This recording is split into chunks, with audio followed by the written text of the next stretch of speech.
All right, we are live on YouTube. Both streams should be up. We're going to be live in 1 second on TikTok. Bada bing, bada boom. We're live on TikTok now. Very good. Everything should be ready to go, friends. Thank you so much for being here. It is Monday. Today's Monday. Hopefully, everyone had a good Monday, not a case of the Mondays. If you know the reference, you know the reference. And welcome in, friends. Let me get my comment box resituated. Sorry about that. All right, now we should have everything ready to rock and roll. Awesome. I think Dalton's here as well. We got a fun topic tonight. We did this one a couple weeks ago. It was really good. And I think it's actually a pretty easy position to hold on to. But before we get started, friends, let me grab our super chats. And then while we're doing that, we'll grab Dalton and we'll get our first guest in here next after that. Godwin, thank you so much for the $19.99 super chat. Big W, friend. I really appreciate that. It says, as I'm fully sopping. Wait, what's FSPF? I don't know what that means, friend. Sorry about that. I have an oath to hurl at those heretical up and down viewers. There are no heresies. Okay, there are no heresies. We're not hurling anything at the vertical viewers. And then I certainly don't. Oh, CUFR is cracked up for Rocky. That's good. I do like cracked up for Rockies. This is no schism nor fracture, but a chasm. There's no chasm and there's no schism, my friend. It says, I'm sorry, Justin, but those vertical viewers hold different perspective. I mean, that's a good play on words. That is a good play on words. But there's no schism, Godwin. You know this. Godwin, my friend, we are not schisming. There will be no division between those at the vertical and those at the horizontal. At least if I can have anything to do about it. Let me grab Dalton and we'll get our first guest in here in just a moment.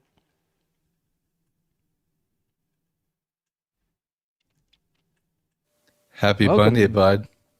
Good to see you. All right, let me grab, I think we got Dalton loaded up. We got one guest waiting to get in. Let me read this super chat and we'll load up our first guest. I just want to get the screen fixed up. Bada bing, bada bing. Very good. Yoda St. Cloud, great to see you tonight, friend. I really appreciate the $20 super chat. It says, what if Jesus wasn't actually crucified? Judas warned him, so they used a body double. After the fake died, they hid the body. Jesus reappeared, preached briefly, then vanished to another land and died quietly. Horizontal for Doug. Well, there actually were quite a few Jesus was never crucified proponents throughout history. And, even the Muslims famously don't believe he was actually crucified and died. So, yeah, you can certainly say that. To be sure, like if we're saying, well, what's more likely?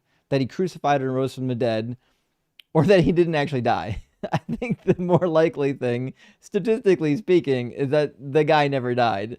It seems to be the case, especially if he was only up there for a period of 6 hours as it's recorded. If that is the case, if that part is true, then I don't really have a good reason to believe that he died within 6 hours. Most crucifixion victims don't die that quickly. Nevertheless, we got Charles waiting in the YouTube queue. We'll get Charles first. If you're watching on YouTube, there's a link on the screen, tiny.cc/DZ guest. You can click that link in the description of the video if you don't want to punch it into your browser, and you'll be able to come into the conversation as well. If you're watching on TikTok, you know what to do. Hit that guest request button at the bottom of the screen, and we'll pull you into the conversation. And with that, let's pull up Charles. Welcome, Charles. How's it going? Can you hear me? Yeah, I can hear you. Charles, are you at least 18, and do you believe in Satan? No. I'm 18 though. Sounds like you're in the wrong place then, my friend. We're talking about Satan tonight. Do I believe in Satan? Yep. You said, do I believe in Satan? Do you think Satan exists? Oh, yeah, I do, yeah. I didn't ask if you had faith in Satan. I asked, do you believe he exists? I thought you meant, am I a Satanist? No, I'm not a Satanist, but I believe in Satan. Yes. Oh, that's too bad. You should be a Satanist. Okay, so do you believe that Satan was a bad guy or a good guy? Bad? Why? Um, well, because I believe in the Bible, and well, I didn't know what this live stream was about, but I was gonna tell you that I'm questioning my faith. Really, I'm Christian, but I'm questioning my faith, and I I really have faith because of the resurrection accounts. So I'm wondering what you can tell me about the resurrection accounts, specifically the resurrection appearances in the Gospel of John and Luke, and if you could tell me if those are real or fake, in your opinion. Well, if I told you that there was a guy named Aristeus that rose from the dead and appeared to a multitude of witnesses, would you believe my claim? Who is well? Who's that? I don't know who Ex- that is. exactly. He's a guy that didn't have a cult named after him that became the most powerful government in the land. So Aristeus is the guy that, according to legend, rose from the dead. He was written about by multiple historians, Plutarch, Pliny, so on and so forth. And there's a Hmm. lot of people that claim that he rose from the dead. The reality is, there's a lot of resurrection accounts in the ancient world. Jesus' resurrection account isn't actually unique. It seems unique because in the modern world, we know well, that people don't resurrect from the dead, right? But in the ancient world, resurrection accounts were pretty abundant. So, if we're saying like, Well, I have okay, a well, question. What do you what do you think happened with the apostles? That they like? Do you think they lied about it, or do you think they embellished it, or do you Uh, think well, uh, that they're telling the I th- truth and they're well, mistaken? they didn't tell us anything. We don't have their writings. They didn't leave us all, anything. all we have is Paul's testimony, and if the apostles did see anything, I would just chalk that up to bereavement hallucination. But didn't they say all 12 hallucinated, or all 12 saw it at the same time Who said it? in Paul's writing? I think Paul did, right? Yes, Paul In said it. Corinthians. Yeah, yeah. The disciples didn't say it. But what about the Gospel of John, though? What about it? John didn't write John. There's multiple authors that are identified, or they call themselves out in chapter 21 at the end of the chapter. Yeah, But the I resurrection thought accounts and the gospels are like fictitious through and through. I thought Irenaeus, he was like a second century church historian or whatnot. He said that he was taught by Polycarp, and Polycarp was taught by John, and he said that Polycarp told him that John wrote the gospel in Ephesus. Actually, I don't know that to be the case. I don't think he said that. You don't think who said that? That John No, said that or Irenaeus? no. Irenaeus does claim to be a disciple of Polycarp, and Polycarp a disciple of John, if I recall. But I don't think he has any mention of the authorship of the Gospel of John.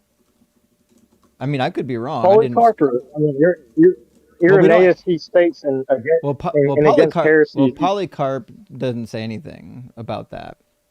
Yeah, I guess not Polycarp, but Mhm. that's Irenaeus said it, not Polycarp. I wasn't trying to say Polycarp said it, but Mhm. that's where we get the church tradition that Mhm. John wrote the gospel. Right. And unfortunately, he didn't write the gospel because there are multiple authors, and at least two of them or more are identified in chapter 21.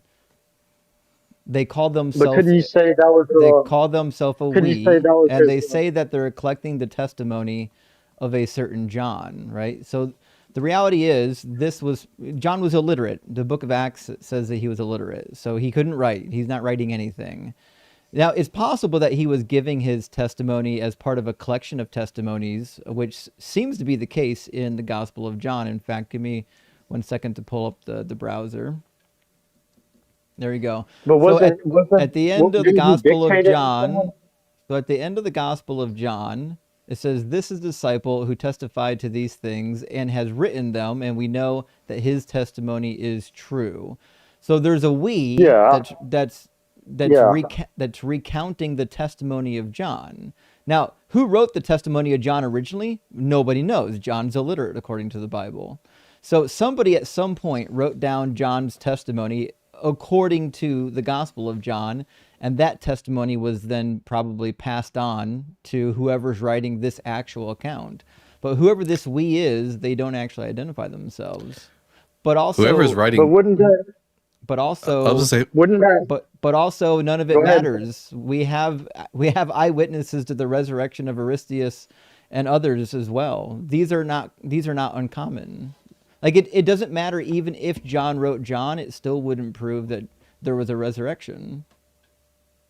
Okay, could I ask you a question then? Well, what if the we is just the scribes that he was dictating to? Because I know that he was illiterate, right? But Paul dictated to his scribe too.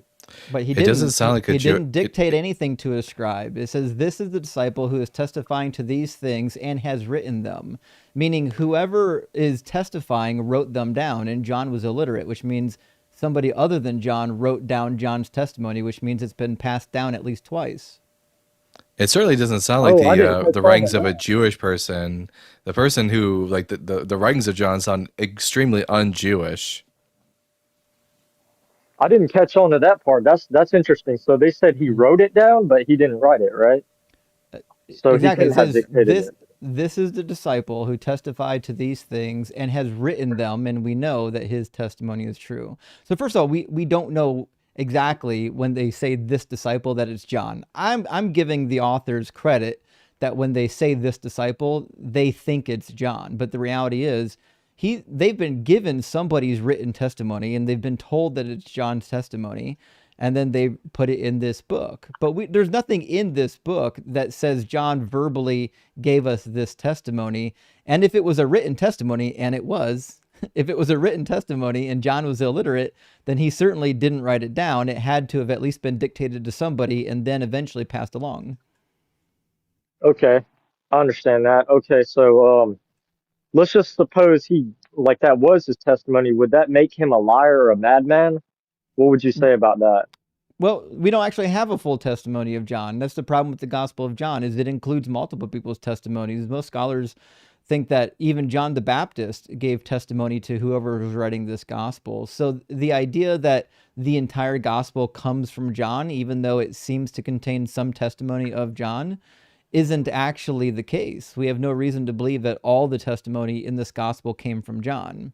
Now, it's certainly named after John because that seems to be the favorite disciple. That's the disciple that Jesus Hmm. loved, apparently, which is probably why you would want John's name on it. But there's nothing in this that would lead one to believe that this was entirely or partially dictated by John. Well, I guess one reason why you could say it's John is because at the end it says that Jesus will keep the beloved disciple alive longer than the other ones, and we know John was the one that didn't get martyred, right? No, I said we agree that I think the beloved disciple is John. Okay, all right, The but the question I mean, is would you whose say though all that some of testimony the is being disciples? included within the Gospel of John? And it seems clear that there's more testimony happening in the Gospel of John than just John's testimony. That's why the timeline doesn't match. That's why the cleansing of the temple happens in like chapter 2 in the Gospel of John, whereas in the other Gospels it happens at the right before the Olivet Discourse. So like the whoever is collecting the witnesses from John couldn't have been there with the events because one, they're not Jewish. Repeatedly, they say the Jews did this and the Jews did that. And certainly John would have been a Jew. He wouldn't have said those dirty Jews over there. The other thing is the timeline would actually match. We would find the timeline in John would match the timeline of perhaps at least Matthew. Okay, so what about like how it reckons? Like, what about the correlation with the other gospels where it talks about the appearances to the 12? Where did this originate? This appearance to all 12 disciples. Well, Where did that originate? that's not actually something that correlates. All the four gospels have a different account of the appearance and resurrection. Hmm. Well, doesn't Luke say that he appeared to all of them? I'm sure it does, yeah. And Luke is the gospel where we read that Thomas put his finger in the side, if I remember correctly. Well, technically, there's a disagreement between Paul and the Gospels because Paul says that Jesus appeared to the 12 apostles. The Gospels, Mhm. one of the apostles is already dead by the time Mhm. Jesus appears. Yeah, yeah, and then Thomas didn't see it as well, so that's 10 if you count those two out. Mhm. Well, that could just the 12 could just be like a name for the like the group of the apostles, right? I Well, the mean, I 12 would is assume definitely a so. nickname for the disciples. I actually agree with you on that. But the reality is, and you haven't asked me for it yet. The reality is the explanation for the resurrection is very easy to explain. You don't need to go to grief visions or anything. Do you want to hear how it most likely happened? Yeah, sure. Okay, so we have actual evidence from history on multiple accounts that people were pretending to be imposters of dead people. This was very common. Zalmoxis impostered himself 3 years after he supposedly died. There was at least 6 Nero imposters that we know of that claimed to be the resurrected Nero. One of them so famous that he was able to convince the Parthian armies to prepare to go to war against Rome. A number of them were famous enough that the rumor even made it into the book of Revelation, chapter 13. That's about Nero. The mark of the beast is about Nero. And so, like, we have a bunch of examples of people impostoring dead, like dead famous people or dead leaders, pretending to be them. And it doesn't take much. In fact, it also explains some of the weird details, like why Mary Magdalene wouldn't have recognized him, thought it was the gardener, why he's not recognized on the road as well. It seems to me like the Gospels are a mixture of like fiction and maybe a little bit of historical testimony. And even in Mark 13, I don't think he did it on purpose. I could be wrong. But there's a really interesting tell in the Olivet Discourse and in Mark 13 and also in Matthew 24. Jesus says, "Many will come in my name, saying that I am He, and they will deceive many." Well, this would make sense. You would want to write this, obviously, if there were people pretending to be the resurrected Jesus, claiming that they are Jesus. So I don't see Hmm. any reason to believe that Jesus resurrected. What I do see is a reason to believe that somebody pretended to be the resurrected Jesus and was able to fool at least one, two, or maybe even three of the disciples. And again, the resurrection doesn't fix all the problems with Jesus. Like, it doesn't solve any of the problems of Christian doctrine, namely that it's an entire contradiction of the Old Testament. Everything in the Old Testament disagrees with the New Testament. The law wasn't done away with. Levitical sacrifices weren't done away with. You don't have to shed blood to get forgiveness for your sins. God isn't sending you to hell just because you are imperfect. None of that is actually in the Hebrew Bible. That's stuff that had to get made up for a justification for Christianity. They needed to explain why their Messiah died because there was no good explanation for it. He came, he fulfilled no prophecies, then he got his ass hung up.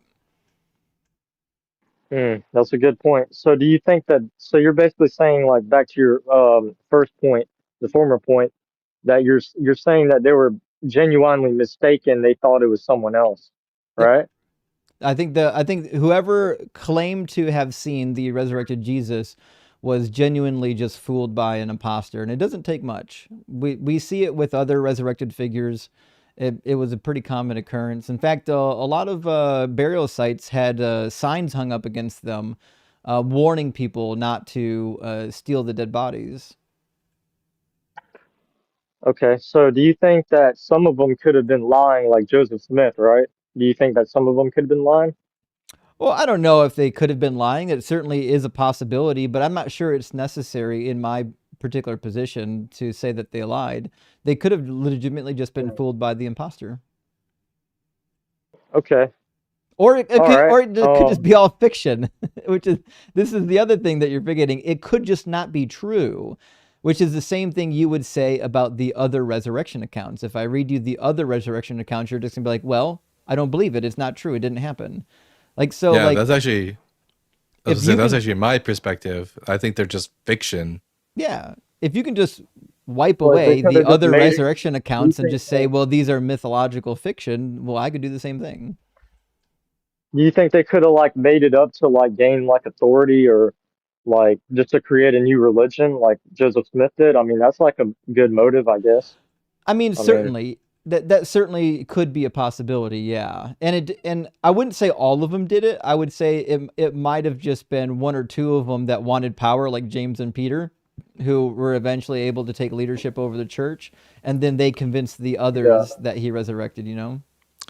I don't yeah. think the first gospel, being Mark, was written for nefarious reasons. I think the author was intending to write a fictitious story about Jesus in order to teach sort of moral lessons to the Christian community. We do have good evidence that, for example, Mark's gospel was in some way at least dependent upon the Odyssey. There's a whole great book on the topic by Dennis R. MacDonald on how the Gospel of Mark was basically just a retelling of the Epic of Homer.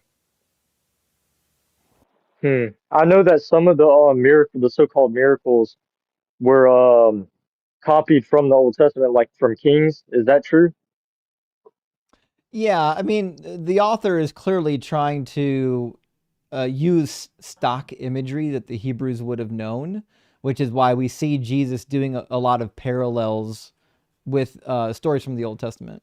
But I think it's more than that. So Michael Goulder, he's not a name you get to hear about too much anymore. He's passed.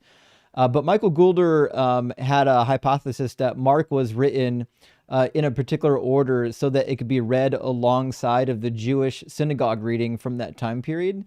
And so he actually laid down a reading schedule with the Gospel of Mark and demonstrated how the Gospel of Mark probably was the way the stories were arranged, the order of events, and the events that happened were heavily edited and mythologized in order that they would line up with the Old Testament so that they can read it as liturgical reading.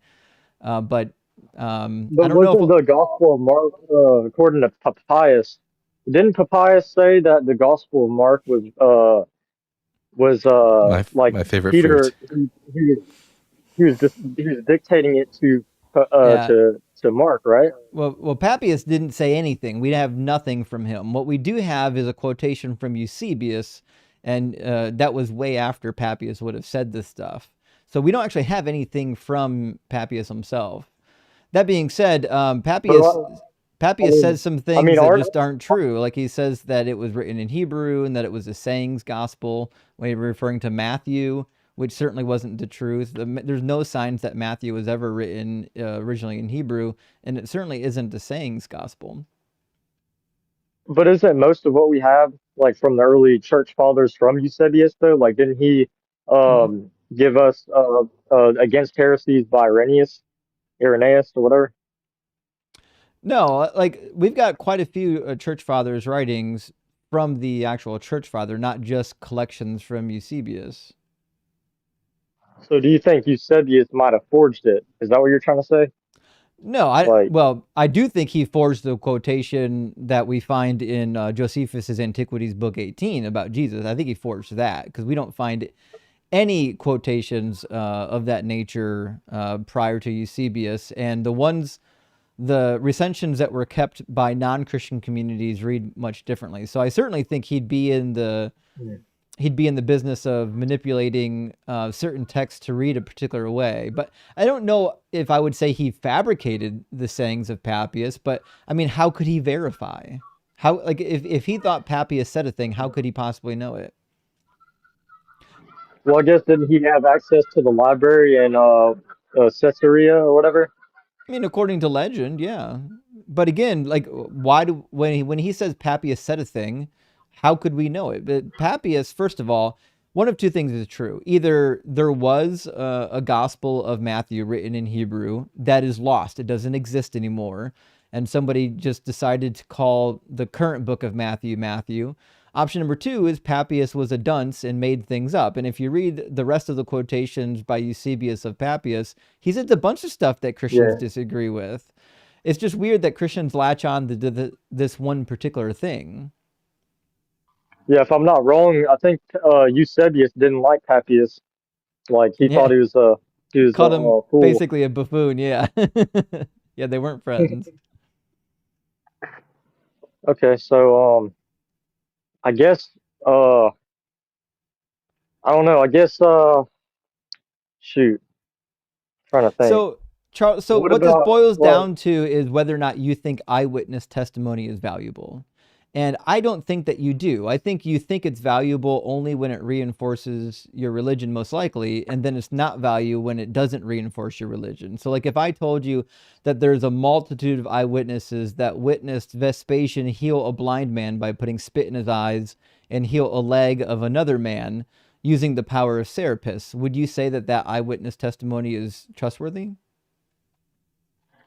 Well, I mean, do you think they actually had eyewitnesses who were mistaken or believed it, or would Well, you think they just made that up? that's what I'm I mean, saying. Yeah, yeah. The skepticism that you're putting on the writings of Tacitus and Suetonius, you're not willing to put on your Gospels.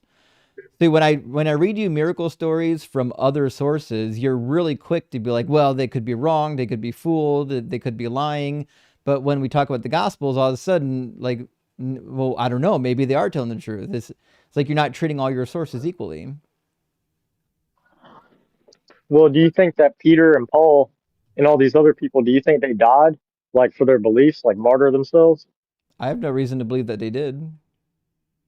The accounts of their martyrdoms are hundreds of years after the supposed martyrdom. Clement records a martyrdom of like two of them, and then the rest of them are way later. And like even the martyrdom mythologies, like how Peter was crucified upside down. If you read that actual text, it's full of crazy stuff you wouldn't accept.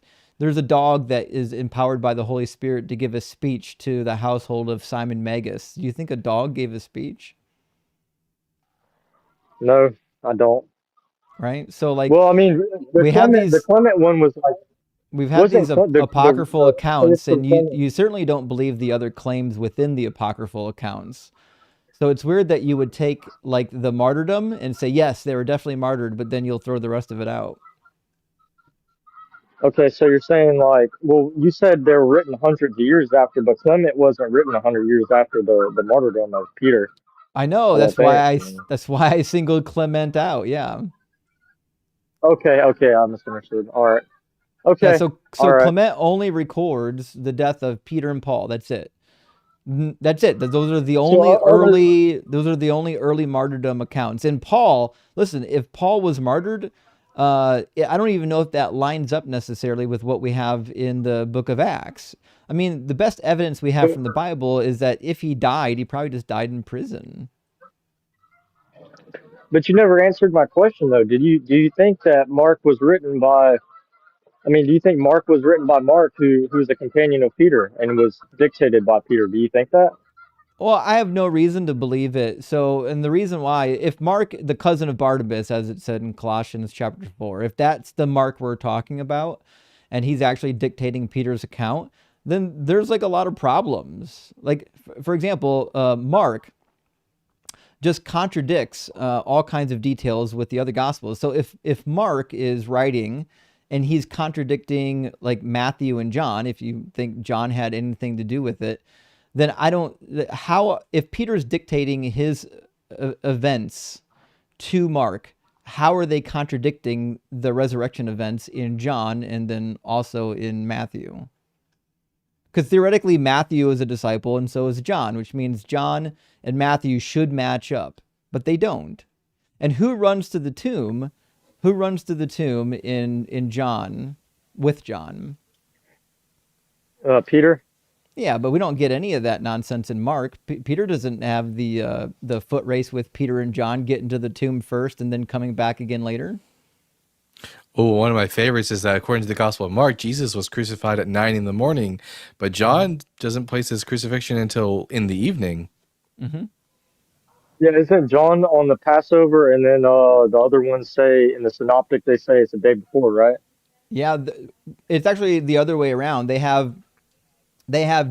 John has Jesus having the dinner early by one day. That way he can be killed over Passover night because he wants Jesus to be the Passover lamb. The other gospels have him dying one day later, and they're having the Passover meal on the actual Friday night that they should be having the Passover meal. Okay, I see. So, like, if Okay, Peter is I understand. dictating this to John Mark, the cousin of Barnabas, it's weird that it directly contradicts the other accounts. So, well, I have a question then. So you said that they were all pretty much mistaken. Well, what about in Luke where he says that he appeared inside the upper rooms, like just appearing like out of nowhere, like a ghost? Like they What said about it? that they said they thought they seen a ghost. Yeah. You know what I So mean? what Like that doesn't really was seem like. was Luke there? I mean, no, I guess not. But he was wasn't Luke the one that dictated for, or didn't he write down what Paul told him to write down? If he did, he's the worst scribe in the world because the book of Acts contradicts Paul's accounts. So if he's Paul's traveling companion, which first of all, we have no evidence that Luke wrote Luke, is the other problem. But if Luke wrote Luke, we have no evidence that he was able to adequately write down what Paul was telling him because he directly contradicts Paul on a number of occasions. In the book of Galatians, Paul says that he met with the disciples in Jerusalem about what to do with the Gentiles converting to the religion, and they didn't give him any stipulations to place on them. And then in the book of Acts, chapter 15, you know exactly what happens. There are a minimum of 4 different stipulations that are placed on him. One of those is to not eat meat that has been sacrificed to idols. Yet in the book of Corinthians, chapter 8, Paul says you're at liberty to eat meat sacrificed to idols. And that happened after the Jerusalem council. So if Paul is dictating this nonsense to Luke, then Luke's just lying. He's just writing it down wrong. I never thought about that. Okay. Oh man, I don't know, man. I just I don't know. Me personally, I'm a Christian, but like like the I see how science contradicts the Bible, and that's one reason why I'm thinking, I'm just looking into all this stuff and trying to see what's the truth and what's not. I Yeah. have a feeling that it's probably not true. So, Yeah, I mean, the reality is when we're comparing the Bible to other ancient literature, there's a ton of ancient literature that reads just like the Bible. It's not really unique in any way. Even like the prophecies of the Hebrew Bible, there are a ton of ancient prophecies from the same time period as the biblical prophets, and a bunch of them actually came true. In fact, I've got a document full of prophecies given to like Esarhaddon and some of the Neo-Assyrian and the Babylonian kings, and they actually came true. So like sometimes like the reality is if you're making a bunch of proclamations about geopolitical events, like if I said, listen, God told me that the Russians will not win the war against the Ukrainians and they'll have to retreat back into their own land. Cool. That's likely to be the case anyways. That doesn't mean I'm getting divine revelation, right? So like the prophecies even in the Old Testament that kind of appeared to come true. First of all, we have no evidence they were written prior to the events because they're written in a form of Hebrew that didn't exist until after the events. But even if they were, they're so mundane and could have been predicted anyways that they're kind of useless. yeah, okay. All right, man. Well, how do I find this video? Like, if I want to look it up later and see what was talked about, like, how would I find this video? Well, it'll be on YouTube. So if you go to YouTube on either of my channels, on Deconstruction Zone or DZ Debates, this will be recorded and you'll be able to do whatever you need to with it. What's the title of the video? Probably live debate Satan was innocent. Okay. All right, man. Thank you. Well, I'm gonna Yeah, go for sure. now. So I'll talk to you later. Thank you for the discussion. Yeah, have a good one. Bye. Justin, I don't know about you, but for some reason I'm suddenly craving papayas. I know, right? I don't believe in prayer, but I was praying for that poor man's teeth. He's got to stop chewing that cancer juice. Yeah. I don't know. I grew up in Texas. It gives me the ick every time I see it. Yeah, nice guy, but I want the best for him and his future teeth. Friends, let me grab our next couple super chats, and then we're going to get another guest in here. We've got one waiting on TikTok and one waiting on YouTube, and we'll get them loaded up right quick. Noco, great to see you tonight. Thank you so much for the $20 super chat. Says, hey, Justin, happy Monday evening. Well, happy Monday evening to you. Looking forward to the show. Let's see how many theists can actually use their own book tonight. I'm going to guess that the first guest already set the bar way too high. That first guest actually knew some stuff. The reality is most guests that are going to come into this live stream aren't going to know anything from this book. So I wouldn't get our hopes up. And actually, before I forget, there we go. Let me turn the supers on. There we go for the vertical stream. Sorry about that. And Noko, also, thank you so much for sending out 5 DZ Debate gifted memberships. DZ Debates right out of the gate today with memberships. Thank you. And Dougie Doug, fantastic name. Thank you for the $10 super chat. Says, as one who carries the Holy One's name, I have been given a vision to end the rift and strife that has arisen between the horizontal and verticals. Thou shalt stream in Dutch angle. Google it. Well, I don't know what Dutch angle is, but now we're all going to have to learn. We'll have to look this up. And Dalton's already diagonal. This is Dutch angle. Hell yeah. It's a prophecy from Doug. It's true. It's true, friends. Thank you for that. I appreciate that. And Marduk once says, I just found out about Moses of Crete. He told all of his followers to jump into the sea and he would part the water, but they all jumped in and drowned and then he fled down. Actually, I don't know much about Moses of Crete. Now I want to know because this sounds like a really good story. I'll have to check them out. I assume this was supposed to be a repeat of the original Moses, but Greek edition, and things just didn't go all that well.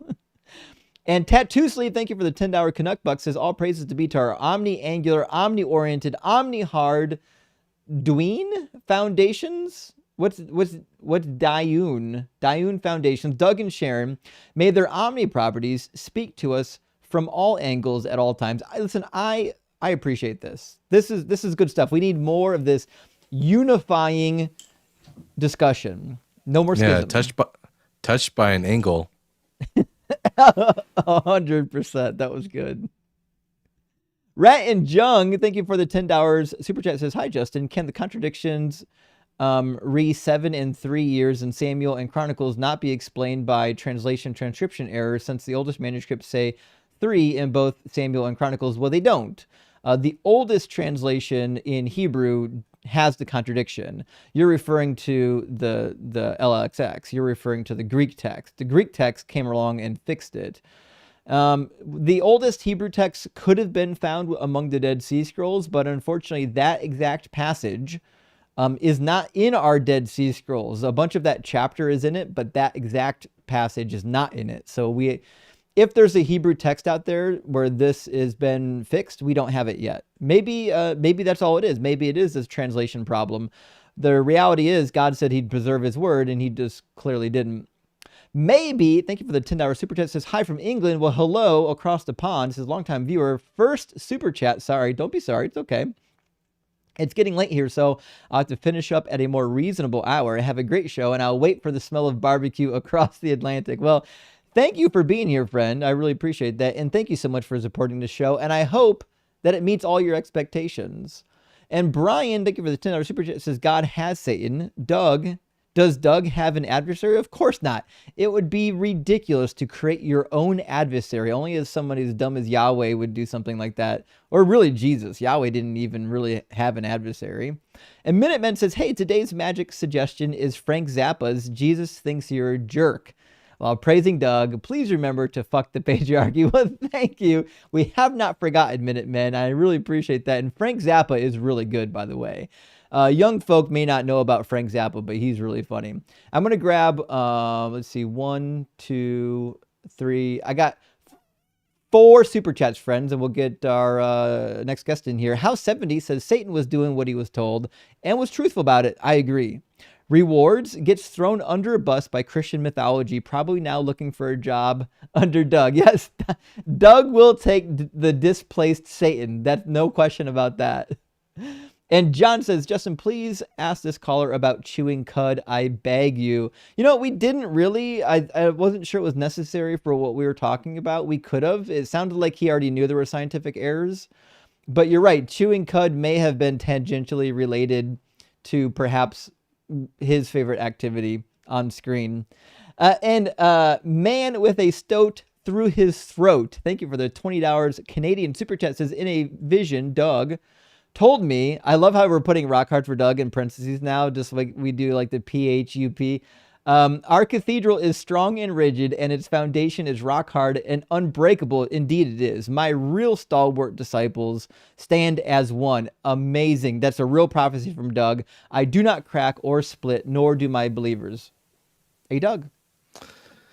From now on, if I ever write Doug's name down, I'm totally writing parentheses rock hard for Doug next to it. That's now the thing. That is 1,000,000%. We have to do that now. Last super chat for now from our friend Retired Bomb Tech. Great to see you, friend. Thank you for the $20 super chat. It says trying to catch up on episodes so I can watch your live cooking. Do y'all think Christianity is just a different form from what it used to be? Meaning how it seems they completely ignore all the horrid shit God does. Well, I think they've been doing that from the beginning, to be fair. Like, they've been ignoring the atrocities of the Old Testament for a long time. And the earliest church fathers, if you read Origen and some of the others, their way of dealing with it was to suggest that, well, the Old Testament law and a lot of stuff in the Old Testament is allegorical. It's not supposed to be read literally. And even, if I remember correctly, Julian the Heretic addresses this particular fact from his viewpoint. So that's how the early church dealt with it. They were trying to wipe it under the rug the same way modern Christians do. Just, plug your ears, put your head in the sand and hope it goes away.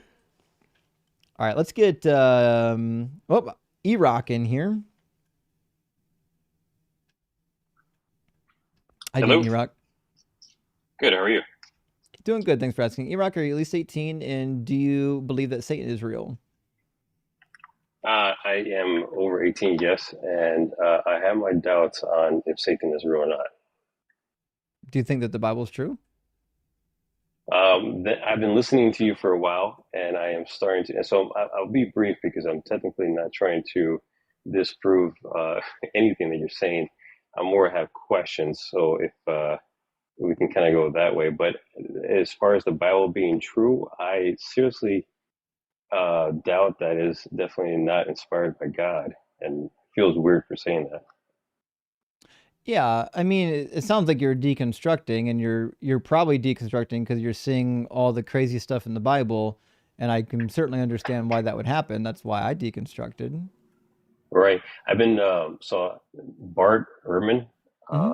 he's like a historian. I've been listening to some of his stuff, and then also yours. But like my question, kind of for you, would be is if if we're taking that the Bible is not inspired by God, which is hard to for a lot of your guests to feel that way because I think there is this overwhelming sense of belonging and needing to have something higher than maybe us that is out there. Um, what is your thoughts? Was the Bible made originally maybe as a good book for a sense of morals, and then it turned into where people used it or a society used it to control the masses? I mean, what I was, mean, it's a little bit of everything. Genesis was written as an ideology. It was designed to explain why things are the way that they are. The Exodus was there to explain how the Israelites were able to get to where they are and why they have these laws. They were certainly written many hundreds of years after the supposed events even took place. But when you get later in the history, you get what I would call is like legitimate literature, like attempting to record legitimate history, like Kings and Samuel. But obviously, the history has been revised and redacted and modified to serve a particular goal, like a Yahwistic cult goal. Same way with the Code of Hammurabi. If you read the prologue to the Code of Hammurabi, there's this huge prologue about how all these gods, gave these laws, and that's what gives it the authority, right? So all ancient law codes and stories and whatnot, they're modified to serve a particular goal, and it's not always nefarious. Like the Code of Hammurabi, yeah, did Hammurabi believe that all those gods gave the laws? Probably not. But did he believe that those laws were good and that he should enforce them by using the power of his deities? Yeah, he probably did believe that. So while it is a mechanism for control, I don't know if we would say that it's necessarily nefarious. Question is what made it so popular? Because like if you if you kind of go back and believe if Moses, in that time, and Egyptians, and you had, in a world at that time where there was many different types of belief systems of Egyptians, Babylonians, Persians, and then the small almost set group of of that, and then it seemed like over time Christianity just, and not to say that it's the major religion, but it just became such a balloon. um Yeah. well, I mean, it's so It's because the popular. Catholic Church was killing people who didn't convert, and they were like forcefully baptizing Jewish people. When the Spanish started to go out and do their conquests, they would literally go out to foreign lands, force baptize the captors, the people that they captured, and then execute them. Like it Sure. was spread by the sword the same way Islam was. There's nothing special about Islam. It's a horrific religion. It was spread by the sword. You can spread religion pretty effectively when you go out and kill all your enemies and people who disagree with you. Well, and see, that's the crazy part was is that I was raised as a Christian, and to look at other people of like, well, if you don't believe in my religion, then you're wrong. And I could, and even when you look at other religions where they think that, well, you could kill somebody because of the belief of you don't believe what you believe in, and then God will, for whatever reason, bless you. Which now I'm like, just like, good Lord. Now, if I agree on that part, that the Bible is just, a good book of maybe morals, if you could say the best or the least, then the question I have for you would be is, the actual existence of a God. If God, you know, didn't inspire the Bible, then do you believe that a higher form that is outside the realm of, um, our knowledge, in the sense of like maybe not necessarily a God that's up there in heaven and in a harp, but that he has, there's an existence of a higher intelligent design, I guess. No, I don't believe in any gods. There's no evidence for it. No events. Okay. Where would you, I guess, if like I said, you're nail on as far as deconstruction. What would you recommend is that I go in as far as study wise? Hmm. Like if you want to study the Bible, you want to start out small. Start out with just a really good study Bible and then branch out into small volume commentaries. Like I would get the New Oxford Annotated Study Bible. It's a really good scholarly study Bible. The other favorite is the Catholic Note-Taking Bible, which is basically a better version of the Catholic Study Bible third edition. And both of them are fantastic scholarly study Bibles, which is why most mainline Christians don't know they exist. Sure, but then I'm talking about like because I'm starting to slowly piece together the inconsistencies of what the Bible's having. But where, I mean, I'm just doing it on my own based off listening to you Mhm. primary, and just doing my own research. But is there a place where you, I mean, man, shit, I'm sorry, do you offer courses? You know what I mean? That I allows don't that offer guys, courses, but I've put a lot of my material into the deconstruction cheat sheet. The okay, subscribers on the YouTube channels and TikTok and on Patreon get a link to the deconstruction cheat sheet, and it's got like contradictions, failed prophecies, all kinds of stuff on it. sure, okay. Well, hey, I appreciate your time. Mhm. I'll keep listening and keep on my journey. Sure. All right. Good luck, man. Thanks for coming up. All right. I'm thinking about starting the Bible Guy podcast where I'll pick like a topic and like talk about it for like an hour for like a podcast episode instead of just talking to guests. Yeah, you should. You really should. It'd be a lot of people actually like learning. In fact, I'm doing a stream here in the near future with Chet. We're going to be going over the ancient literature for the river ordeal or the trial by river and how it relates to the Bible. It should be a lot of fun. There won't be as many people watching it because it's not a debate, but people still definitely like to learn. Well, we definitely don't have anyone in our queue, which is why I was letting him ask me questions. But if you disagree, if you think Satan was evil, he wasn't the good guy, by all means, request up. You'll be first in line. There's nobody on YouTube or on TikTok right now, but if you're watching on YouTube, there's a link on the screen. It's also in the description of the video. And I know that there's Christians in here crying about the topic because I can see them in the comments doing that. So go ahead and get down on your knees and pray for Jesus to come inside you so that you can have the courage to come up and prove me that I'm wrong. Prove to me and everyone here that I'm wrong, that Satan's actually evil, because I've read the Bible and he doesn't seem to be the bad guy. Satan is not the bad guy in this book. I mean, he tells the first truth and Yahweh tells the first lie, so. Indeed. That is 100%. That's- Well, I guess we'll read some super chats while we're waiting for a guest to load up. Maybe some Christians will muster up the courage here in a minute. Master Machadier says, Pie, I don't know what that means. Pie da child Gracie of Doug. It's barbecue time and I'm eating Brazilian food. Well, listen, I hope you have some great Brazilian food. I assume that entry Pai da is a Brazilian phrase. I have no idea what it means, but bon appetit, my friend. Thank you for being here and helping Mega Deconstruct. Says, praise be to Doug and Sharon for the Monday night barbecue. Well, I'm hoping we're going to get some barbecue going. We need some actual opposition.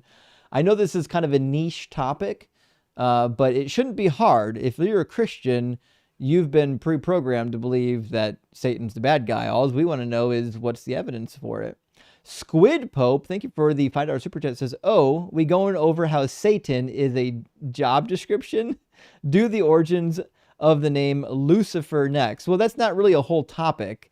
The origin of the name Lucifer just comes from Isaiah 14 because the translators of the subsequent English Bibles after the Latin Bible, they wanted you to believe that that was about Satan. So they left the word Lucifer in there, which was Latin, which most people understood at that point to be a name for Satan, so that people would believe that Satan was in fact the object of the taunt in Isaiah 14. It wasn't. It's supposed to be the king of Babylon.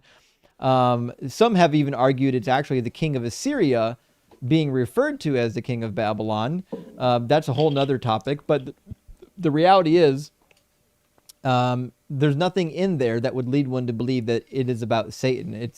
He's using a mythology that both the Babylonian and the Assyrian kings would have known, most likely the myth of Athtar being cast down from the throne on Mount Zaphon, the mountain of assembly, and being made a mockery of, while Baal is in the underworld waiting for his sister Anat to rescue him.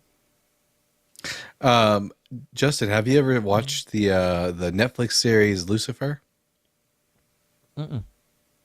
Oh my God, I feel like you would love it. It's basically Satan quit his job as the ruler of hell, and he opened up a nightclub in LA, and he solves crimes with a detective. That sounds fun, actually. I'd go for it. It's really good.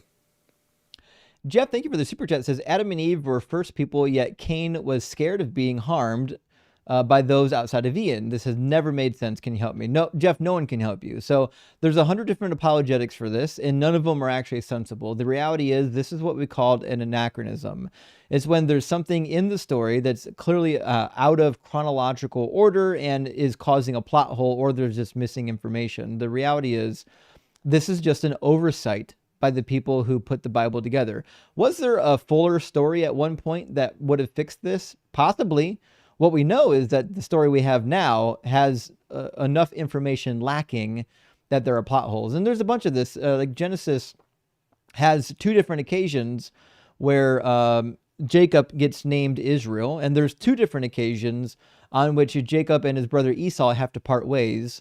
And one of them is ironic because he's already settled in the land of Seir. And then lo and behold, he ends up again on the west side of the Jordan, just chilling with his flocks and with his brother again. There's a lot of like just weird anachronisms within the text. Lots of doublets. Yeah. Jacob gets his name Jacob for two different reasons. Edom gets his name Edom for two different reasons. Like Genesis has this more than any other book in the Pentateuch. Oh yeah, for sure. And then the whole episode with Abraham having his wife taken twice, and then again his son Isaac as well. Yeah, that triplet doesn't work out. St. Brush says, W topic, Paradise Lost and Frankenstein showed me Satan is a tragic figure, the Abrahamic Prometheus. Perhaps so. And the reality is, like, Satan, if the Old Testament is to believe for the narrative, Satan was just doing his job. He was just doing what he had to do. He can't do anything outside of God's authority. And Steve Harvey Oswald says, have you seen Assassin 33 AD? I've not. Muslims invent a time machine and kill Jesus before the crucifixion, and a Christian tier 1 operator has to stop them. Holy, that sounds really interesting. I'm sure it's a terrible B-rate movie, but like, listen, I'm here for it. I have no problem watching terrible movies. My favorite terrible movie is Robo Geisha. If you haven't seen Robo Geisha, I'm just saying you're missing out. And I'm sure the Muslims are depicted 100% accurately in this movie and not at all, yeah. Yeah, not at all violent psychopaths. Eris, thank you for the super chat. It says, Charles chewing his cud tonight. That was the case. And Dr. Dave, great to see you, says, prone tonight, hence the horizontal Doug sphere. Well, listen, if you're laying down watching the stream, it's just as good as being erect watching the stream. We appreciate you being here. And Steve says, I don't think that was the truth Charles was spitting. No, I don't think so. He certainly was spitting. Was it truth? It didn't seem that way, but he certainly was being honest with the arguments, at least. He was being a fair assessor. You have to understand, though, when they come in here, they more or less still believe a lot of this stuff. And I know there are Christians watching that are too cowardly to get in because they're crying in the comments about how you would cook both me and Dalton, yet you're not actually in the queue. It's almost like you're too much of a coward. It's okay. You don't have to show us that Jesus is real. We'll just continue to read super chats and collect money for Satan. Euhermes says, did the 12 tribes or the 12 apostles really exist? Or is that just numerology? Which ones are mentioned by contemporary extra-biblical sources? So classically, Old Testament scholars have noted that the number of the tribes change. We have listings of the tribes at various points in the Hebrew Bible, and they're not always the same. And it's not even consistent as to whether Joseph is a tribe or whether or not it's Ephraim and Manasseh. Sometimes Ephraim and Manasseh gets listed, and sometimes Joseph is listed. It seems like 12 is more of a numerological issue and less of a factual issue. They wanted 12 to be the number of tribes, despite the fact that there were clearly more than 12 tribes. Yeah, I think Judges 5 that gives the list of the confederation of tribes, and I think Levi is not even mentioned in that list. Yeah, and we get more later in Judges when they go to war over the Levite's concubine. Sonus, thank you for the 616 ARS. Says, hi, Justin. Quick question. How do we know the oldest manuscripts we have are not the originals? Cheers, and rock hard for Doug. Well, Sonus, you finally asked a question that doesn't get asked here often, but it's a good one, which is, there is no way to know. Let's imagine tomorrow we found an original manuscript. We have no way of knowing it is original at all. No way. There's no way to do. We have no original to compare it to. That being said, the manuscripts that we do have, we know are not original based on the style of writing and based on the parchment and based on other factors like carbon dating. But the reality is, if we did find an original manuscript, it would need to carbon date roughly to the time period of the author, and the writing should match. We should find some sort of Paleo Hebrew script that was just recently departed from Proto-Sinaitic, that was, the cousin of Phoenician. And it should be in a dialect that is contemporary to that time period, maybe even similar to what we find on the Mesha Stele, but we don't have any of that. Now, what would be very convincing if you wanted to propose that one of the epistles really was the epistle that was written by Paul was if for the most part it was written in one direction, but at the very end where Paul says, see how I write in my own handwriting, if it was a different handwriting, that would be an interesting find. Indeed. All right, friends, I'm going to read 2 more super chats, and we've got a guest waiting to get in. I am the Big Cheese. Thank you so much for the $20 super chat. It says, impossible theist challenge. Argue for fine-tuning, but also believing in Satan. If God is a programmer, then Satan, bug or hack, took over the PC. Maybe God shouldn't take a day off after putting world online. Lazy SOB.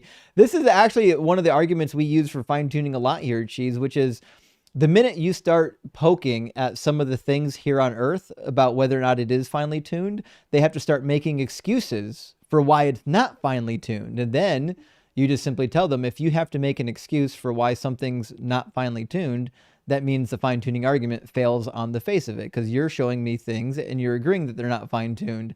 The difference is you're making excuses for them, and I'm just saying, well, they're not finely tuned.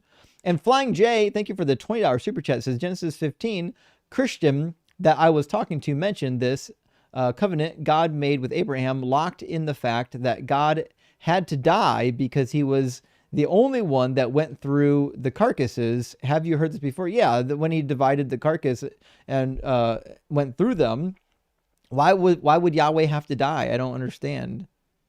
I may not understand what you're trying to suggest here. I think the apologist claim is that when you split the carcasses, you're basically saying, if I break this covenant, may this be done to me. What you exactly do to the carcasses. But Yahweh didn't break the covenant, so he wouldn't have to be the one who dies. Yeah, that's my understanding. I'm not sure what part of the covenant he would have broke to get himself in trouble, Flying J.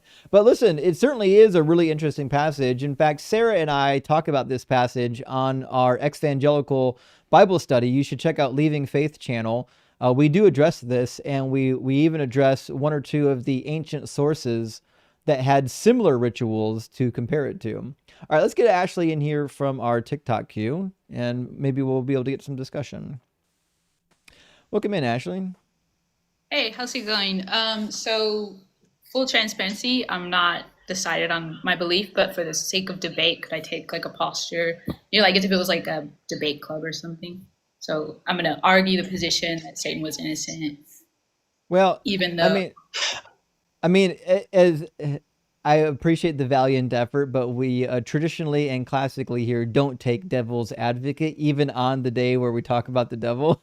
Okay. It's just not something we do here, because then it encourages everybody to do it. And before you know it, we run out of actual opposition to talk to. All right, I'll let you get to the... But I do appreciate you being transparent. Yeah, no problem. Thanks, Ashley. I mean, at least there'd be some irony in doing devil's advocate on the day that we're talking about Satan, but unfortunately, friends, we're not here for that. We want to talk to people that actually disagree with us. We do have one person in the box, but they might not be strong opposition.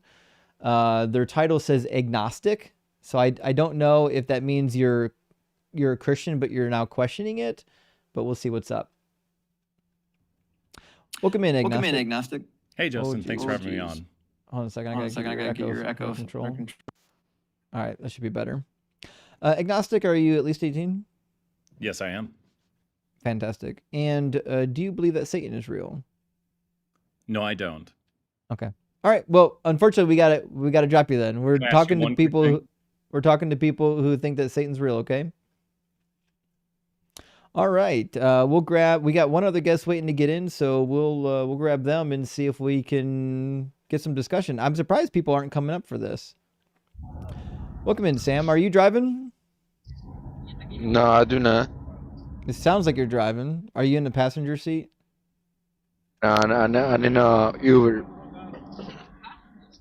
Na na na na na na. I like that song too. But the question was, are you in the passenger seat? I'm on the back. Okay. So are you at least 18, and do you think that Satan's real? Yes, of course it's real. Sure. And do you think that Satan's a bad guy or a good guy? I mean, yeah, I don't know if you know languages, but the words has meanings and at the same time beginning. Yeah, we agree words have meaning.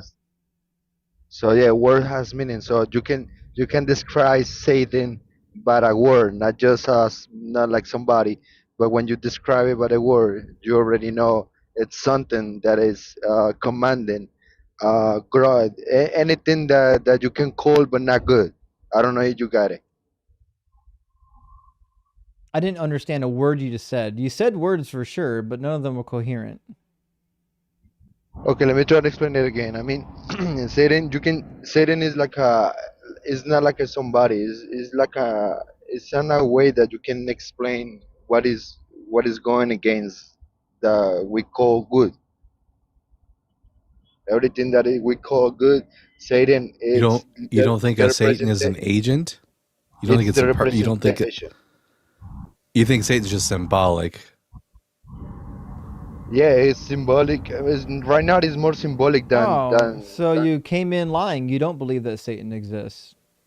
So words don't have any to meaning this to you. point. Not because before he Okay. was somebody. Right now, he's just nothing. And so are you. Listen, I asked an easy question. Do you think Satan exists? Clearly, the answer to that question is no, which means you're out. We got to get somebody on here who actually thinks Satan's in existence, like the entity actually exists, and we're going to celebrate his holiday in a couple days. I'd be really interested to know how a Philbro would attack this prompt up here. They wouldn't. They would never. They couldn't. They would make you do an internal critique on the Bible, maybe, and then they would try to. They would perhaps try to say, well, if you're doing an internal critique, you have to admit that the Bible is true. But that's just silly. Hammond, thank you for the $20 super chat. Says Justin, Justin, you should maybe use the example of three false Dimitris. Well, I've never even heard of it. The first imposter was so successful he took over the Tsar of Russia. Oh, interesting. He even had his supposed mother confirm he is her child till he got killed. Shit. That's really interesting. I'm gonna add this to a piece. Give me 1 second. It's called Three Dimitris, huh? I'm gonna take a look into the Three Dimitris tonight after the stream, and we might have to add that into our discussion repertoire. And last super chat for now from our friend Lock4. Thank you so much for the $50 super chats. Thank you so much. Says Saucy Satan support. Fuck the what? Jesus can't play rugby anyways. No, Jesus could not play rugby. For the win, FTW.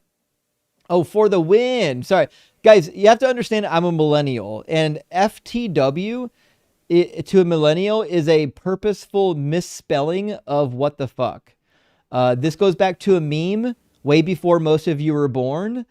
It was very common to do what the fuck typed wrong because you were so aggravated that you couldn't get the letters out right. It was a long running meme. So when you say FTW, my millennial brain will always say fuck the what every time. You know what? You're not alone here. When I first received someone texting me and saying LMAO, I thought they had misspelled lame and was calling me lame. So you're not alone there. All right. By the way, are you doing anything special for Halloween this year? Because it's gonna be on a Friday, which is a show day. Yeah, I was gonna do a special for Halloween. I'm dressed up and everything. It should be fun. Oh, well, I'll dress up too. We had a guest in the guest box and they dropped. I guess they I guess they weren't prepared to talk about Satan. Well, shit. I'm baffled. We did this topic a couple weeks ago and got tons of opposition. Weird. All right. Well, we'll try this. Let's see. Try to get "Why Are You Here" into the box. I know it's kind of a niche topic, but I figured somebody would bite. Yo, what's going on? How you doing? Why are you at least 18? And do you think Satan's real? Oh yeah. I'm 19, and I mean, I think he's real. Yeah. Okay. And do you think he's a good guy or a bad guy? I mean, I think he's bad. Why? He's like, I mean, he doesn't. He's like an egotist. Where? So Where can I find that in the Bible? I don't believe in the Bible. So you believe in Satan, but you don't believe in the Bible? Well. I mean, okay. I believe in Iblis. In what? I'm Iblis. What's that? It's Satan in Arabic. Bliss is Satan in Islam. Oh, he's Yeah. Muslim. Yeah. Man, Well, I swear, don't swear, know man, anything about the Muslim version of Satan. okay. I was Although like, man, I think he was created. as far as I know, I was like, man, I love your guys' live streams and stuff. Like, I love watching you guys. You guys are like super smart. I'm not gonna lie, you guys are a lot smarter than me. But I'm just saying, like, The thing is covering my screen. Can you bring me back up? Yeah. but I mean, if you don't know anything about the Islamic or Iblis, You thing, believe that Yeah. you believe that Satan is a jinn, and you think that the only reason that That he is was cast down was because he wouldn't bow down before Adam. That is in there, yeah. I mean, he did it because he thought he was better than Adam. And he was. So that's why he didn't bow, because he thought he was better. Was he? He was, yes. He was the highest. He was the highest ranking member of God's council. I mean, he's a being of fire, and Adam is like a being of mud. So I don't really think just because he's a being of fire that he would like be any better. So he's kind of like racist. That's not what M said. So he was the highest ranking among the divine council. He was. It's not much of a divine council. It's more that he was the most pious of the entire race of jinns. So shit. imagine like having the most pious human on Earth, and then just creating another species. The most pious human would probably outrank the new species. It's something similar to that. But his reasoning in the Quran was that you made me out of fire and you made Adam out of mud. So I'm obviously better because I was made out of fire.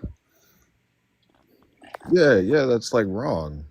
I mean, fire's That way doesn't better make though. racist. I think that's kind of how racism started. I mean, You think racism started because Iblis thought he was better because he was made out of fire? That's I mean, compared.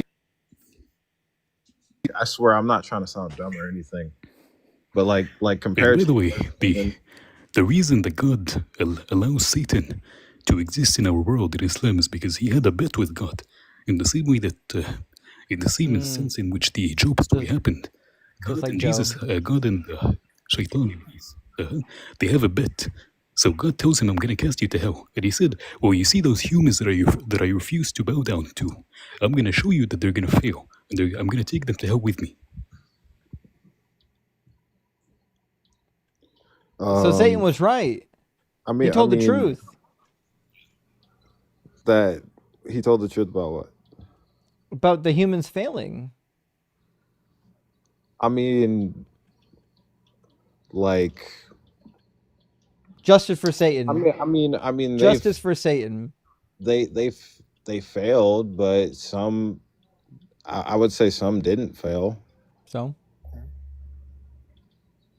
Literally, the first human to have ever existed failed the test as soon as Satan tempted him and his wife. Both of them have failed and they are the reason that we are out of heaven right now. So the Garden of Eden in Islam is in heaven. So we were made in heaven. And then when they failed the test, we were kicked out of heaven. Yeah, but okay, so their test in heaven. There was no test. There was no test. God just told them not to eat the fruit. And then Satan came to them and convinced Eve. And then Eve and her husband went and ate the fruit. And then this is why humans have been kicked out of heaven. If it didn't happen, if God didn't even create the fruit in the first place, we would exist all in heaven right now. I don't think we believe that Eve can or Hawa, that she convinced. That is exactly what is written in Hadith. Adam to eat from the tree. I don't think she did that. I don't think that's a Muslim belief. I think that's a Christian belief. I mean, you guys are allowed to prove me wrong. I'm just saying. Like, Em just pointed out it's from a hadith, right, Ems? It is, yes, that Eve is the reason that women betray their husbands. Because she was the first woman to betray her husband. By listening to the serpent. They both listened to him. Uh-huh. It wasn't. Yeah. Adam But and the Eve. blame was placed on her by the prophet. No. That's Christianity. That's I not. know that is the prophet Muhammad saying it. Just think, can you look up the hadith, just hadith, and then Eve betraying a husband. It is Yeah, that's because what's your the prophet borrowed a lot of things from Judaism and Christianity. what's the hadith? it is in Muslim. What is Sahih it? Muslim 1470b, I think. There is One multiple sec. narrations. Yeah. This one's doesn't. Here's the English. That might not be it. Let me see if I can find it.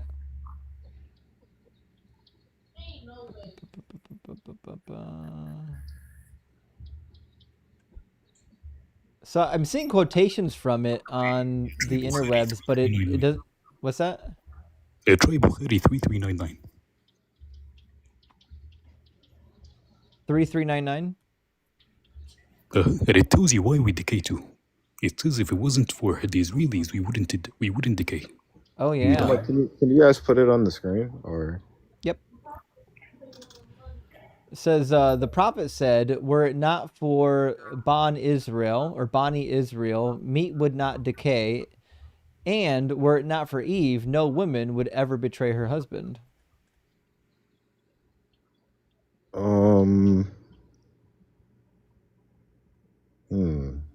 The blame is put on Eve in Islam too.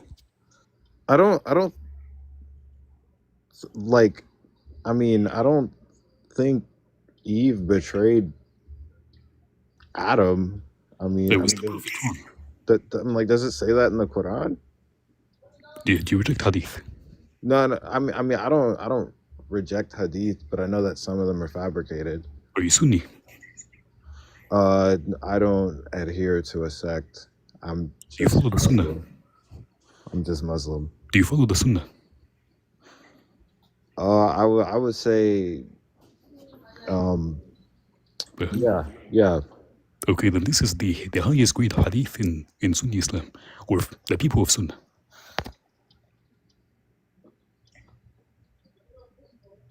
You said the people were of Sunnah? Of the people of Sunnah. So if you're a person of Sunnah, this is the highest grading of hadith for you.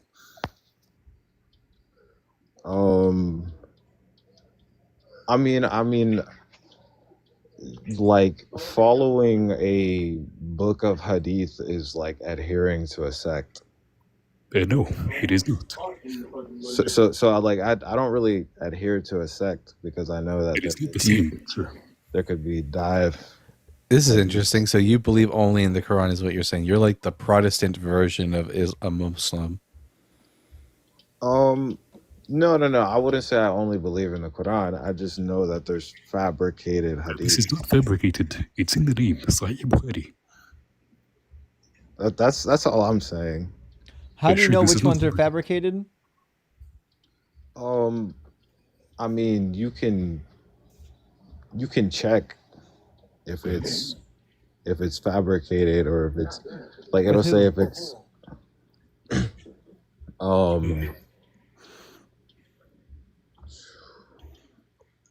I don't remember the name. I can tell you, Justin. Could you put it back on the screen? I actually know an app though. Like I could bring an app back to you.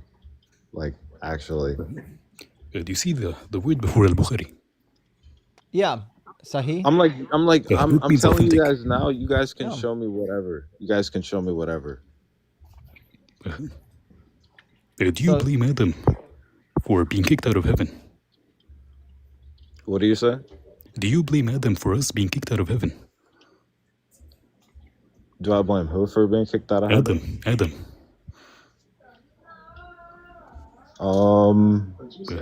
No, because I don't believe in original sin.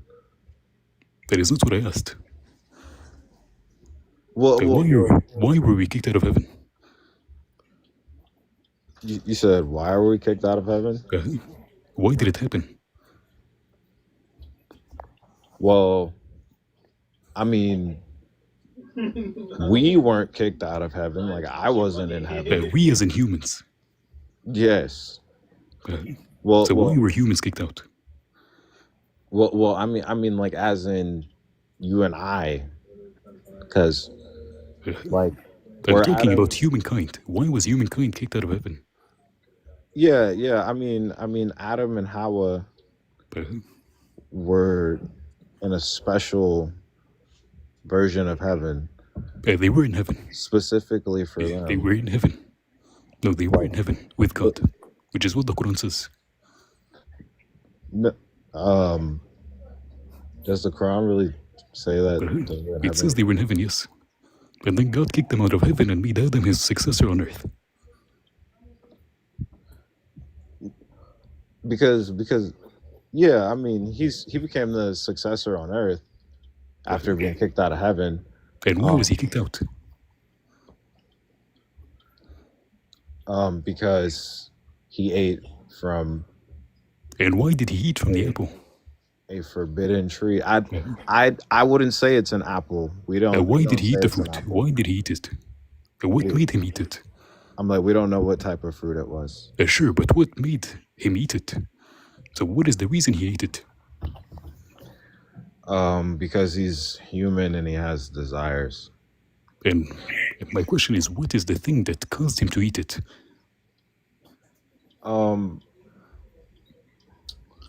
I mean, We have answers in the Quran and the Hadith.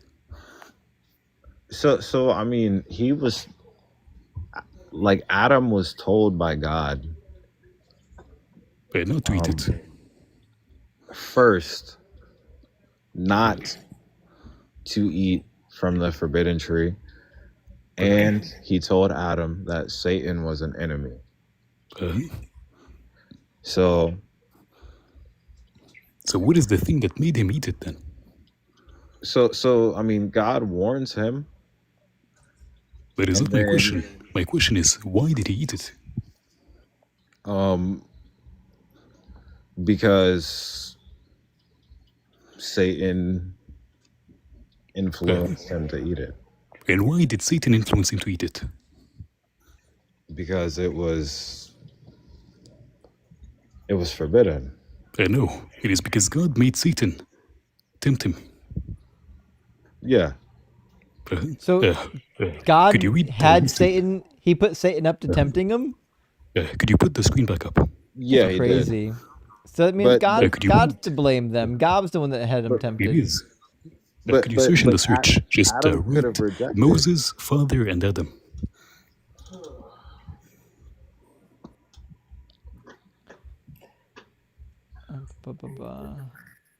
Are we looking for Sahih Al-Bukhari 6614? Okay. It says the prophet said, and I hate this header, by the way, on Sunnah.com. There's no way to get rid of this gigantic header. But it says, the prophet said, Adam and Moses argued with each other. Moses said to Adam, "O Adam, you are our father who disappointed us and turned us out of paradise." Then Adam said to him, "O Moses, Allah favored you with his talked to you directly, and he wrote the Torah for you with his own hand. Do you blame me for action which Allah had written in my fate 40 years before my creation?" So Yahweh put it in his, he wrote it down. Allah wrote in advance. And that is not just it. When he made Adam, that is when Satan first rebelled against God, quote unquote. So he wrote that Adam is going to be kicked out of heaven, which happened because Satan tempted him. And Satan was the highest of the jinn, the most pious of the jinn, living in heaven with the angels. So all of this was written by God before it happened. It was destined that Satan is going to do that. So it is not Satan's fault. That's crazy. Justice for Satan. Justice for Satan. Oh, okay. So, I mean, okay. So you guys are saying that it's basically like predestined that Adam was going to get us kicked out of heaven. That is what Adam said. Okay. Yeah. So, I mean, I believe that he could have said that because I mean, you know, it's like once it happened, it happened. Um, but Adam could have refused to not. No, he couldn't have. If it was written in his fate, if this was his fate, then he couldn't have refused it. Because it is his fate, and God has written it for him. Can you escape your death? You can't. But God warned him though. Sure. So? And in the same breath that God warned him with, he has destined him to do it. So the warning is literally you playing with toys. So I'm like, okay, so I'm like, if somebody warns you not to like do something before you do it, is that like?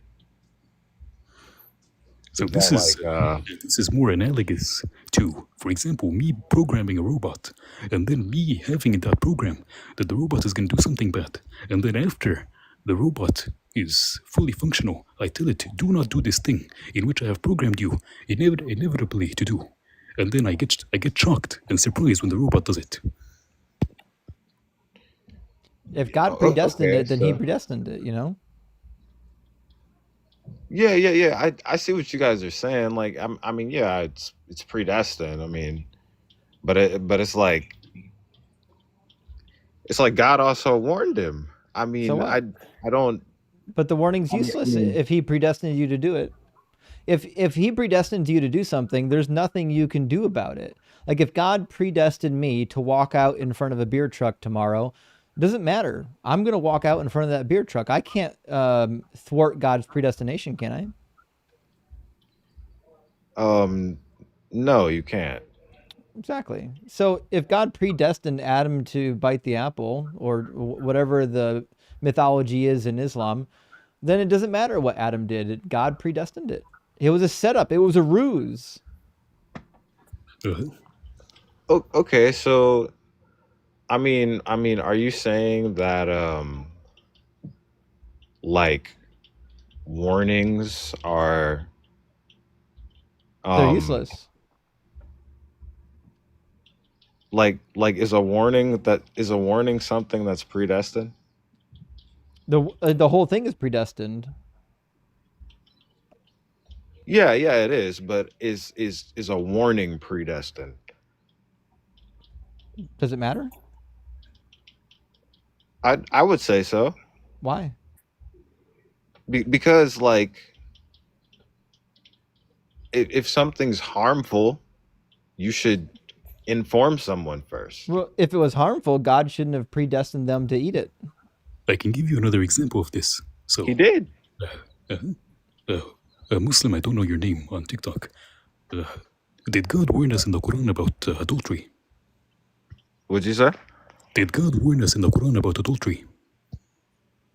Yeah. Justin, could you bring it back up? The screen? Oh, sure. Yeah, absolutely. Could you search up in the search fixed amount adultery? Oh boy, this is not going to be good. I can already feel this one coming. It says, "Verily Allah has fixed the very portion of adultery which a man will indulge in, and which he of necessity must commit. The adultery of the eyes is the lustful look, and the adultery of the tongue is licentious speech. The heart desires and yearns, which the part may not put into effect." That's crazy. And yet God warns you about adultery.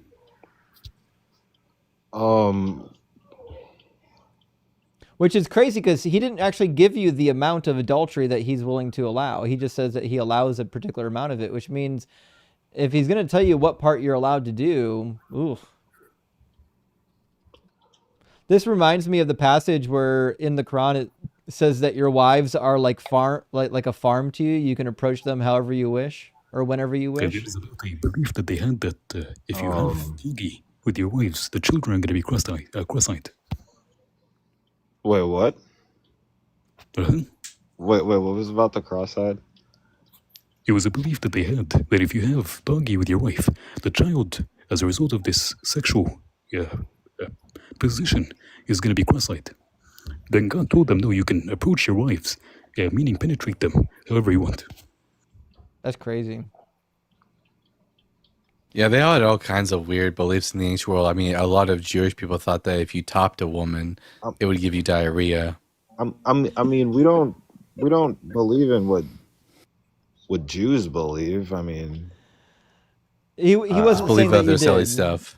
I wouldn't say that we believe in what like Jews or what He It's Christians not that believe. far off. he didn't say that though. That's not what he's saying. No. Oh, okay.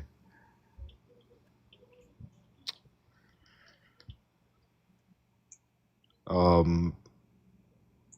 So, okay, was there a question I was Yeah, supposed to answer? so the question that we're trying to figure out is why is Satan the bad guy? He hasn't done anything bad yet. Um. I mean, he thought he was better than Adam. I mean, But he he thinks was. he's better. He thinks he's better than everybody. He is. I mean, you think so? The book said so. That He's Satan, he's objectively better. that Satan is better.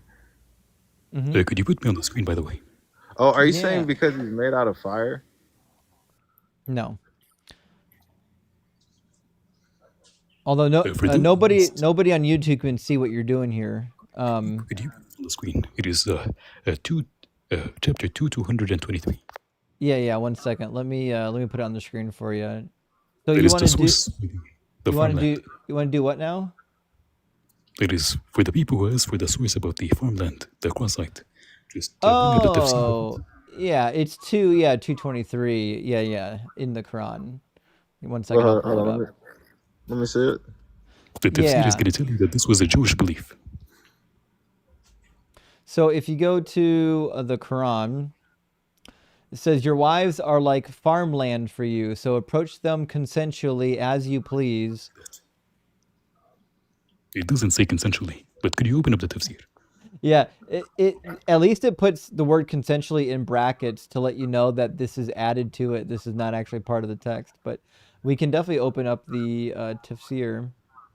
And then Control F, and then cross.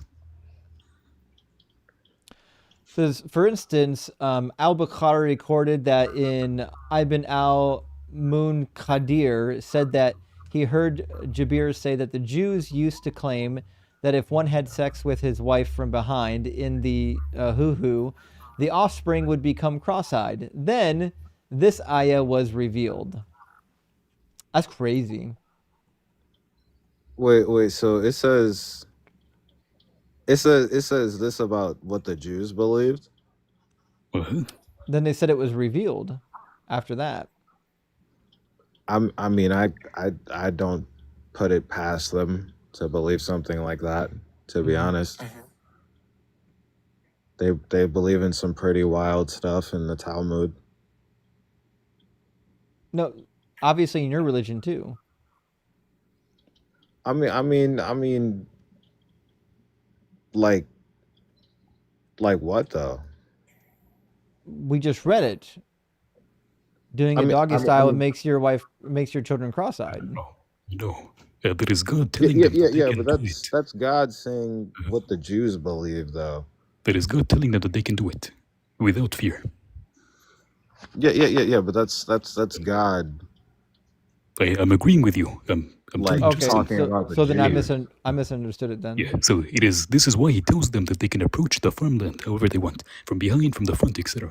Oh, I see what you're saying. Yeah. That's why he says that you can treat your women like farmland. Yeah. Okay. Makes sense. Well, anything else? Is there any reason why we would think that Satan's a bad guy? Because even though I haven't really read much of the Quran, I've just started it for the first time in like 25 years. I haven't seen anything bad that he's done yet. What has he done that's bad?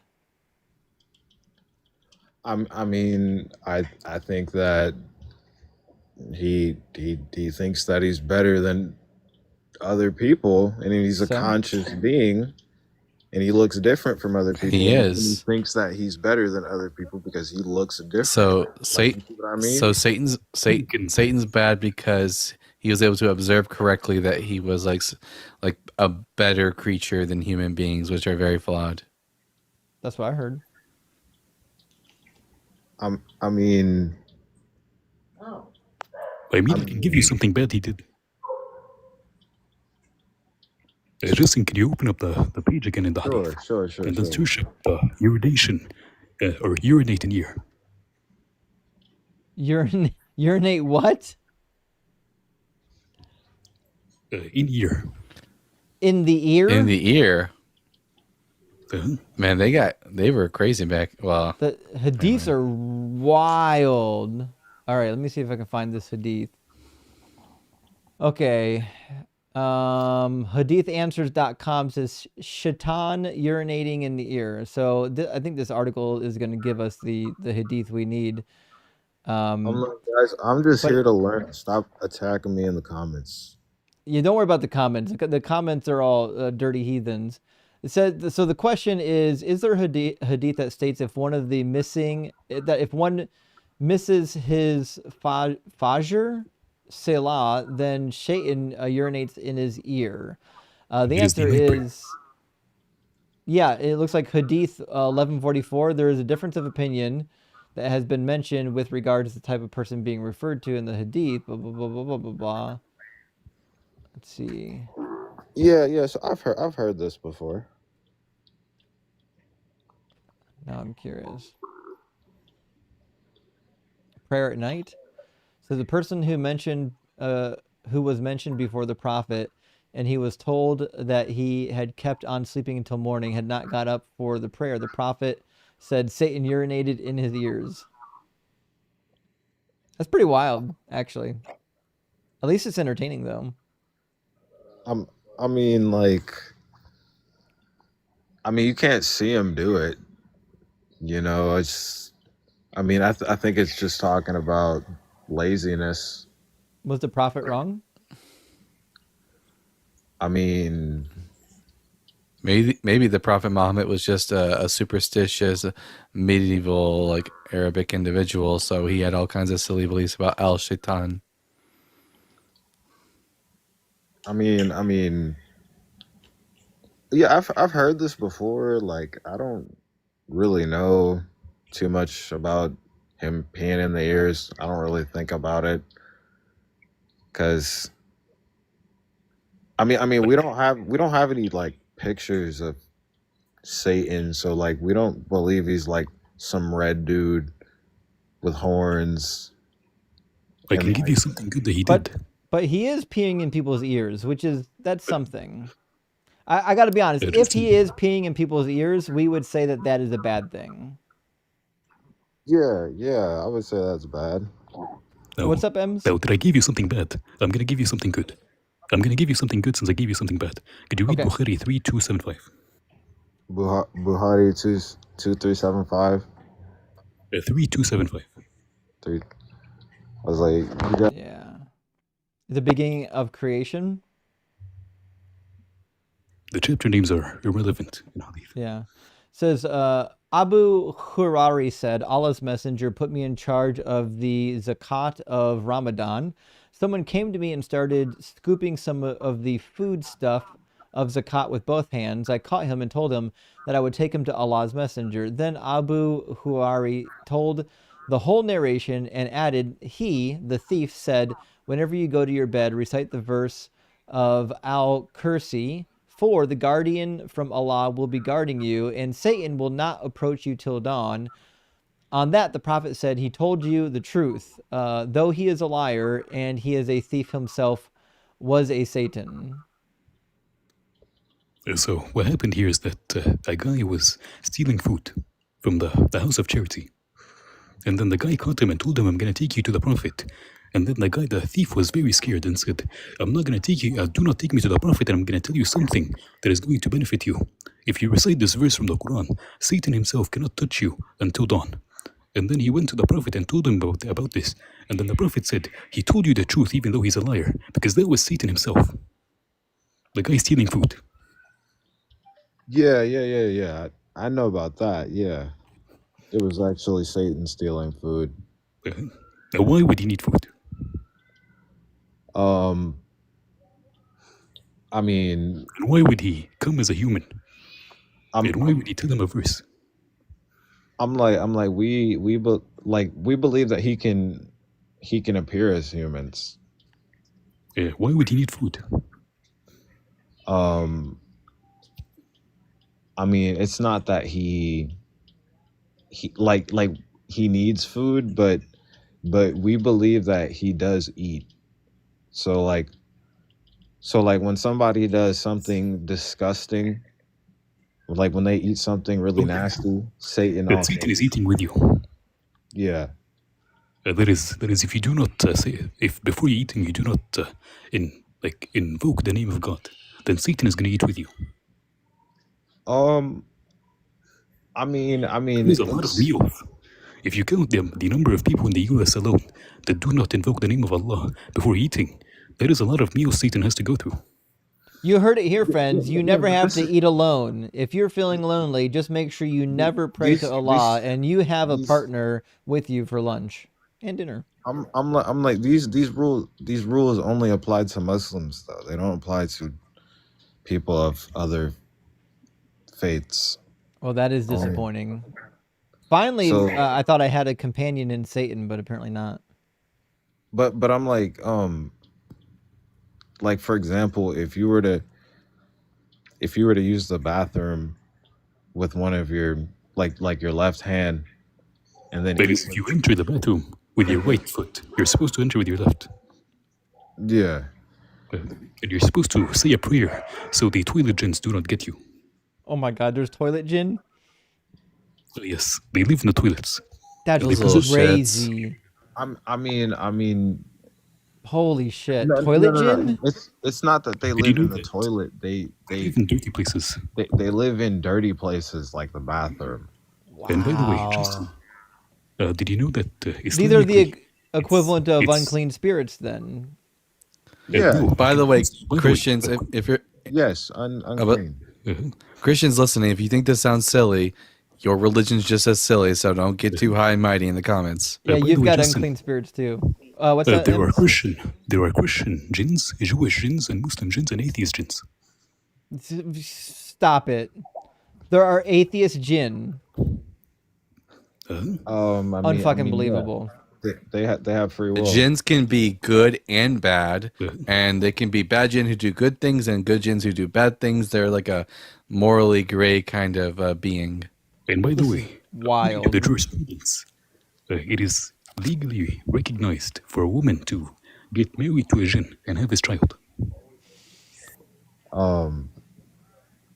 It's a thing. Yeah, this religion makes a lot of sense. A jinn having a woman's child? Some jinn sound like Robin Williams, but that's another matter altogether. I'm like, I mean, jinns means hidden spirits. No, jinn is literally the name of a being. In Arabic, it doesn't mean hidden spirit. It does mean hidden spirit. That is my language. I would know that it doesn't mean that. I mean, you could look up the meaning of jinn. Sure, he's a native Arabic speaker. You think he doesn't know his own language? And also, what was I going to say? I just imagined an atheist Jinn Justin having a debate on TikTok with Jinn Muslims on Jinn Talk or whatever they use. Listen, I would totally join up Jinn Talk. I'm 100% down for Jinn Talk, actually. Gin and tonic? Mm-hmm. Listen, why are you here? I think that's your name. We've actually had a lot of fun talking to you. You're pretty good at sport, but I think it's time to move on to our next guest. But like, to be fair, like you've taken this really, really well. I'm actually surprised a lot of people don't.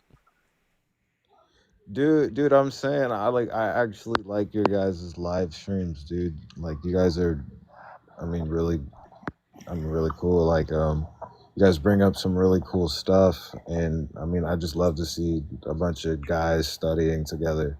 So, I mean, it's like, dude, I'll tune in. I mean, you could bring me more stuff, dude. Like, I can come back. It doesn't matter. Yeah, listen, come back again sometime when we're running another topic, and we'll dig into whatever the next topic is. Sure, sure. Sound good? Well, it was good to hear from you, friend. Take care of yourself. You too, you too. Thank you, thank you. You know, Justin, one of the weird oddities of the Quran is the fact that Satan is called Iblis.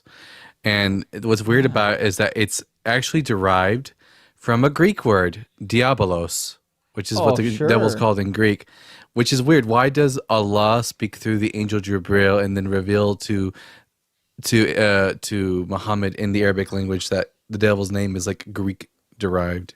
Well, because obviously the Bible was corrupted, and the Quran is the true revelation fixing the corruption. I mean, also the devil's just Greek. He's from Greece. That's why. The devil is from Greece. You heard it here, friends. Actually, we did a live stream a long time ago that was the claim of the live stream was that Satan and hell was robbed from the Greeks. It's not actually authentic to the Bible. And we got at least a mild reception to that topic. It was pretty good, actually. Dalton, by the way, I haven't heard that before. Where did you get that from? Oh, this is just like the standard etymological, like I've heard it from several different scholars, but I'll find like an actual source for you to send to you. The Islamic source of the name is Iblis, coming from the word Iblis, which means I've like lost faith in the mercy That's of one. That's one of the two explanations I've heard. It's either it comes from that or it comes from diabolos, because it wouldn't be the first time in the Quran that you get a lot closer to the sure. Although it wouldn't be the first time in the Quran we get like these Greek loan words like Injil, which is like from Evangelion. Yeah, we're gonna grab Alejandro next, and then Sarah after that. Friends, let me grab just a couple super chats, and we'll get our next guest pulled up in here. Ems, what do you say? I was gonna drop. Thank you for having me. Thank you for being here. You're always welcome, buddy. Love you very much. Retired Bomb Tech, thank you for the $20 super chat. Says Dalton, this 20 for you, my man. Stock up on that coffee for your long cook shows. Been watching you too. Good stuff. Keep up that hard work. Dalton, make sure you send me your links after this live stream so we can get this to you. Also, if you're watching, much appreciated, because I'm saving up for a monitor, a keyboard, and a mouse right now. If you're watching this, you can give directly to him. He's got you have your link tree set up now, right? Yeah, I have a link tree with my Cash App in it. Good man. You go to his link tree on either his TikTok or his YouTube, and you can support him directly. So thank you, Retired Bomb Tech. I'm excited for his profile to continue to grow. And Devil's Public Defender, amazing name. Thank you for the $10 super chat. Says, keep up the good work. My client sends his appreciation. I'm sure he does, as the Devil's advocate.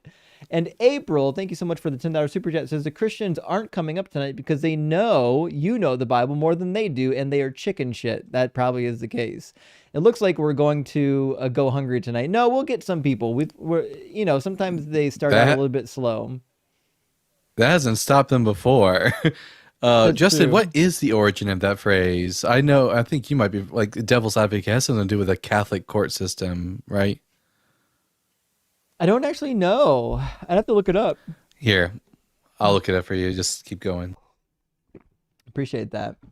Definitely appreciate that. And Mike Bowen, thank you for the $10 super chat. Says Philbro voice. Satan's eternal createdness and temporal fall are only intelligible because of the instantiation of the substrate of the universe, a guy who is his own dad. Of course, it makes perfect sense. I forgot about that, and I like that you ran that argument through the wisdom of Peterson word generator. That was pretty good.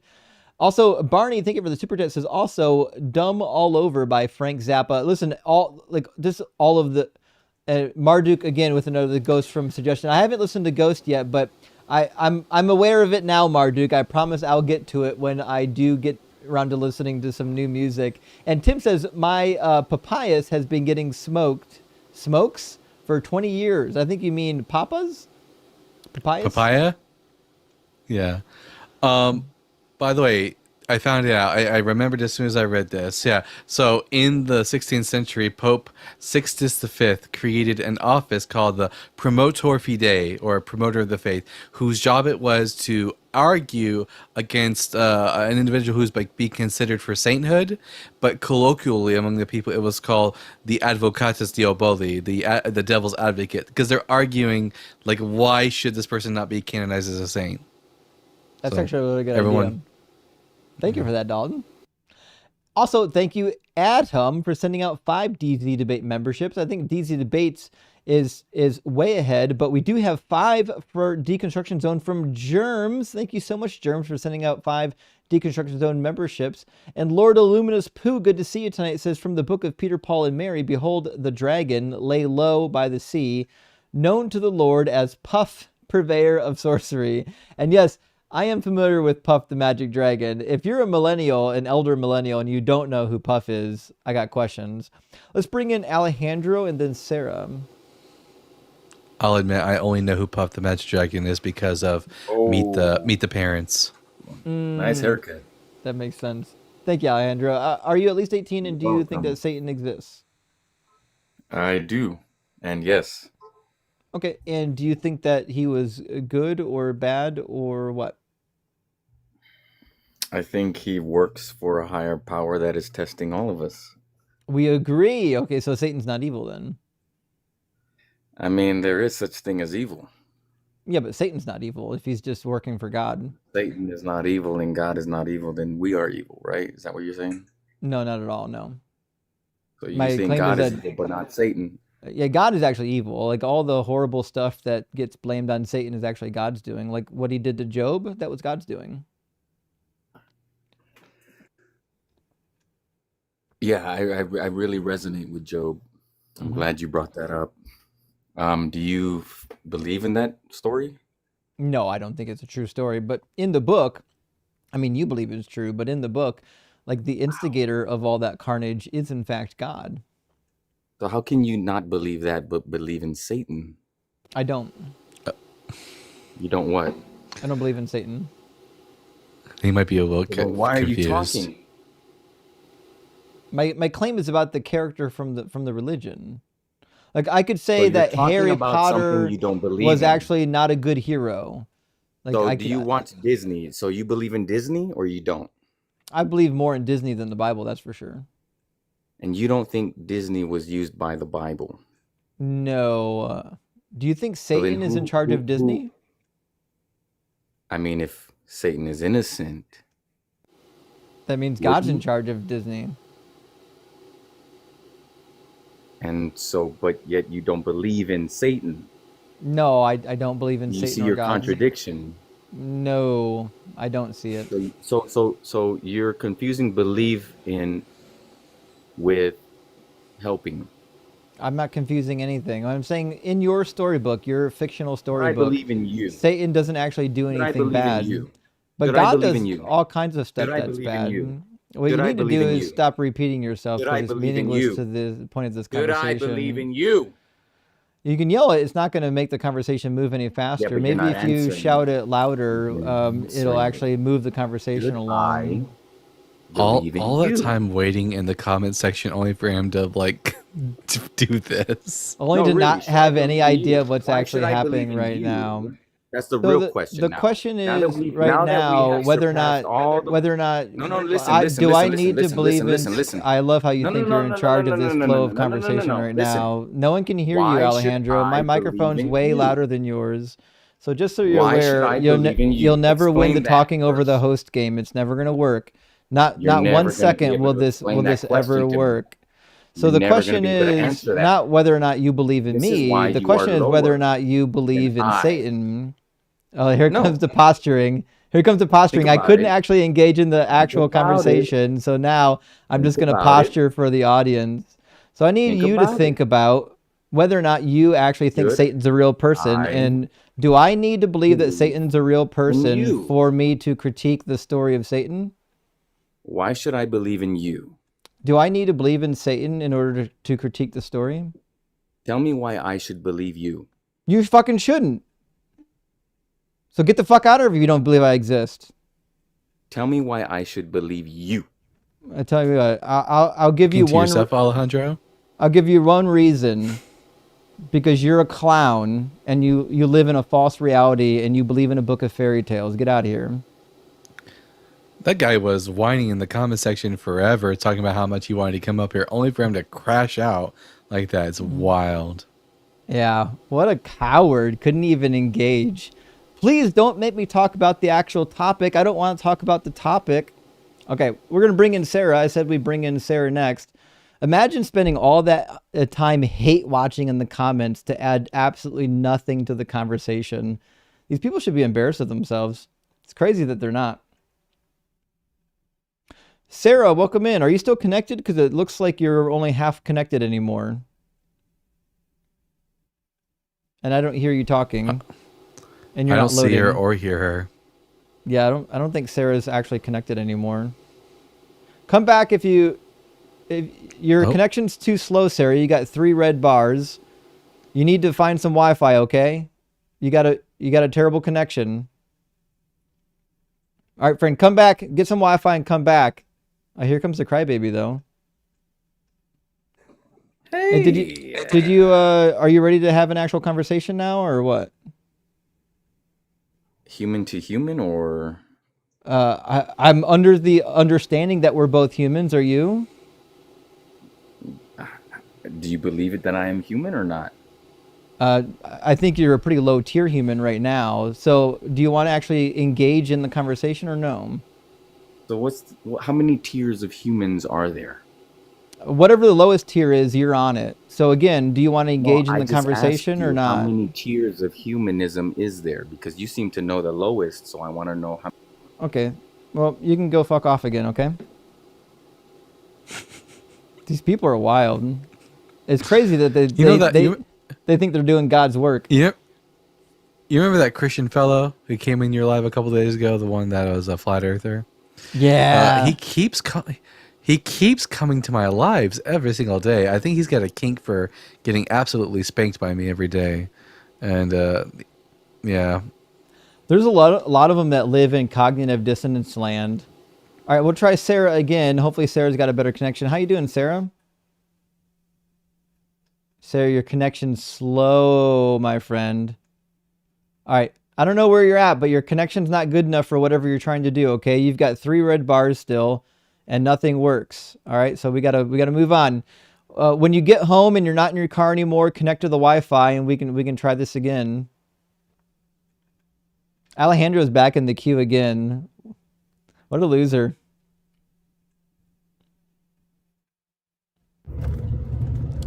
Josh, are you driving right now? I'm in a car on my way somewhere, but I'm not driving. Okay, so you're not driving. Somebody else is driving? Correct. Have the driver say hello.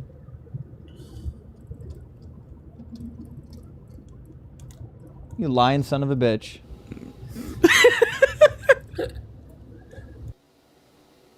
I'll never understand. Oh my gosh, that's so... Why have I never thought about that? Because I'm always suspicious, too, that people are lying to me. That seems like such an obvious thing to say.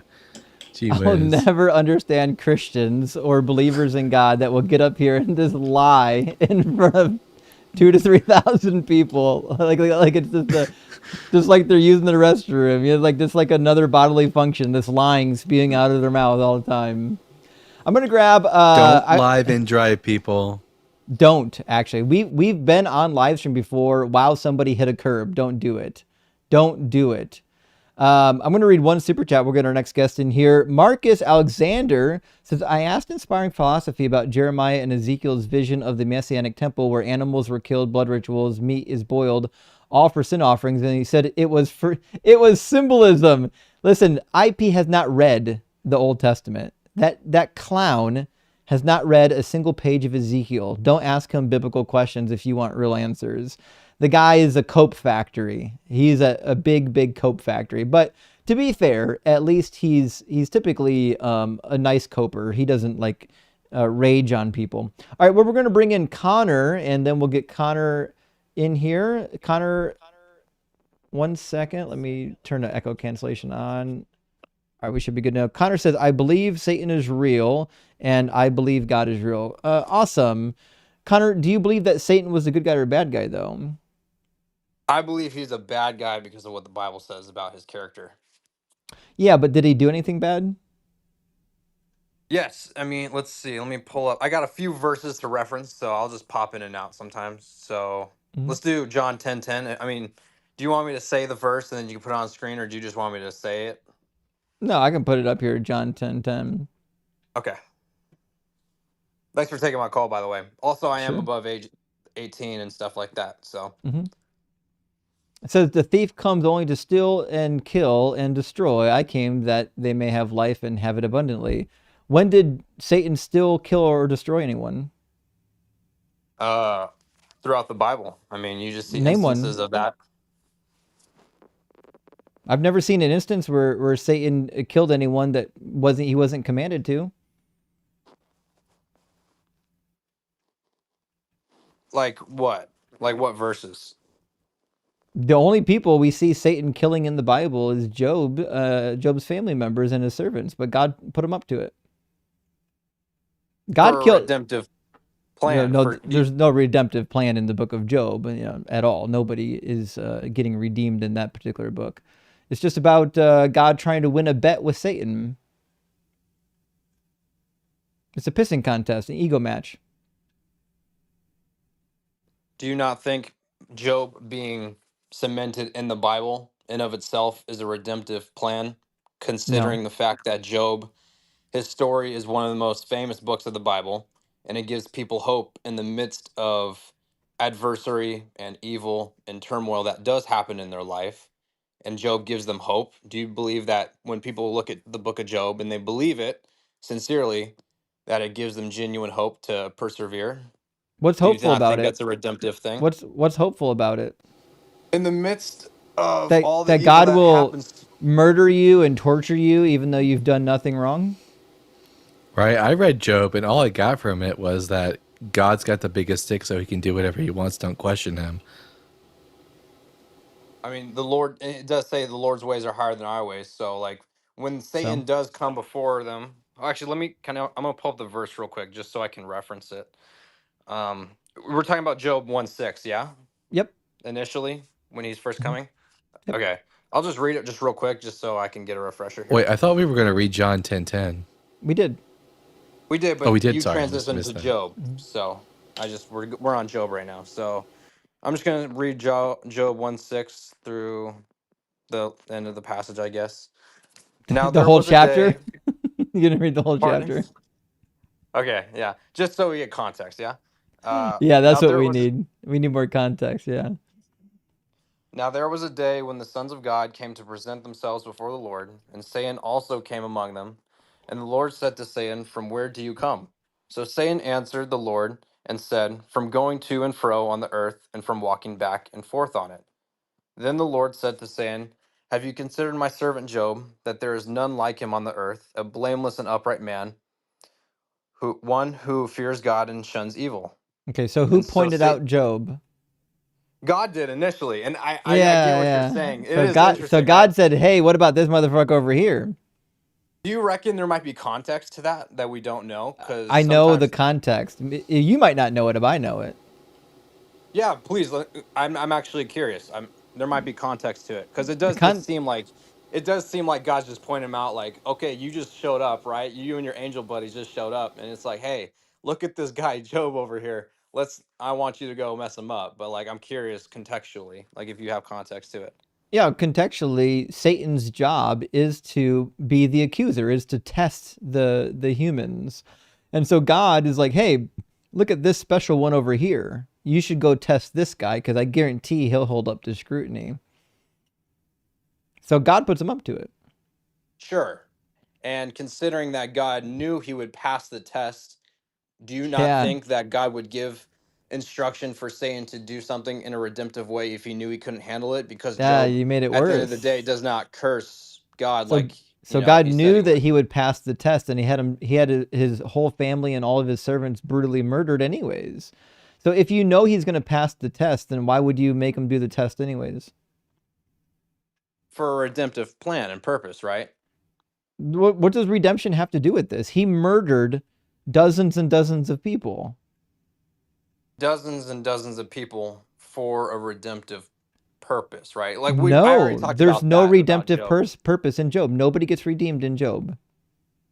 Do you not? Well, okay, well, this goes back to the thought of like, well, when people read Job, they have hope in knowing that even in the midst of trials and tribulations that God puts them through, because Satan, like you said, does his bidding, right? Like you're saying that, God commands Satan to do evil things, right? So like when people are put to the test, there can be redemptive plans even in that, right? Like there's multiple Job stories that Yeah, exist out there besides Job, when I was a Christian, when I was a Christian, I didn't get that from reading Job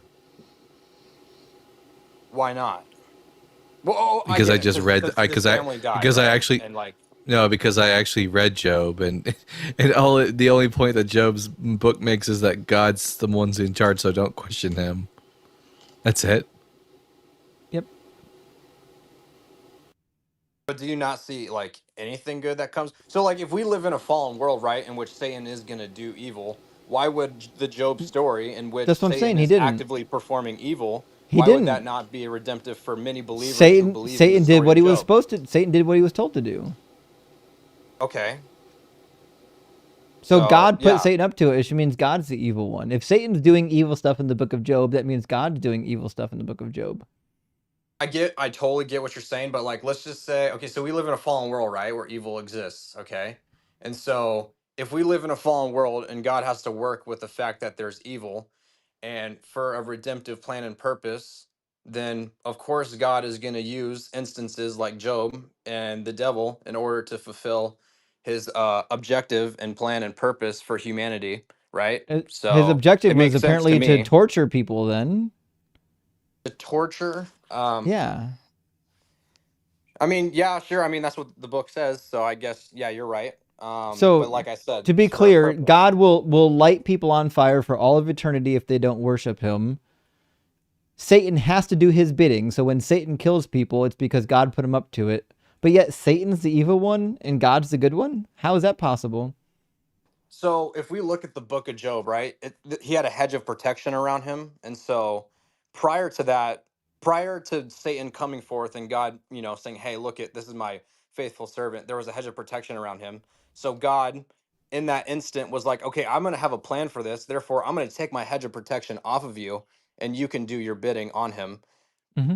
Providentially, because I'm God and I know what's going to happen. I know how the story ends, and I know that I, Yahweh, the King of Kings, the Lord of Lords, the Alpha and Omega, Jesus Christ, am going to get the glory at the end of the day. So God So, murdered all of Job's family and servants just so somebody down the road would give glory to God for all the murder he did? I But mean, he's got sure, that back assword. think about it. What has it? Okay, so bigger impact, bigger picture, right? So, like, he Bigger kills his picture. family. This is a book of Yeah. horrors.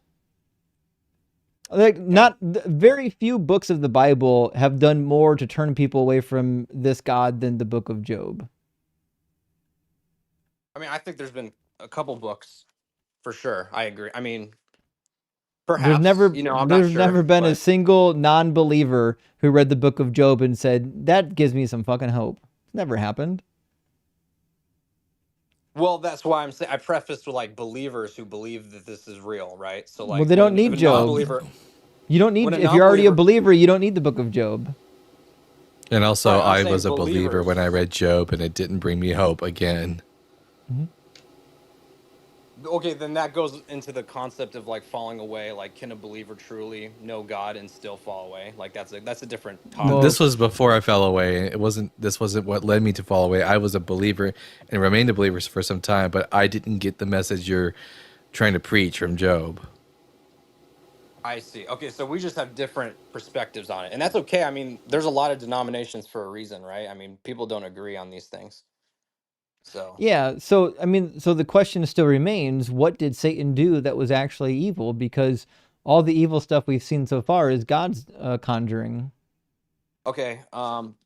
I would like to do more like character traits of Satan, but just to finish out on Job, or we could talk about it. I don't mind at all. But for Job, in the grand scheme of things, big picture, right? If the objective was like, okay, we're gonna kill Job's family and all his animals and crops and all these awful things, right?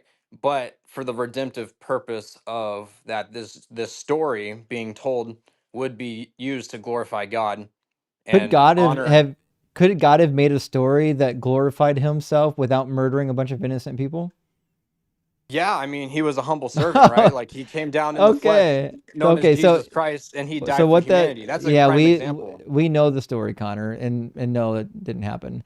So the reality is if God could write a story that would bring glory to himself or perform something that would bring glory to himself, that doesn't include all the carnage, and then he chooses to do the carnage anyways, then he's a prick, he's evil. We live in an evil world, so do you not think that It's by evil proxy? because God created it. Well, no, it's a result of our free will choosing No, to. wrong again. Yeah, Nope. It's anyone in the evil because garden would God have created ate. evil. Anyone in the garden would have ate from the fruit I of know, because the tree of God created knowledge. us to have the sin nature. Yeah. God Because set up we Adam and Eve for failure. have free will, right? So like No. we can choose to love him or not, right? So the definition of Well, love, in no, my opinion.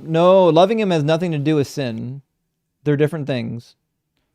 Did you stop loving your parents when you disobeyed them? No, I still love my parents. Okay, so they're completely irrelevant then. So the reality is, like in the Christian doctrine, God had to create this horrible state of affairs because Adam and Eve bit from a fruit that they didn't even know it was wrong to bite from. They didn't know right from wrong yet. They didn't know that disobedience was wrong, and they didn't know the consequences, and all of humanity was punished for a crime that they didn't commit. Why is it that all women have painful childbirths, excruciatingly painful childbirths, just because Eve bit that fruit? Okay, so yeah, that goes to the conversation of the knowledge of good and evil, right? Like, can evil exist without good, and can good exist without evil, right? So like, Yes, because Revelation 21 says so. It said there's no more pain, no more suffering, no more death in the new heavens and new earth, which means there definitely is a state of affairs God could have created where people would still have free will and there would be no more suffering. yes, and we saw that, and Satan fell because of the pride. He was in a perfect state, and he even knew God. So, like, we live in a world now where like people don't believe in God and stuff like that. So it's kind of difficult, when it comes to being a believer and stuff like that, like having faith. Like, there's a little work on our end to be like, okay, I'm gonna have faith in Jesus Christ as my Lord and Savior, even though I didn't see pictures of him. I didn't see the holes in his hands. Like, who was that character? He was like, hey, touch the holes in my hands and Thomas. believe that I'm. Thomas. Thomas. So like we don't have that luxury, whereas Satan did. And even in that perfect state, he was still prideful and fell because he had free will. So He we do have wasn't free will he in the wasn't afterlife. We see that because of he Satan. wasn't there was no fall of Satan. That's not in the Bible. Jesus says that Satan was a liar and a murderer from the beginning, and I don't believe Jesus. I believe Satan. Because I Yeah, Jesus, if Jesus is God, that means he lied in the beginning and Satan told the truth. The first lie in the Bible is told by God, not by Satan. Do you believe that God was created? So therefore there would No. be a beginning. Okay, so Well, if I he's I don't eternal, believe that God is created, which is one reason why I would never believe that Jesus is God. But that doesn't actually address the point, which is the first lie in the Bible was told by God, not by Satan. Which means from the beginning, God was a liar, not Satan. Which means what Jesus is beginning now a though? liar. Okay, what I'm saying is God is eternal, right? And so presuming what beginning is he referring to is the Obviously, the question. beginning of the creation, Why do we think that? because there Because is I no interpret it beginning in differently. God's world. God's world has no beginning. From the So, beginning, there is no beginning in God's world if he's outside of time, which means the only beginning we can point to is the beginning of the heavens and the earth in this current mode of creation. yeah, right. The verse. Oh, do you mind if I'm going to pull up that verse real quick in the beginning, just real quick, just so we can pinpoint when that was. And you believe? I'm sorry. Hold on. Let me just look it up. 1 second. Thanks for being patient with me. Hmm. Beginning. God. was. Are you looking for See. Genesis, John 1:1? Yes, in the beginning, correct. In the beginning was the Word, and the Word was with God, and the Word was God. Um, and okay, that's what I was saying. I So would disagree with that translation, but sure. KJV, Yes, it's not important right now. Yeah, the KJV is not very good, but that's not important right now. The important thing is that when Jesus says that Satan was a liar and a murderer from the beginning, that's just wrong. The okay, first person to dude. murder anything is God, and the first person to lie is God. Thank you for that setup because that John 1:1 correlates with Genesis 1:1. In the beginning, God created the heavens and the earth. And so how I interpret that is like the heaven, okay, third heaven is like heaven, second heaven is like the All heavens, right, like the stars and the Connor, that doesn't No. constellations. address the words that just came out of my mouth. I need you to pay attention. No, I'm getting The there. Just words that please, left please my let me mouth finish. was that Satan wasn't the liar and the murderer at the beginning. It was God. Okay, please let me finish. I promise you it'll make sense. Just let me finish, okay? In Genesis 1:1, in the beginning, God created the heavens and the earth, okay? So, like, please let me just lay this out for just a second. This is how I interpret it, okay? So there's three heavens, okay? So the top third heaven would be where God is, right?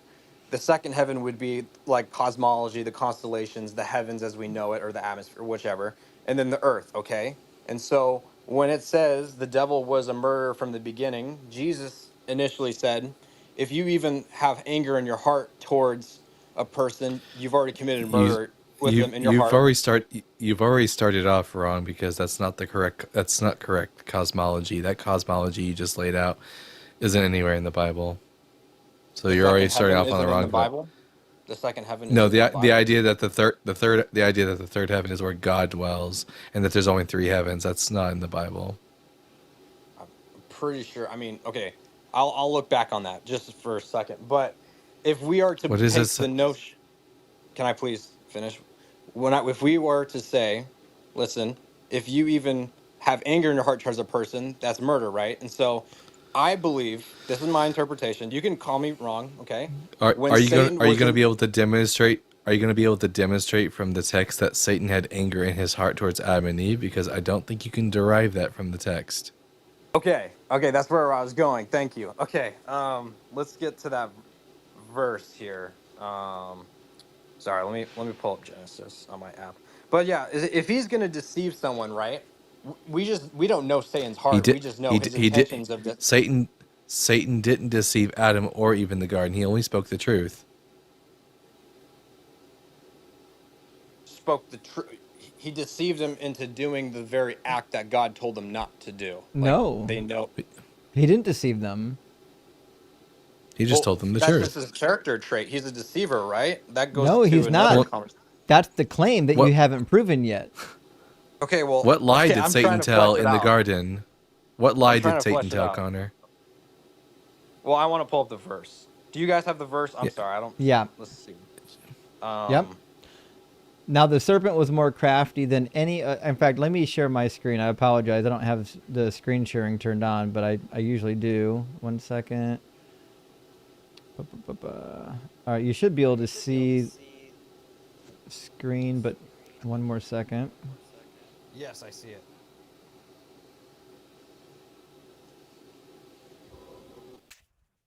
Okay, Is that I think we. Genesis 3? Yeah, but hold on a second. Okay, see if it works now. Yeah, that's Genesis 3. It says, now the serpent was more crafty than any other wild animal that the Lord God had made. He said to the woman, did God say you shall not eat from any tree in the garden? So, you know the story. Did God say that from Genesis 2, right? Yeah. Okay, and so it says, the woman said to the serpent, we may eat of the fruit of the trees in the garden, but God said, you shall not eat of the fruit of the tree that is in the middle of the garden, nor shall you touch it, or you shall die. Okay, but the serpent said to the woman, you will not die, for God knows that when you eat of it, your eyes will be open, and you will be like God, knowing good and evil. And that's in fact what happened. Their eyes were opened, and they became like God, knowing good and evil, which is validated in verse 22, when God himself says, "See, the humans have become like one of us, knowing good and evil, and now they might reach out their hands and also take from the tree of life and eat and live forever." Yes, precisely. Thank you for So, that. I so didn't know the verse. Satan, yeah, so Satan wasn't lying. He told the truth. Right. However, he deceived them into doing the very command that God told him not to do in the hopes How? that What did he he say would that was deceptive? to eat of the fruit of the So knowledge of good and don't he God said he don't do it. deceived them by telling them the truth.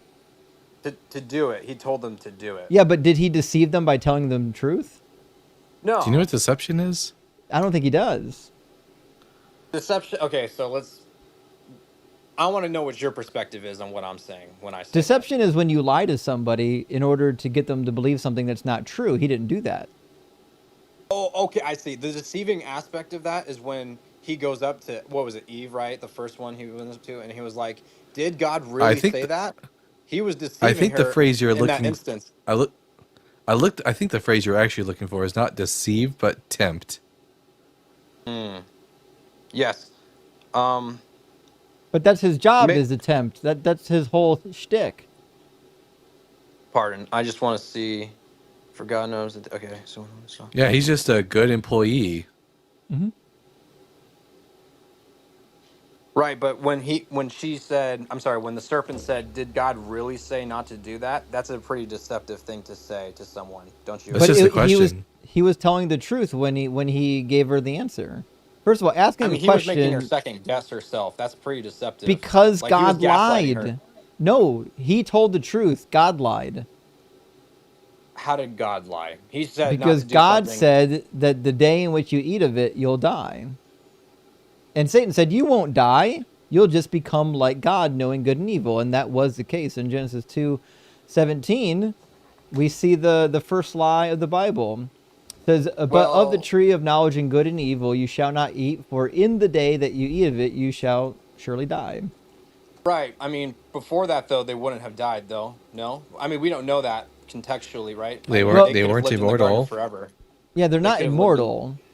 The only thing How that do was we know keeping that? them alive was access to the tree of life, which is clear at the end of Genesis 3. God has them removed from the garden now that they know good and evil, so that they can't eat anymore from the tree of life and live forever. It says, "See, Right. humans have become like one of us, knowing good and evil, and now they might reach out their hands and take also from the tree of life and live forever. Therefore, the Lord God sent them forth from the Garden of Eden." So their becoming mortal or being mortal was always true. They just no longer had access to the tree of life. Yeah, in fact, if we take the text for what it plainly says, it would appear that they were mortal and they had never yet eaten from the tree of the knowledge, the tree of life. Is there an echo? Yeah, I think it's fixed now. Oh, okay. Yeah, they were actually just mortal the whole time, and they had not yet eaten from the tree of life. So like nothing really changed in their condition. Sure. I guess we just disagree on like what that meant by die because clearly they didn't die instantly, right? But like maybe death in the sense that eventually they would die, right? It In a didn't say year's term. eventually. So It says in the It day. says, yeah, but yom in the day. in the day. I wonder what Yep. that means. I wonder if we did a word search on that, what that would mean. Yom means day. Like, Okay. God, like Yom Echad, day one, Yom Shani, day two. Yom just means day, I see. like the Well, way the you understand the God word says a day. day to God is like 1,000 years, so like that God time doesn't may not God doesn't work. say that. The psalmist says that, and that's more rhetorical. That's not meant to give you a math equation for what God's days are like. Sure. Okay, for in the day that you eat of it you shall Yeah, die. if a day is 1,000 years, that means Adam lived to like 900,000 years. 900,000 years. Uh yeah, I just Yeah, and don't see Jesus it was in like the grave for 3,000 years. for in the day that you eat of it you shall die. I just don't view it like that just because of what we see from the story, you know what I mean? And I wouldn't necessarily view it as a contradiction, but I don't know. It's a I just find lie. Did they die the day that they ate it? I mean, a spiritual death in a sense, right? I I Justin, didn't say mean, words don't mean spiritual death. words. I know, words never mean words. It doesn't say spiritual death. It says you'll die.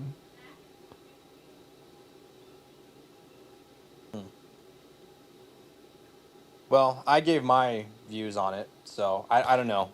But we clearly see though after the fact that they're still alive. So maybe our understanding of it or how we perceive it may not necessarily be correct, but Or I respect how you view Yes, it because yeah. it doesn't Well, look like Connor, that, right? yes, your way of reading it might not be correct. yeah, Yeah, or no, God 100%. lied. I agree. I agree. I believe, yeah. But we see as the fruits of it that Adam and Eve clearly did not die after the fact because we wouldn't exist, right? Because of humanity. Like they had to produce offspring, so it'd be Clearly. fruitful Yeah, and lots of because Yahweh times. wasn't telling the truth. So we have He was yet just to, threatening them. yeah. So we have yet to see a passage where Satan did anything bad yet. Let's see.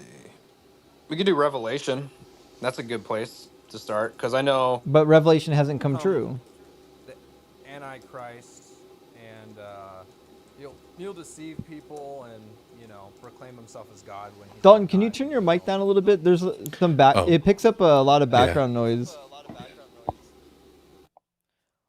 That's Oh, better. by the way, guys, I gotta go to Bible study. What time is it? 35 in like 25 minutes.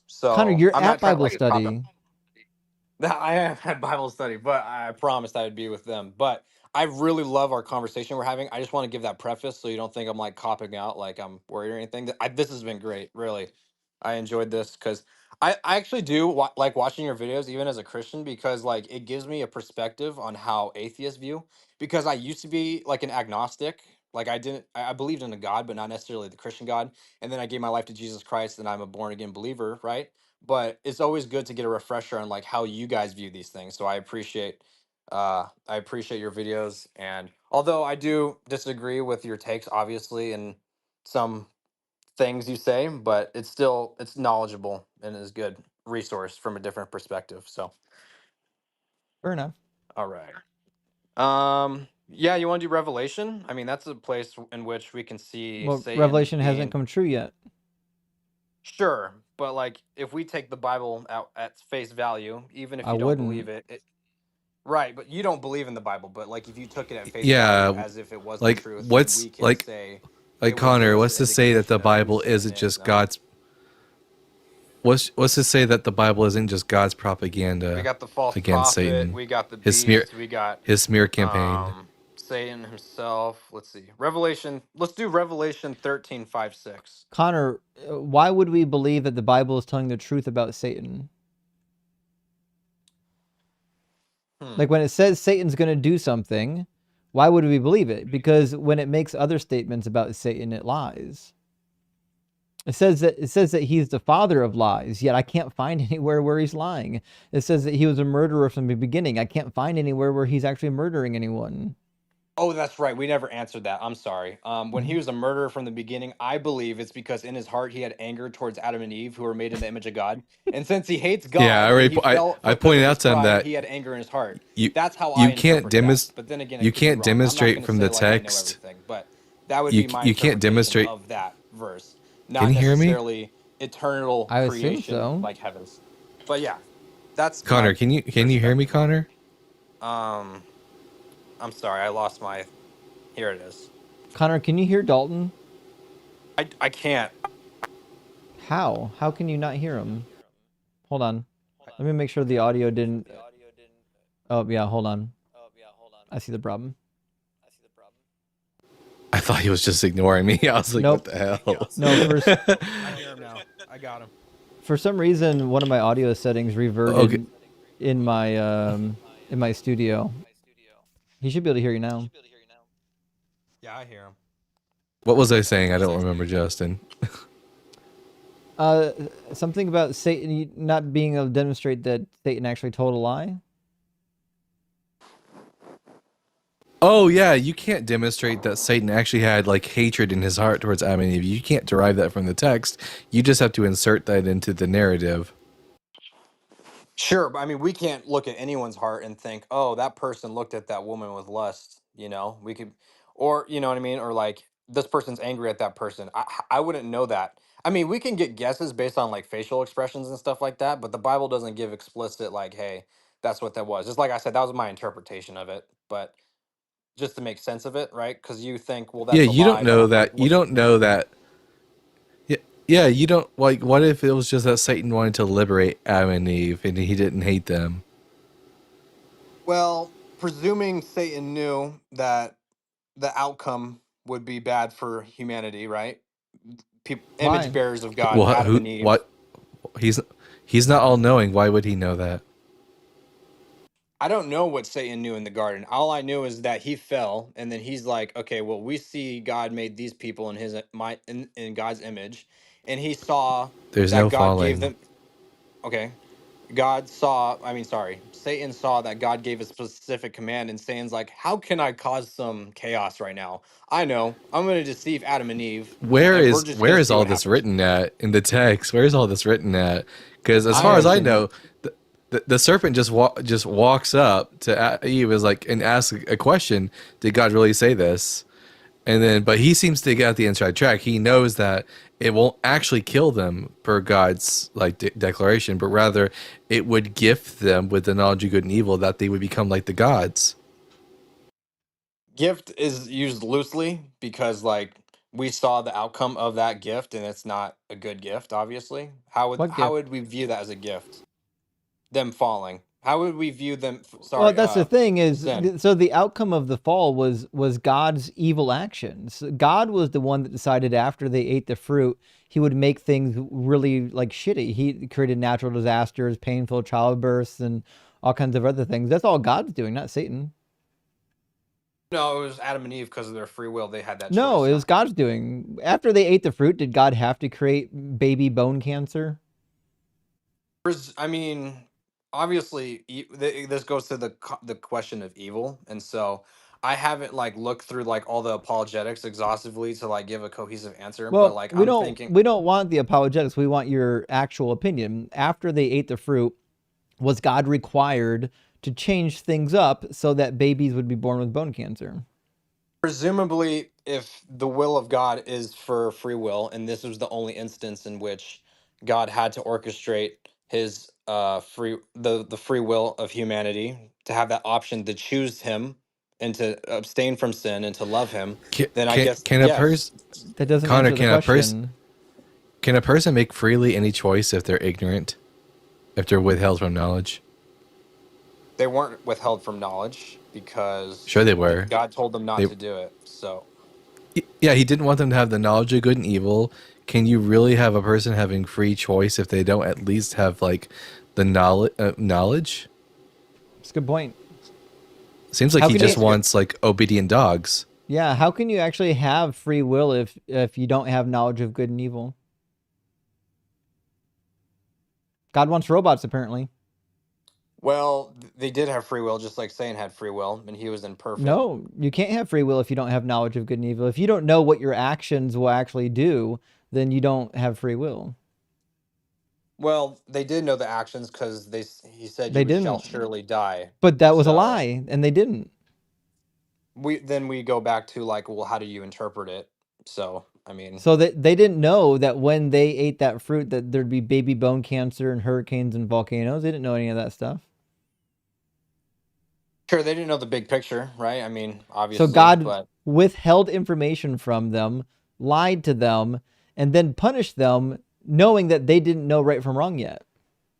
That's well, this goes crazy. to like this kind of goes with like the thing of like divine hiddenness, right? Where like sometimes God doesn't reveal the big picture other for whatever reason for his ultimate plan and purpose, right? So like if we are to believe that God is sovereign and is good and is just, and from our human perspective how we view God and how he decides to orchestrate things, then sure, it will come off as like evil, right? I mean, that's just how you would perceive it.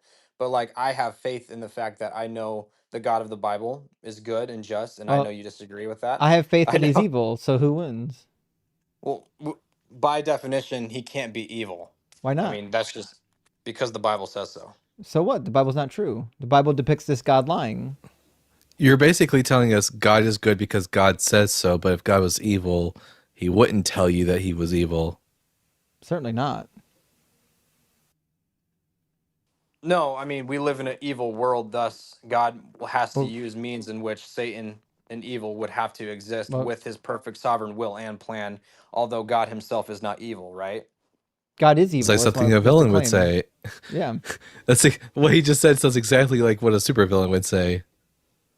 I'm not evil. What? I'm just going to drown all these people. I'm not evil, but I will have you thrust a sword through all these Amalekite babies. I'm not evil, but you can definitely own and buy slaves. You can sell your daughters as slaves even. But I'm not evil. Remember, I'm just and merciful, but I will have your women raped as punishment for not worshiping me. Right. If we just look at the Bible and what it says, right, on face value, granted, I'm not discrediting the fact that God may not orchestrate said At things face that we perceive value, as evil. No, like at if we face, like just yeah, at face yeah. value, Genesis 2:17 has God telling them that they would die that day. So are we going to be consistent when we talk about face value? Well, face value meaning the redemptive plan behind everything that God is orchestrating for humanity. Selectively face value. Okay, maybe I didn't mean to say face value. How would you what did I say that I could describe the word of God that's not face value? That I'm sorry if I misspoke because If I pick and choose to read the Bible in either literal or non-literal ways based on my agenda, then I can come to this conclusion. well whatever it holds up the Bible to the word of God, I choose cuz like I believe the word of God to be true. I believe the character of God is true and that he is good and just and holy. And so when you do see evil, then I trust that there is a plan and purpose for What are said we bad things that happen. what are we being redeemed from? Our sin, No, fallen no. nature, Why do we need redeemed from it? because we fell in the garden. Well, Adam and So Eve fell what? in the garden. Original sin. Original So sin. what? That's why. So what? Why do we need redeemed from it? Because, like to your point, if we live in an evil world because of our fallen nature, then we need a redeemer who is Jesus Christ, who did die on the Why? cross and saved What's the us. redemption do? Oh, I see. Okay, I get it. You know what? I saw a YouTube video of a guy talking about this. Like this is like theoretical, right? But this is kind of a fun way to view it. So like let's say if we go back to like in heaven and stuff like that, where Satan was up there and he fell from his pride and a third of the angels, right? So like he had free will, he knew God and like blah blah blah. So what if this whole thing was like a test or whatever in which once we do pass the test, we'll never fall like Satan did ever again, like Yes, after the but fact, because the we'll question always is reflect on that moment. You know what I mean? So like the that would question be is like the ultimate why redemption. do we need redeemed? What is God going to do to those that are not redeemed? He's gonna redeem those who choose to accept Jesus, his son, as a And perfect what's he going sacrifice to for his do to will. those who don't? They're gonna be eternally separated from his love, And and thus they're gonna be in hell. they're going to go to hell and burn forever, right? Yes, I'm. Well, Okay, so right we need now to be there may not be redeemed burning, from but in God's the lake of fire they'll be viciousness. burned. In the lake of No, fire they'll be burned in no, there Revelation. seems to be a burning in Luke chapter 16. Lazarus visits hell and he's in agony in the flames. And Jesus in Matthew 25 sends the people away to the eternal flames. There's certainly flames in hell. Oh So, no, I believe in hell for sure. Maybe my okay, perception so was then mislabeled. we need redeemed from God? We need redeemed from our sin fallen nature in which we choose willingly to be apart from God, right? So like we're Why? choosing But again, because we don't need redeemed from that. The only reason why we would need redeemed from that is because if we're not redeemed, God will light us on fire forever. But well did God design the sin nature, if we look at this passage that talks about how the with hell was destined was meant for the devil and his angels, right? Am which I is clearly a misquoting? lie because if God's all knowing, he knew the day he created it that human beings would go there. Well, the devil and the angels fell, right? Just like we fell. Therefore, the two species that he created, one made in him his image, and the angels, we both fell. So it's not wrong of God to put us in the same place if we both did that thing. You Why? know what I mean? We Why does both anyone fell need to go to the fiery hell pit? because Satan, in his pride and rebellion, wanted to usurp God and think he could. What does Satan have to do with me going to hell? Well, he's an example of what we should have not done and not Yeah, fall but with him why is God sending atheists and non-believers to hell? Why? because they don't accept Christ as their Lord and Savior. So what? Why? Why does he care? Because he nullifies all of our sins from the beginning. So why can't he just nullify everyone's sin? He does. If you believe, if you put your No, faith and he trust in doesn't him as your nullify Lord and everyone's Savior, you will sin. be. Nope, he doesn't. He only nullifies sin for people who believe in that sky carcass. I don't.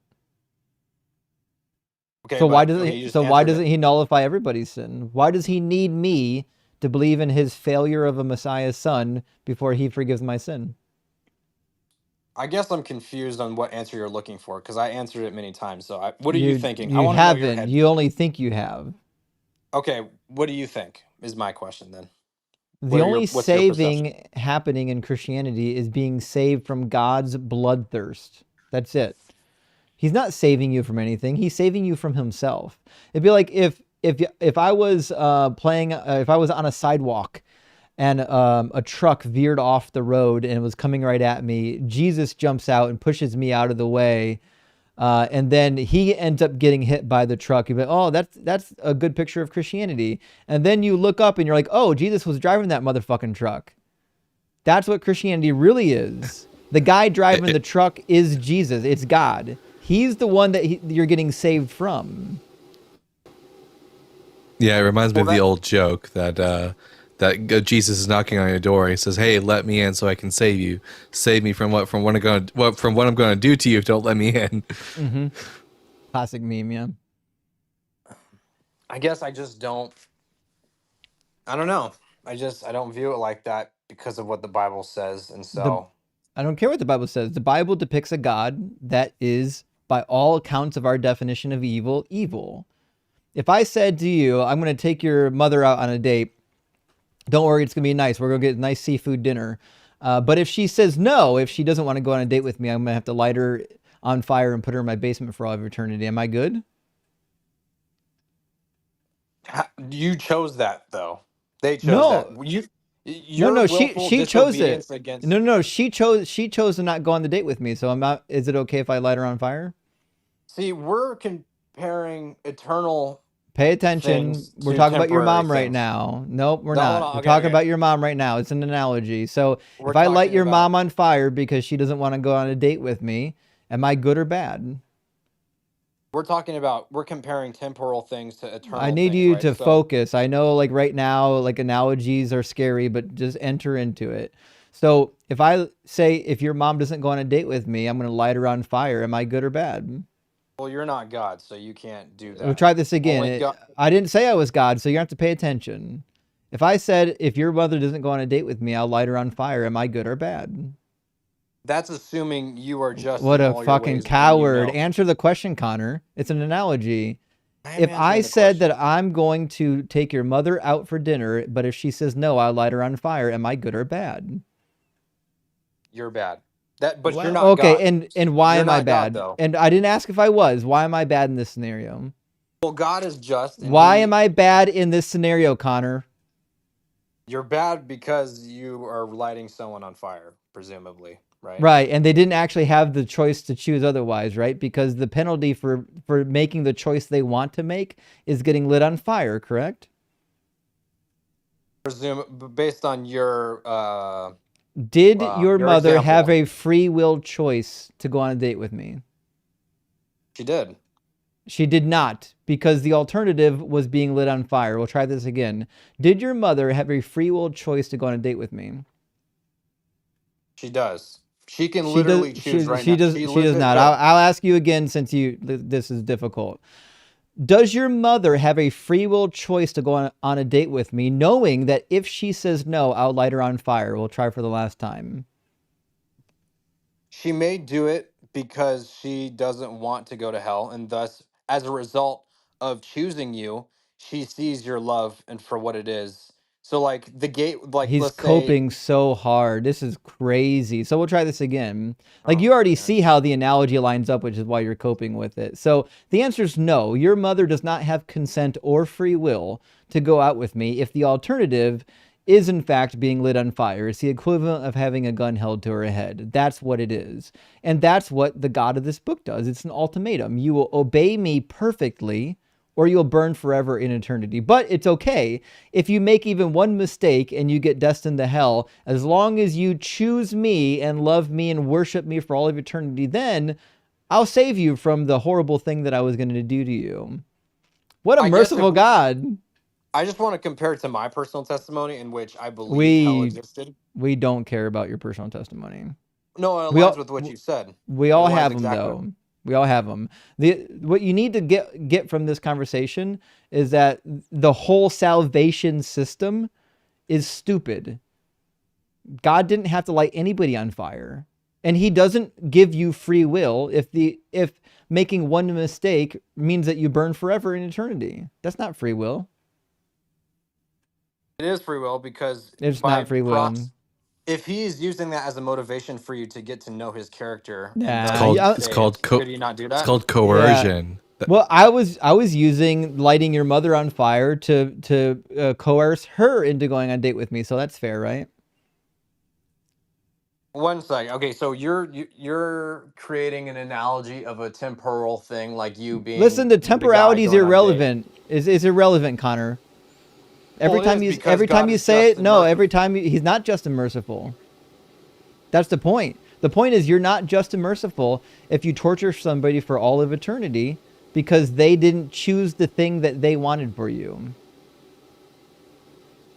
Well, God that's a wants robots. No, by definition, hell One is disobedience. eternal No. separation from God's presence. You're choosing that. Disobedient That's a act. choice you One made. You disobedient made act that means you choice. go to hell, right? Yeah, we all have fallen short of the Okay, glory of God. so one disobedient act means you go to hell. And why do human beings sin? You know the answer. You already mentioned it. It's because we have the what? Fallen nature.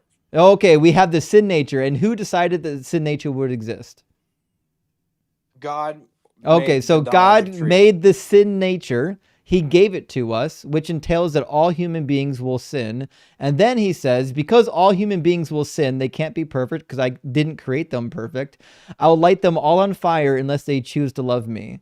It's a perfect scenario for your mother, except the thing with your mother is I would love her better than God would ever love her. And I'd actually pay for her dinner rather than asking her to pay for it. I don't need tithes and offerings.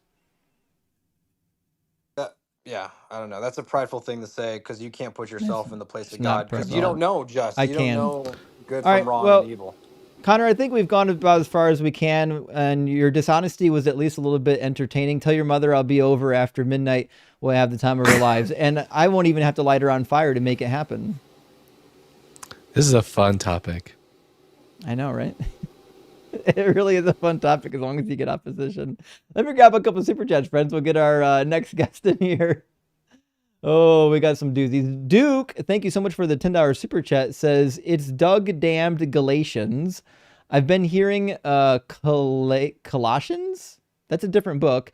Thinking of some STD-ridden philosopher from Russia giving humility advice to Christians. I don't know who is saying Colossians with a K rather than Galatians. You didn't hear it on this live stream. We know the difference between those two books, my friend. But thank you for being here and thank you for supporting the channel. I really do appreciate that. Also, Larry, great to see you. Thank you for sending out 5 Deconstruction Zone gifted memberships. Now we're tied between Deconstruction Zone and DZ Debates. And Robbie Lloyd says, what's this AI taking over the guests? Can you turn it off? I don't know of any AI taking over any guests, and so no, we're not turning any AI off since it doesn't exist. I think for whatever reason they're referring to M. I heard someone earlier say that his voice sounds like AI. No, his voice sounds like the voice of Doug, and Yes. you heretics should not speak negatively of it. Indeed. He is, and the M stands for Metatron. He's the lesser Doug. 100% M's is Metatron. Now we're going to need to get a new emoji for this. We need a Metatron M's emoji. Cameron, thank you for the $10 super chat. Says, Dalton, I'm impressed about your knowledge on Islam and the terms. Justin, you had a good Muslim guest on Friday night too. 2 for 2. Let's keep cooking. You know, sometimes we do get really fun Muslim guests to talk to. And yeah, I'm actually reading through the Quran right now. It's pretty wild. I've been documenting some stuff on the cheat sheet that I found in the Quran. I think it's going to prove to be valuable for future debates. I need to find, before I read the Quran, I need to find some like critical scholarship on it, because I'm always wary about like finding a book on the Quran, but only to find out it's written by someone who believes in some sort of dogma, because I know what that's like in Christianity. So I need to find the Dan McClellan of Islam. I think it's M's. There actually is a guy on YouTube. I forget his name though. Loogie had. The reason why you don't find a lot of real critical, like super critical scholarship is because in Islam, they kill you when you do that. That's why. Loogie Head, thank you for the super chat, says, a priest, a minister, and a rabbit. This is my favorite pun, by the way, or favorite word joke. Walk into a blood bank. The rabbit says, I think I might be a typo. If you get it, you get it. It's a good one. I love this one. Haha, love you both. We'll listen tonight. When in downtime, Ben saving lives, rock hard for Doug, and simply what for Sharon. Well, thank you so much for supporting the channel, even though you'll be listening later. I'm not sure if you're listening live based on your text, but thank you for watching. I appreciate that, and for supporting. Good question. Good to see you. It says IP equals clown. Sounds right. I call him Christianity whitewasher. That's 100% the case. Satan is God's cleaning angel. Of course, Christians dislike being swept off heaven. That is the case. And IP is, he could be more clownish than he is. Of the apologists, I like IP better than some of them, but he is certainly have a strained relationship with the truth. And Randy, My favorite, I was going to say my favorite apologist is Trent Horn. He just seems like a really nice guy. Yeah, there's a couple decent ones out there. The one I was thinking of that I watched a little bit of recently that I can't think of his name. Shoot. He's the only apologist that's even wider than me. What was his name? I'll have to think about it. I apologize. There is another guy that's got a pretty sizable channel, like 60 or 70,000 followers, that has been doing apologetics for a little bit. Gavin Ortland, I think is his name. Oh, I know Gavin. Yeah, Gavin Ortland. Yeah, he's nice too. Very, nice. Very ecumenical. Yeah, he's a nice guy. Randy Wilson sent 20 deconstruction zone memberships. I mean, DZ memberships are up by 20 at this point. The vertical is winning. And friends, I checked the description in the vertical and the horizontal comments to make sure that in the horizontal stream, the membership link goes to the horizontal memberships. It's been that way the whole time. It does not take you to the original, to the vertical channel for membership. Somebody is lying from the pits of hell. And also, thank you so much, Randy. I really appreciate sending out 20 Deconstruction Zone memberships. That's huge, my friend. And Marcus, thank you for the super chat. It says, certain books speak of everlasting life in the restored Israel, but others say if you don't live a long life, you'll be deemed accursed. Yes, Isaiah 65 says that. And of old people and children in the streets of restored Israel. This is actually on my contradictions tab on the cheat sheet, because the new heaven, new earth in Revelation 21 doesn't include any death. The new heaven, new earth, New Jerusalem in the book of Isaiah does include death. We're going to grab 2 more super chats. Atlas died. Great to see you. Thank you for the super chat. It says, got stung by a wasp yesterday. I'm sorry to hear that. Now my face is swollen and feels like it could implode. No stars. Would not recommend, but I can smile because you are cooking. Well, thank you, Atlas. I'm glad that we can put a smile on your face, as swollen as it might be. I'm sure it still look phenomenal. Don't worry about the bee sting. It'll go down. Put some, put a rock, put a Doug in the freezer for a while, put it on your face and cool your face. Doug will make that puffiness go down. He'll take care of that for you. Speaking of which, rock hard for Doug. Great to see you. Says, if I'm an all-powerful deity, I'm also making my intern become a snake to be my eternal adversary. Set the bar low to hop over. Rock hard for Doug and simple for Sharon. And this is a very good point, because in the Christian religion, they have to take this this snake and convert it into almost like a quasi-god enemy, which is crazy that God would create his own enemy. That's the last thing I'll say about that. But we do have, friends, a new leader. We've got 5 DZ Debate memberships sent out by Adam. Thank you very much, Adam. And 5 more sent out by Simple Programmer. That makes it 10. But guess what? Deuce Ex Marine sent out 10 DZ Debate memberships, which brings it to a tie now. So it's still neck and neck with the memberships. But remember, Doug is not pro vertical or pro horizontal. He's pro all streams. All streams. We really appreciate the support, though. Let's grab our next guest. We said we'd try to bring Sarah back if she got better Wi-Fi, and it looks like she does. I see green bars, so we'll give Sarah a shot here and see if she can connect. Maybe. I see green bars, but I don't see her on the screen yet. I think she's still got a bad connection. Yep. Sorry, Sarah. I don't know what's going on with your equipment, but it's not working well. We're going to bring Augustine in here, and then we'll get Razor after Augustine.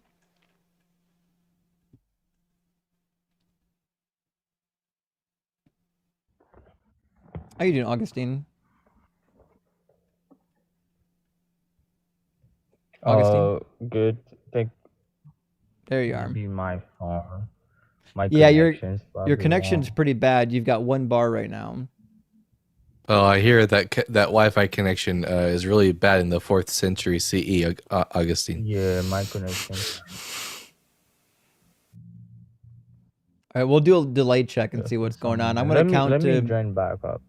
Okay. Well, I don't know. I never understand why people join knowing they have bad reception. That's a weird angle to take. Okay. Well, we're going to grab then Razor from our YouTube queue and hopefully keep our discussion moving.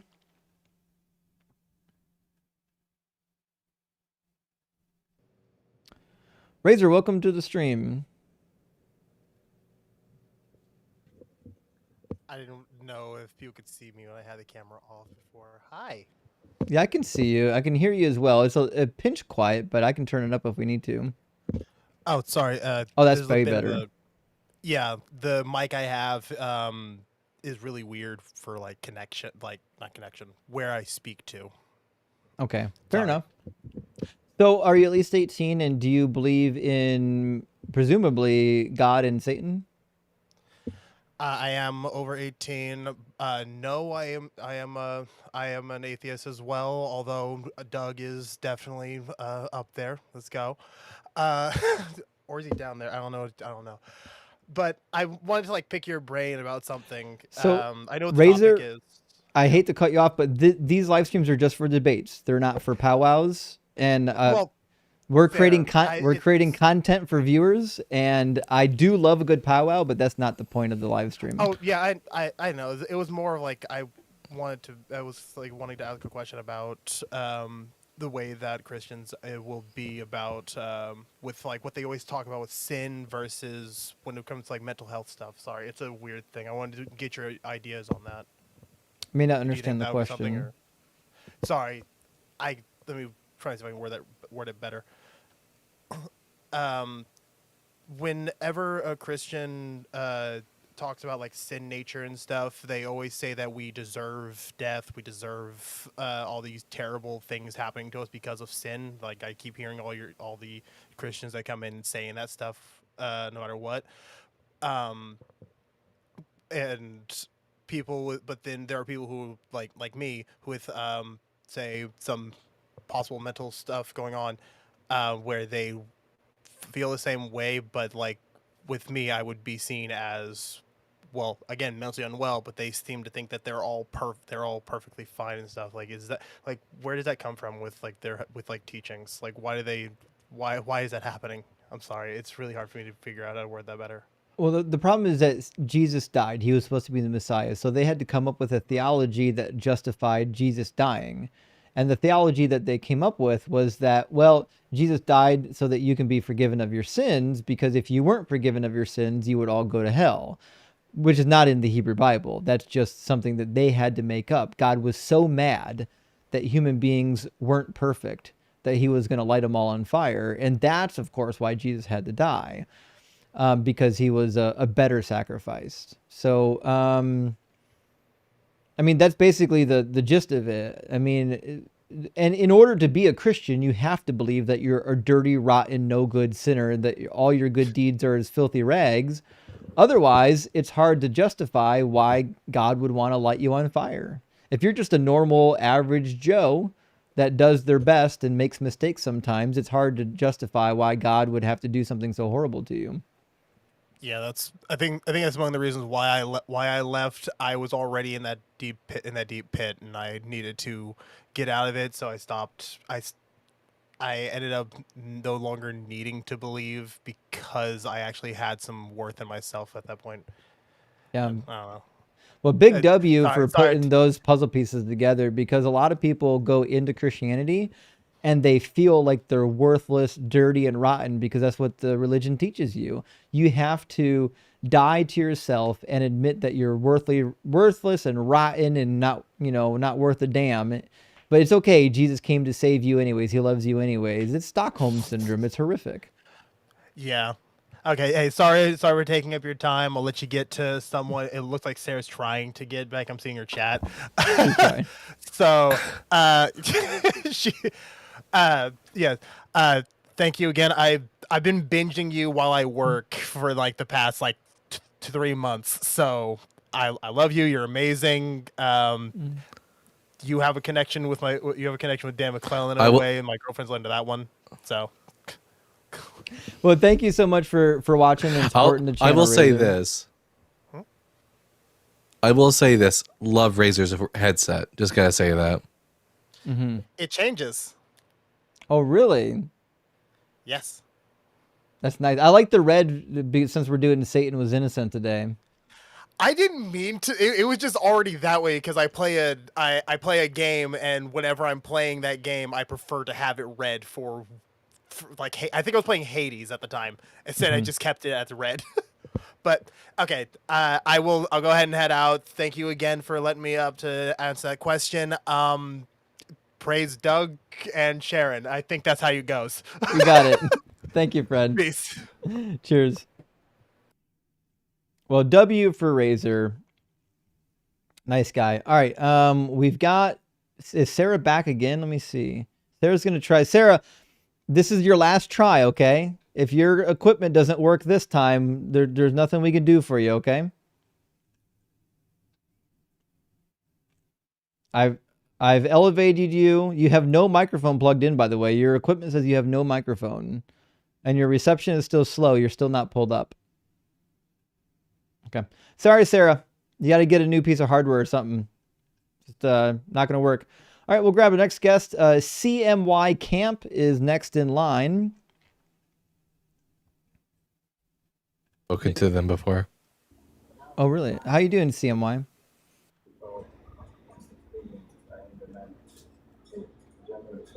Hello? Are you sleeping? I could have swore that they were friendly when they came on my live. I don't remember, though. Did you actually call up again, CMY? I think so.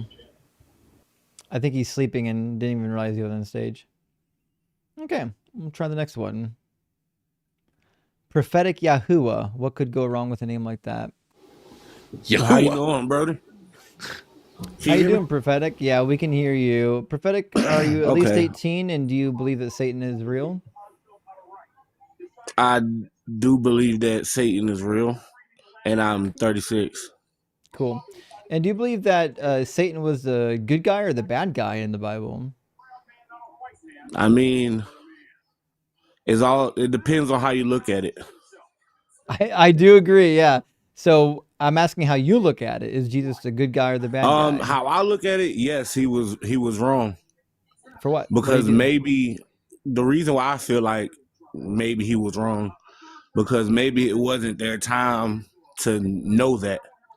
So it's like if you have a child, and it's certain things that you're not going to teach your child until they're old enough to understand it. But if somebody else comes and does it before you, while they're not able to really fully develop what you're trying, like the whole process or whatever you're trying to tell them, then I think could be seen as wrong. Yeah, so they didn't fully understand the consequences or right and wrong, correct? I mean, yeah. Okay, so why did God punish them if they didn't even understand? Okay, so if you tell your son, if you tell your son is like, let's say your son doesn't understand, and he's like 4, right? He doesn't understand the world, right? And you tell your son, don't touch this fire, and your son goes and don't touch the oven, right? They And your they son always have the goes and same touches the. analogy. I'll never understand why this is the only analogy Christians have. This No, is I crazy. can do other. I can use other analogies, but this is the simplest one I can think of right now. So Did I if you design tell your the stove? no, Okay, so the analogy doesn't match then, because in the okay, Bible, so let's say okay. Well, God I'm created sorry. the thing that they're touching. Yes, he did, but I also told you not to touch it. So what? They don't know any What you better. mean? They don't Okay, so then they don't know right from wrong yet.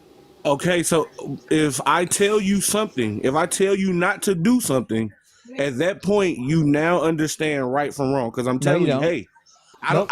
So if I say, They if didn't I know was right to from tell wrong until you, they ate from the tree. if I say, They didn't know right hey, from don't wrong touch it. until they ate from the tree. So how long was It's they in the garden crazy. before they ate from that tree? How long were they It's in the crazy garden that you before they can't ate? track right now. Did No, they I am tracking, know? but I'm asking you, Did they how know long was good they from in? evil before they ate the fruit? Yes or no? No, they didn't. Okay, They then were they shouldn't. naive. They were Then they okay. have So they're like Then they had children. no Okay, idea they were doing something wrong. if I tell you not to do something, So you have what? a child. So If what? I tell you not to do something, right, and your child goes against it, should there not be consequences? Does If my you tell your my child, don't, child know that disobedience is bad? he knows that he's going against what you're saying. Does my child know that disobedience is bad? If I tell you not to do something, does my child yes. know If that I yes, Okay, well once I Adam and tell Eve you, didn't know that yet. yes, once I tell you not to do No, something. Adam and Eve didn't know that disobedience was bad. Okay, so why didn't they eat it until they got tricked by God's will? They didn't get tricked. They got tricked by God, maybe. Satan didn't trick them. No, Satan told the truth. again, so if Prophetic. I tell you, if I'm Prophetic. you, Would you you? have a Would you? child, you have a child, Prophetic. you have a Prophetic. child, right? Prophetic. Hold on, Would hold you on. I punish? want to hear his bad analogy. You have a child, you have a child, right? You have a child. As a father, you're going to tell your child not to do certain things, right? Yep. Or you, right? So when they go against what you say, are you not going to then punish them and teach them the error of their ways? Or are you going to continue to let them? I'm going to punish them in proportion to what they've done, and it's not to hurt Okay, them so what did he? or So harm what? them. So the punishment will never hurt my child. There's not a single punishment I would Okay, ever inflict on okay. my So child. how did? There's not a single So what? prophet. Stop Okay. talking over me, or I'm gonna have to mute you. Okay. So I let you finish. You have to let me finish. Yeah, I'm sorry. You're right. You're right. So You did. I'm sorry. there's not a single punishment that I would ever inflict on my child that would be painful for them. That would actually be something like something we would call like bad or evil. I wouldn't do that to my child. I would correct them only as much as it was absolutely necessary. But again, the analogy doesn't actually work because in the Adam and Eve story, they did not know right from wrong, which means they did not know that disobedience was wrong.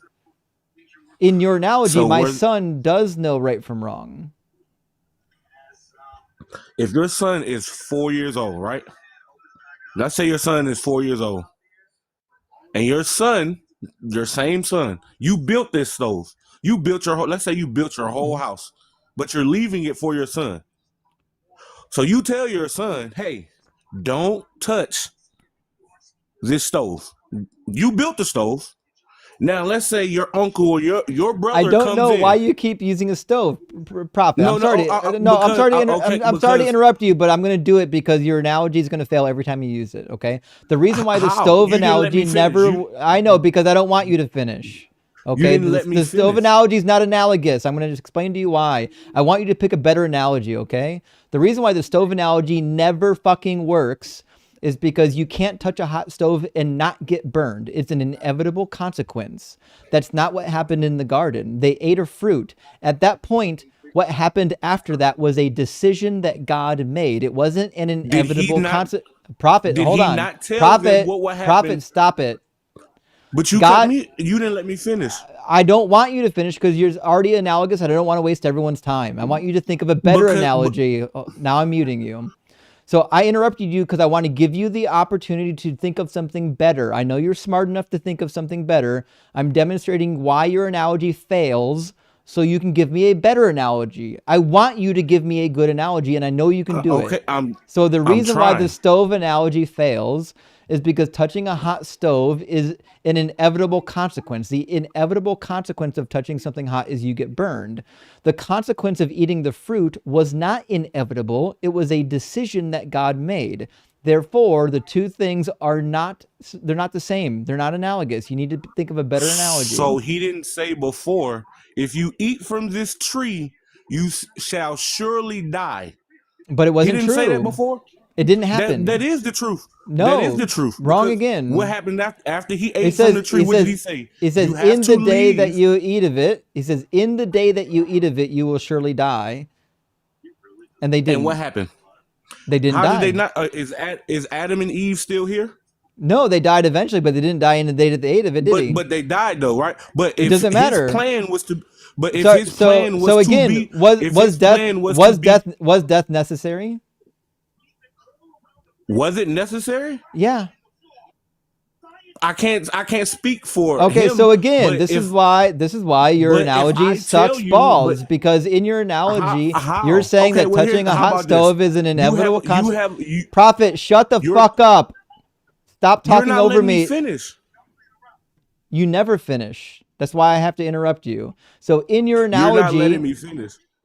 I don't want you to finish. I want you to actually take turns. So in your analogy, you're talking about something that's an inevitable consequence. It doesn't matter if they knew it beforehand. That's irrelevant. God saying that they're going to die is not an inevitable consequence. Again, that's still just God making a decision that he's going to do a thing. Therefore, your analogy still fails. Would you like to try a better analogy? How does my analogy fail if I warned you before? It doesn't matter because it's not an inevitable consequence if it's a decision. How is it not? Because it's a decision. If I tell you Decisions what's are, going to happen, for fuck's sake, Prophet. Decisions are not inevitable. That's what makes it a decision. Decisions are choices. They're not inevitable, which means God could have chosen to not have them die eventually. God could have chosen to forgive them. He could have done anything he wanted to. So again, your stove analogy doesn't actually match because getting burnt by the stove is an inevitable consequence, but whatever God did to them was not an inevitable consequence. It was a decision. Would you like to try again? so how is it not? If I warn you're skipping over the It's part fucking where I crazy warned that you he can't. first. It doesn't matter if you warned them. It's No, still a decision that I you can. made. Okay, so It's okay. again, let's say you have a Prophet. son. What's the difference I'm gonna give between you a different analogy. prophet? I'm using a different analogy. If you have a son, right? You're a gunsmith. You tell your son, hey, This can get bad. if you pick up this gun and you use it, it can cost you your life or you can go to jail, right? Somebody else, one of your another family member comes and say, hey, ain't nothing gonna happen if you use that gun. Grab it whenever you do it. And he picks up the gun and uses it. Should there not be any consequence for that? Should The he be? consequences should be I for didn't the know. asshole father who put a gun in the room with his 4-year-old. What an absolute fucking maniac. Again, Adam and Eve were literally just created. They didn't know you see shit. how They didn't know from right from wrong. And then they ate the fruit because God put a deceiving snake in the garden with them. And then when they did the thing that they were set up to do, he lost his goddamn mind. Here's a better analogy, actually. Imagine that you are a father and your children are blind, and then you mix a bunch of paint for them, and you said, listen, you have all these paints that you can use. You're just not allowed to use the color red, and if you use the color red, I'm going to punish you. Would you punish your blind children for using the red paint? First off, if you're blind, why would you even be painting? That's my first question. There you go. Yeah. Yeah. Why would you be punished if you're blind? Okay, so if I warn you, you're blind. Right? If I give you, okay, so it's your choice. If I get you're blind. You don't know what red is. My point. This So is fucking somebody has to crazy. tell you. So Prophet's out of somebody has control. to. So somebody has to tell you. Prophetic, Hey, prophetic, this is prophetic. red. Here, prophetic. I'm just gonna ask you again. Prophetic? Would you punish your kids if they're blind and you tell them not to use the red paint and they use the red paint? Would you punish your kids for touching the red paint? Would I? Yeah. If I told them would you not to use punish it? your blind? Yeah. Would you If punish your I blind told my kids blind for children, using the red can you paint? let me finish? Can you let me finish? I'm breaking down. Sure. You weren't So if even this started red yet. paint, Dalton was hold still on. asking If you the this, question. Stop. I'm Stop it. Just stop it for 5 trying to seconds. answer. Just shut the fuck up. The reason why you keep getting muted and talked over is because you won't let us finish. You were just asking Dalton to let you finish, but he wasn't even finished yet. You can't finish he if you asked had. me to Were you finish doing it the fucking again, answer. prophetic? You're the first person all night that's got muted, and you're the reason why you're getting muted right now. So we're gonna try this again. Dalton and I are old enough; we know how to take turns. You're clearly not. If you're not old enough to take turns, we will mute you and talk over you the entire time. It's up to you, sweetheart. If you want to be muted and talked over, we will mute you and talk over you. It's up to you if you have an adult conversation at this point. Do you follow? So why aren't y'all accepting the before? If we're Did you being hear, adults, did you hear why- Dalton's question? Yes, I heard every. Yes, I heard Okay, his answer question. his question. But I will. If this Answer his lead is, question. I'm trying to. You're not letting me. If this red lead is poisonous or whatever, and some other stranger, Did why are he you say adding that? to no? What? What Why are a you adding to my? dishonest, what a dishonest no, coward. no. We'll try this again. Prophetic, He didn't stop say it adding was to my story. poisonous. Don't add to it. The analogy is not that the red is poisonous. The analogy is that he just said you don't use the red. That's it. You don't get to add to Dalton's analogy. Okay, so if I said don't use it, and somebody else told my child to use it, and my child listened to somebody else after not listening to me, yes, I will punish him, and I will also say something to the other person. Okay, so because the other you're person supposed to because you're my so child. You're supposed to be listening to me. So That's the other disobedience. person, so the other person came in and said this is not actually red, and they used it. Again, you're adding stuff now, just like I couldn't add. No, actually, you're no. adding, That's but viable you're for. adding. Well, I'm the one who makes the analogy, so I'm saying that what just said is viable. So now you're trying to say it's okay for him to add things, but it's not okay for me. The person walks in and tells the kid this isn't actually red paint and you can use it. Would you punish your blind kid for using the red paint? Again, you're adding things. It's his analogy. He's allowed to add things. That's a different analogy. That is a different answer analogy the question. from the first Well, then thing. answer the new analogy then. So if he didn't know and he said, "Well, I didn't know," he told me it wasn't red. No, I wouldn't punish him. But there if you go. he knew it was, he finally figured it out. He got it. Okay, congratulations. All right, we did. He said we did a thing. Okay, so did Adam and Eve get deceived? He said he didn't in your know. worldview, prophetic, did Adam and Eve get deceived? No, because they knew. So justice for Satan. Justice for Satan. He didn't deceive Adam and Eve. Paul's wrong. Paul says in the letter to Timothy, prophet, I'm going to mute you. Stop it. Paul said in the letter to Timothy that they were deceived by Satan. It says Eve was deceived. So is Paul wrong? Paul is not a real person. Go look it up. You don't believe in the New Testament? Paul is not a real. This guy's a fucking joke. They don't. He's are you a black Hebrew Israelite? No wonder why he's such an intolerable asshole. Are you a black Hebrew Israelite? Yes or no? No, I'm not. I'm okay, just checking. I'm set apart. I'm set apart. Oh yeah, is that right? Yes. All the you're plural. Language. You're plural right now. I'm Kodashim. That means set apart. Kodashim means set apart. Is in which conjugation? It's not no congregation. What's the form? Yes, it is. That's a Hebrew word, and it's in the plural. I'm not a Hebrew Israelite because I don't. Today would have been a good day for you to learn a little bit of Hebrew because the word you used is in the plural. You said you're Hebrew. a plural. I understand again, but I don't. I don't what a identify clown. as I don't identify as a Hebrew Israelite because of what they believe in. I don't believe in I all know fully. I we don't believed believe that you. all white people are the devil. Yeah, we believed you when you said you're not Black Hebrew Israelite. You don't have to give us a story. What I said was that you're not Kodeshim because you're not plural. That word that you came out of your mouth is in the plural, and you're not. You can make the claim that you're Kadosh. There you go.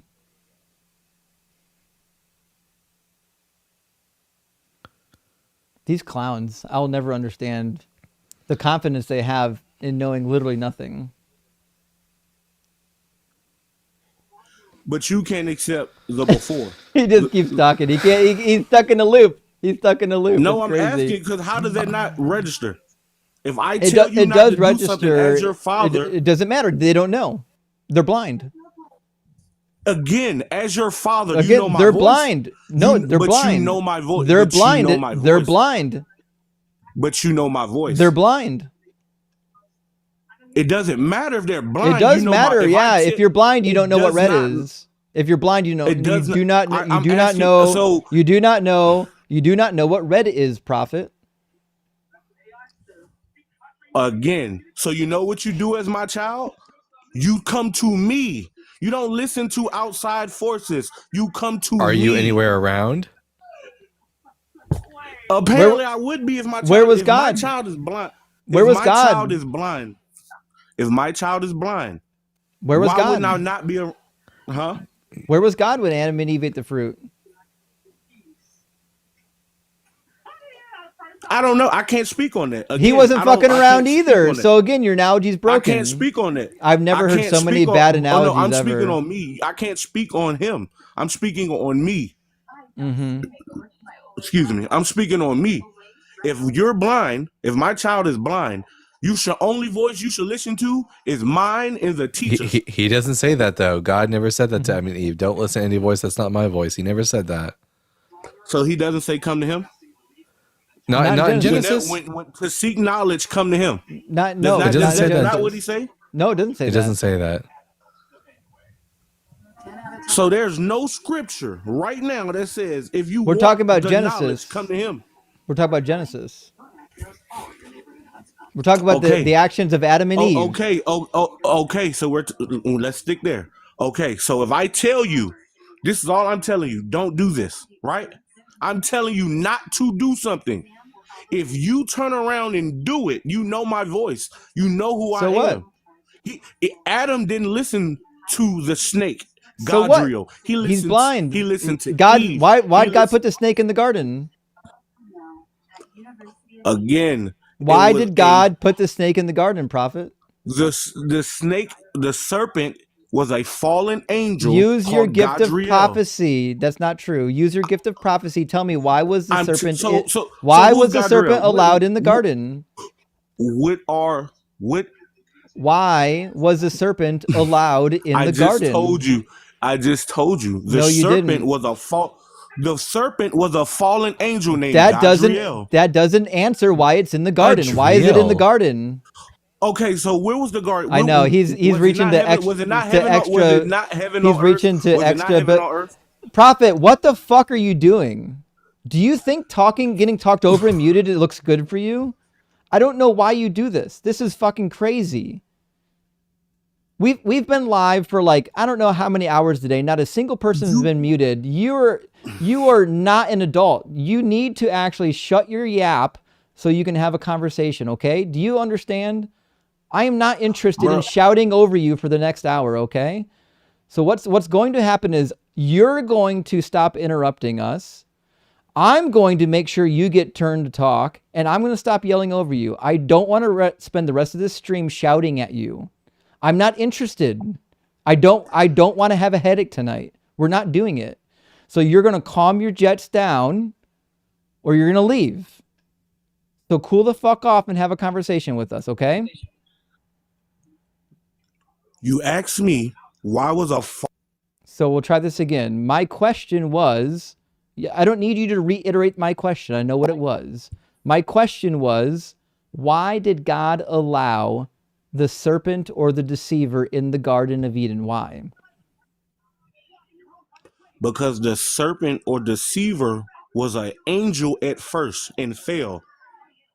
So if we're Why did already, God let it in the garden, though? if we're all, again, who says he let him? If we're already here How in did it get heaven, there?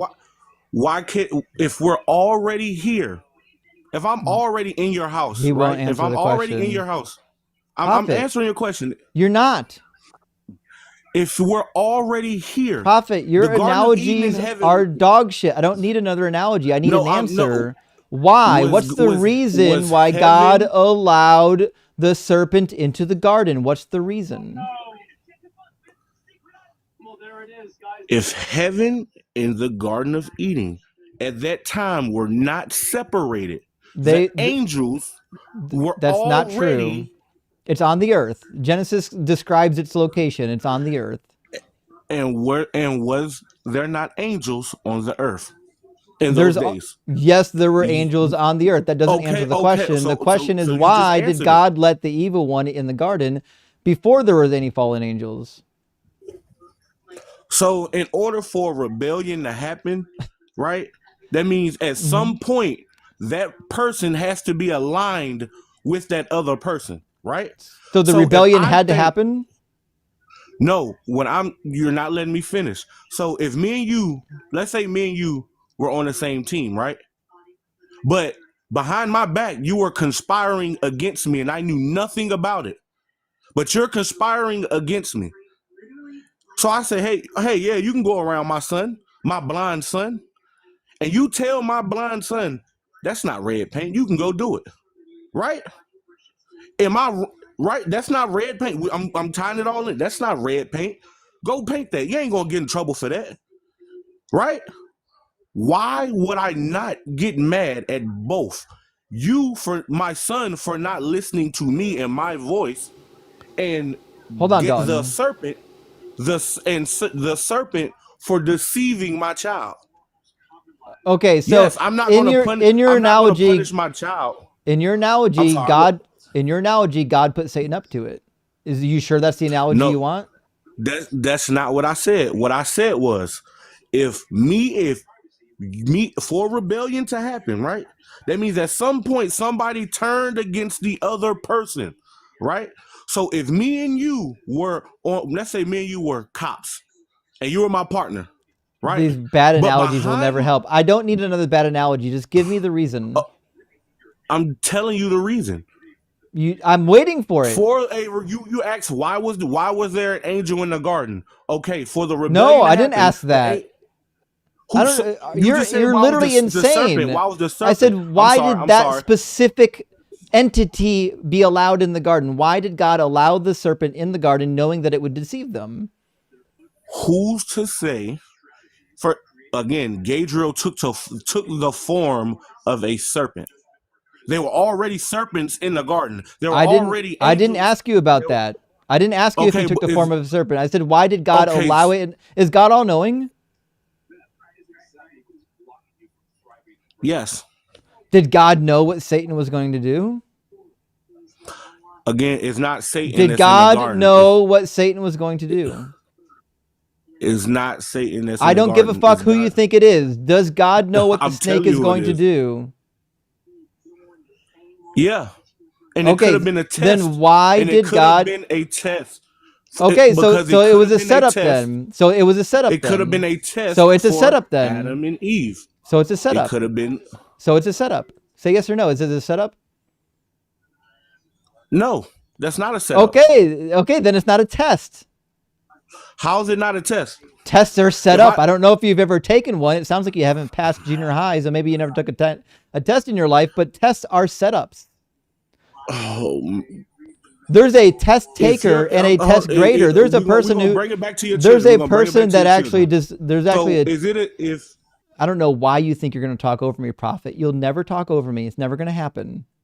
So the way tests work is there's someone who designs a test and someone who administers a test and then someone who takes a test and then someone who grades the test. If this was a test for Adam and Eve, then it implies that God designed the test.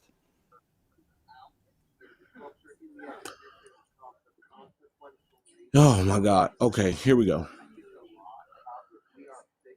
if again, I have to use the analogy because that's the only way I No, can your explain it. analogies are terrible. That's the Just only way I explain it. can I don't want explain it. another bad If analogy. Not gonna let it if you happen. tell no, because Not that's gonna a test. happen. If you I'll tell mute your you. son, Nope, not gonna do it. don't.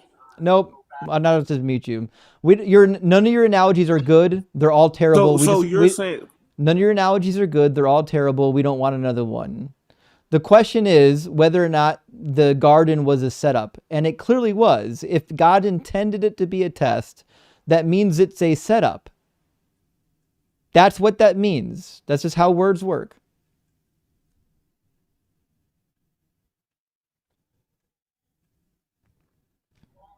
Can I speak? I don't know, can you? Will I be muted again? I don't know. We'll find out.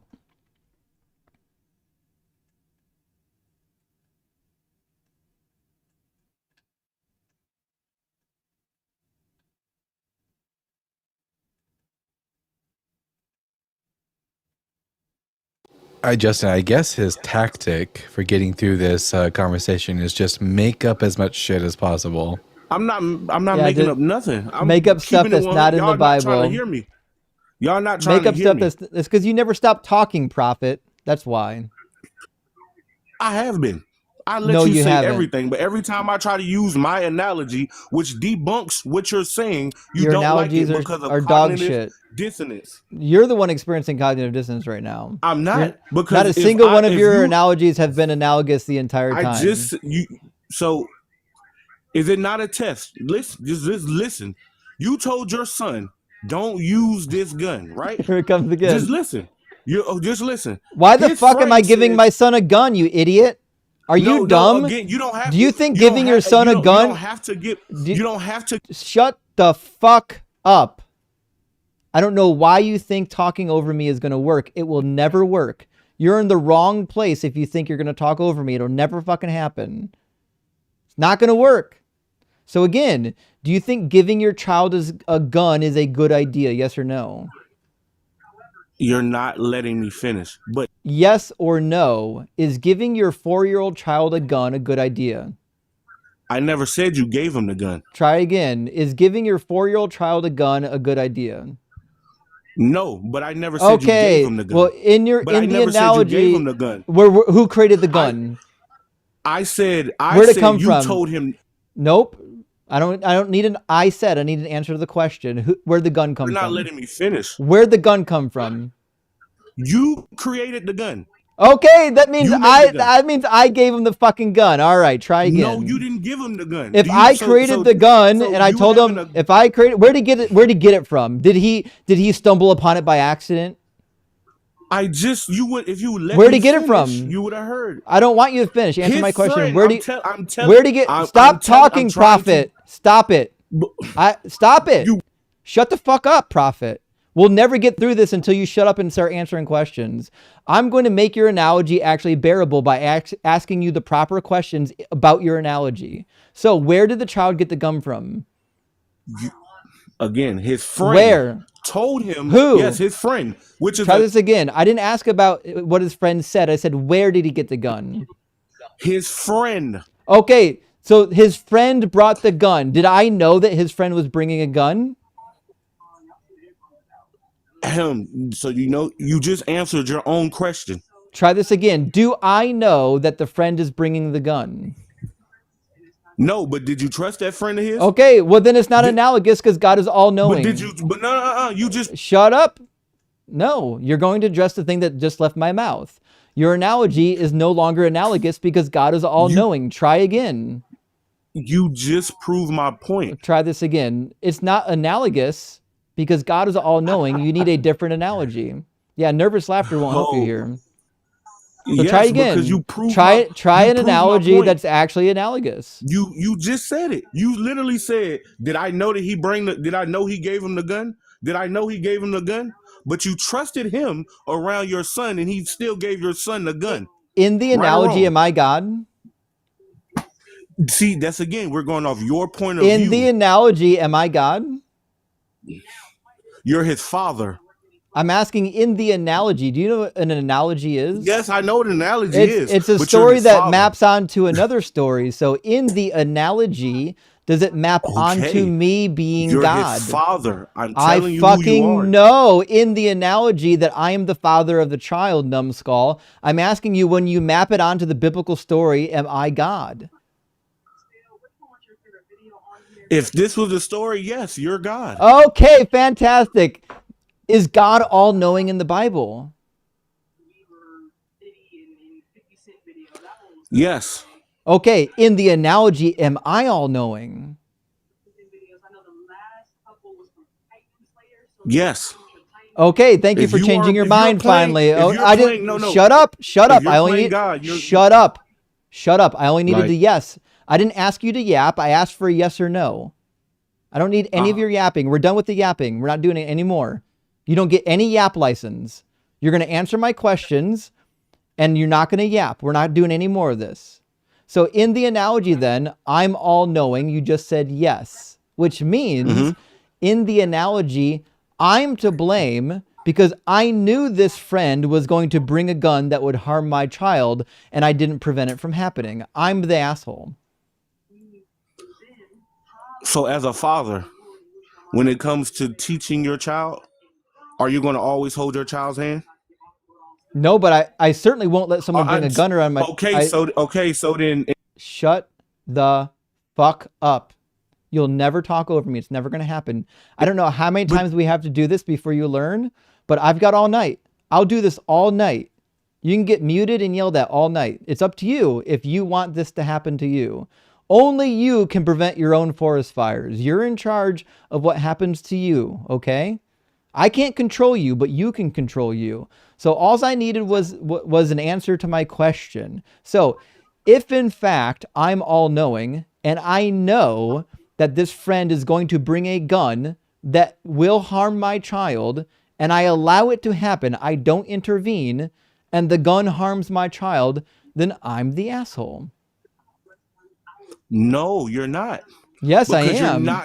you're not supposed to hold... We'll try this again. Dalton, if you see an infant with a gun and you knew ahead of time that the gun would hurt the infant and you could prevent it from happening, are you an asshole for not preventing it? 100% an asshole. Yes, that seems to be the case. Yeah, this is why like parents go to jail if their child accidentally shoots themselves because their guns weren't locked up. Because it's presumed that the parent, the one who knows right from wrong, is not going to put their children in harm's way. So the analogy that you did, the analogy that you made, makes your Bible God look even worse. Can I respond now? See, that's the funny thing about how conversations work. And that's why you just got muted for like the millionth time, is because I was done talking. You knew I was done talking. You know that when I'm not talking, that's your turn to talk. So you don't have to ask, is it your turn to talk? Okay, so just like you just said, you had a gun in your house. Someone else, not you, someone else came and told your son or your daughter or whoever to go get the gun. Not you. Someone else. Someone else said, hey, go get this gun. If you do this, nothing is going to happen. Nothing is going to happen. But you have it put up. You have it locked away. But you have someone else come, hey, this is where the gun is. The drawer's open. Ain't nothing going to happen if you use it. Do I know that? Do I know that that's going to happen if I don't lock the gun up? Again, yes, you know. That's why the then gun is locked. Then I'm still the asshole. Yes, I'm still the asshole. If I know that. Shut up, prophet. Stop it. This is why you keep getting muted. I don't know how many times you're going to do this. Again, we can do this all fucking night. It's only 9:30. I'll do this till 2 in the goddamn morning. I'll mute you all night until you learn how to have a conversation. So again, if I'm all knowing, if I know ahead of time that somebody's going to come in and deceive my 4-year-old and cause them to accidentally or even purposely shoot themselves and harm themselves with the gun, then I'm the asshole for allowing it to play out because I'm the one that knows. But we're talking about adults. Adam and Eve were adults. It's a different type. They're not. In your analogy, it's a 4-year-old child. But they're adults. It doesn't. Then your analogy fails.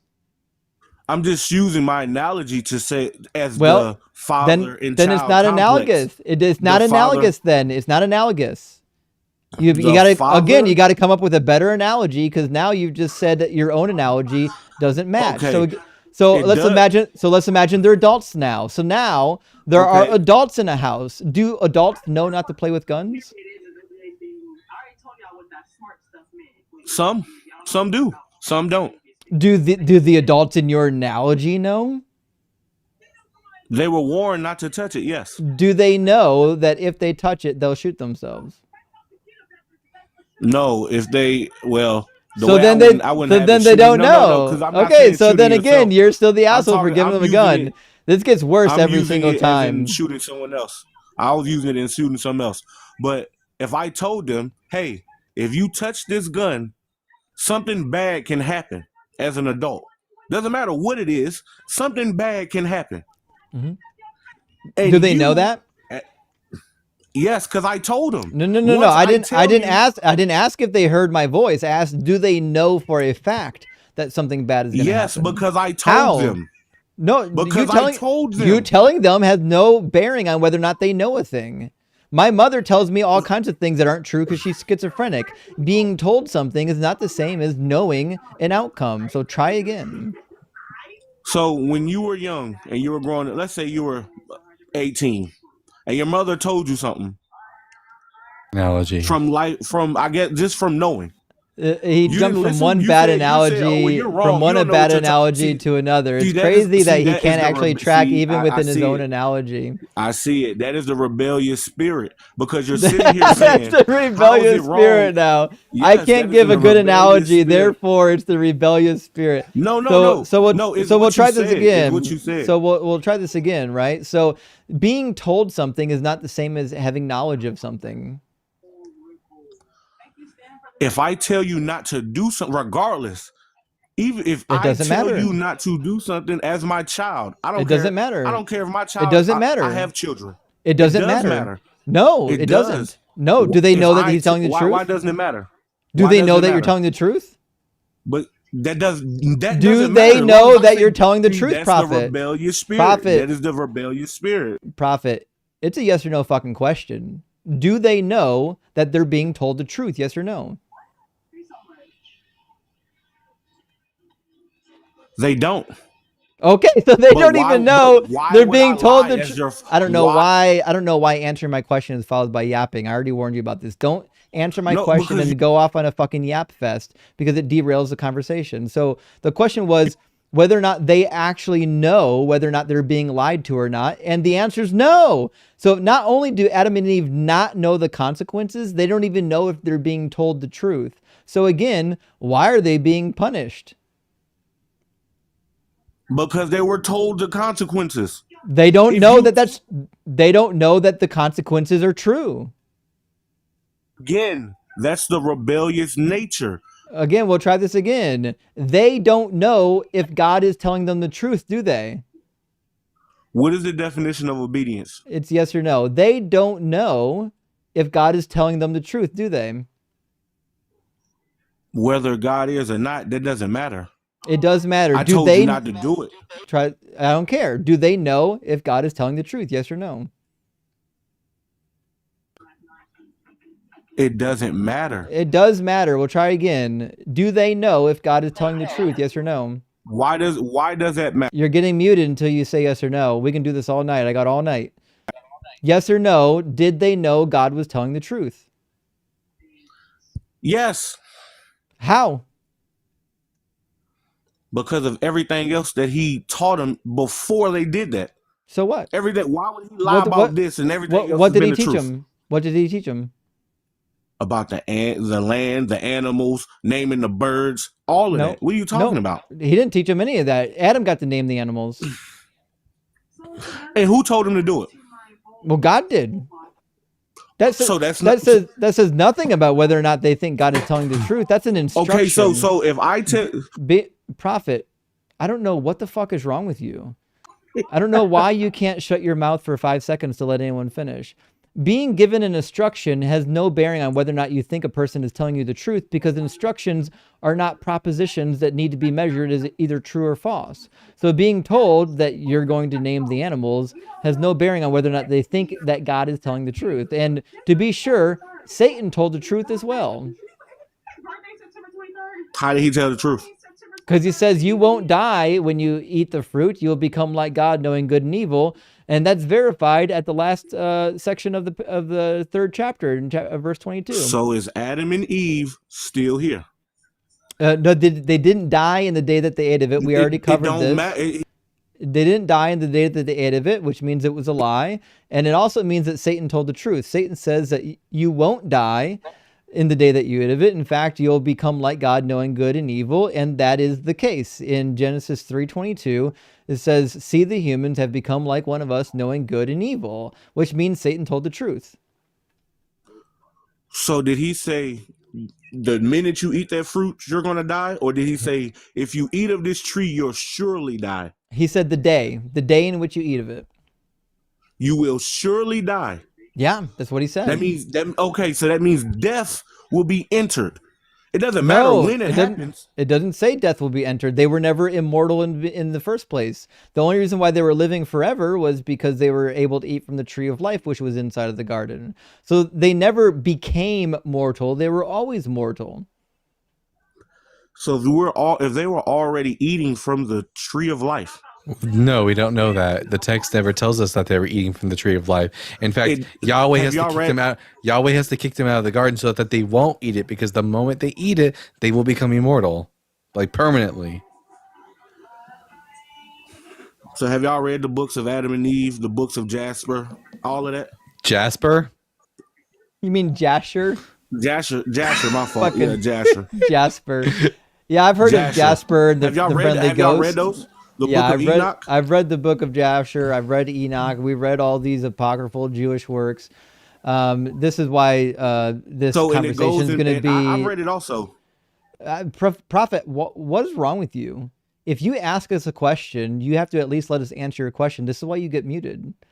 Like you're literally insufferable. I don't know how like people interact with you on a daily basis, but if you were in my real life, I would find a way to get you out of it real fucking fast. You're unbearable. Please tell me you don't do this at like Thanksgiving dinner with your family, just fucking talk over everybody.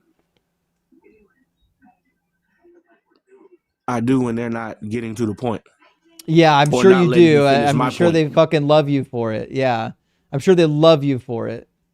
Yeah. I wouldn't invite this asshole to dinner not one day a year. Not even for fucking Christmas. I have such a hard time believing that he's not actually BHI. He acts just like them. He actually does. Uses all the same arguments. Just like the BHI. Yeah. It's embarrassing. No, I'm not. So far, you haven't done anything to demonstrate that Satan is evil. What you've done is given a bunch of analogies that demonstrate our point, which is that actually the God in the book is the evil one. So again, you haven't done anything to solidify your position. Do you want to give a reason why Satan's actually evil? At what point does obedience come into play? I asked you if you want to give a scenario or a story or I don't something have to about give no scenario. So I ask you, do you want to bring up an instance where Satan did anything evil? Yes or no? And at one point does... Try this again. It was a yes or no. I just need a yes or no. Do you want to bring up a story or an account where Satan does something evil? All the Revelations? That didn't come true yet. So, doesn't matter. We're living in it now. No, we're living not. in it now. We're literally not. We're not living in the tribulation? No. Is it not wars or rumors of wars? There's always been wars and rumors. Family? There's always been that. But not like it is now. Yeah, prove it. So he rejects Paul, but he quotes Jesus. I'm just trying to get a read on what he believes. It's crazy to know what this clown actually believes. He doesn't even know that he's quoting the book of Revelation, but he throws out Paul. Wild. So yeah, there's always been wars and rumors of wars. There's always been people in divided families. These are not signs of the end times. These are signs that you're gullible and you don't actually know how prophecy works. So yeah, there's always been wars. In fact, not that long ago, there was a world war, and prior to that, there was another world war. In fact, we've got a rather unprecedented time of world peace at this moment. And how many wars are we supposed to have? World Is- wars. We're supposed to have 3. Supposed. No, We're there's supposed to there's have no 3. there's no 3 world wars in the Bible. Yes, it tells Show you me the about the verse. 3 beasts. Oh, the 3 beasts The are not beast. wars. This is crazy. Oh, I know they're nations. The first They're beast, the nations. the beast in Revelation 13 is clearly Nero. It's a failed prophecy for the first century. Keep going. So if the What's the next beast? if the beasts are all nations, then this has nothing to do with Satan being evil. So try again. How does it not? If I'm trying to take you away, Is Satan from the the beast Most High. or is the nation a beast? No, Satan runs the nation. He controls the beast. Prove it. It says it in Revelations. Show me. He gives them power. It will be the Antichrist. And who the gave nations power. who He gave gives- Satan that and it- who gave Satan that authority? Yahuwah. Okay, that means God's fucking evil. So God gave.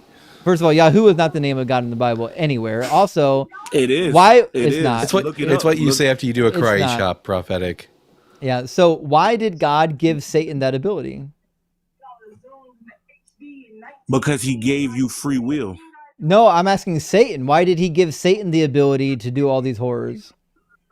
Because he gave you free I didn't will. ask about me. I said Satan. Why did he give Satan the ability to do all the trials and tribulations and help the beasts do their evil? Why? To give you the I didn't- chance to again, turn I back didn't- to him. Okay, so God needed to do a whole bunch of evil shit through Satan to give me a chance to turn back to him. It sounds to me like he doesn't know how the order of operations should work, because if God wanted to give you a chance to come back to him, he should do what he does in the book of Hosea. In the book of Hosea, he talks about his wayward bride and says, I will speak tenderly to her and draw her back to me. That's how you bring a wayward child back to you. You don't do it by kicking the shit out of them. That's going to push him further away. So the idea that he's allowing Satan to run this world and do all kinds of horrible things because he wants you to come back to him is asinine.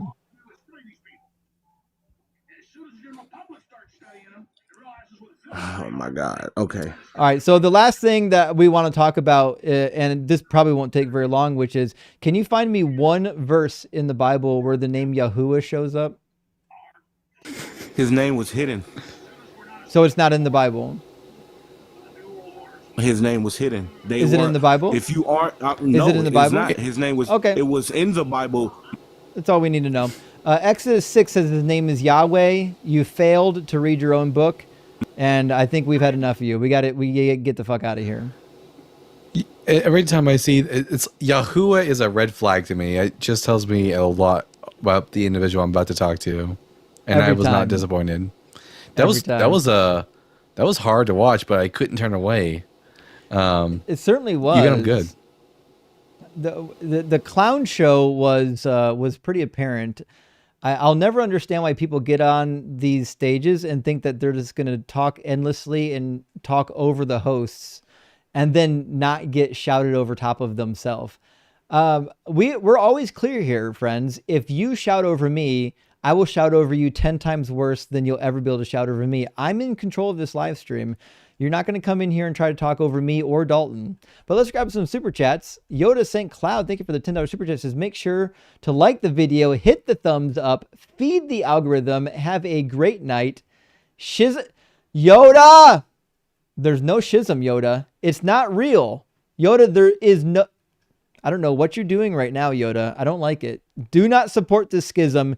You know that there's no schism, Yoda. You know better. Thank you for being here, though. Adam sent out 5 DZ Debate memberships, which means now the DZ Debate memberships are up by 5 memberships. 5 memberships we're up by. And we'll see what happens. We'll see. It's neck and neck.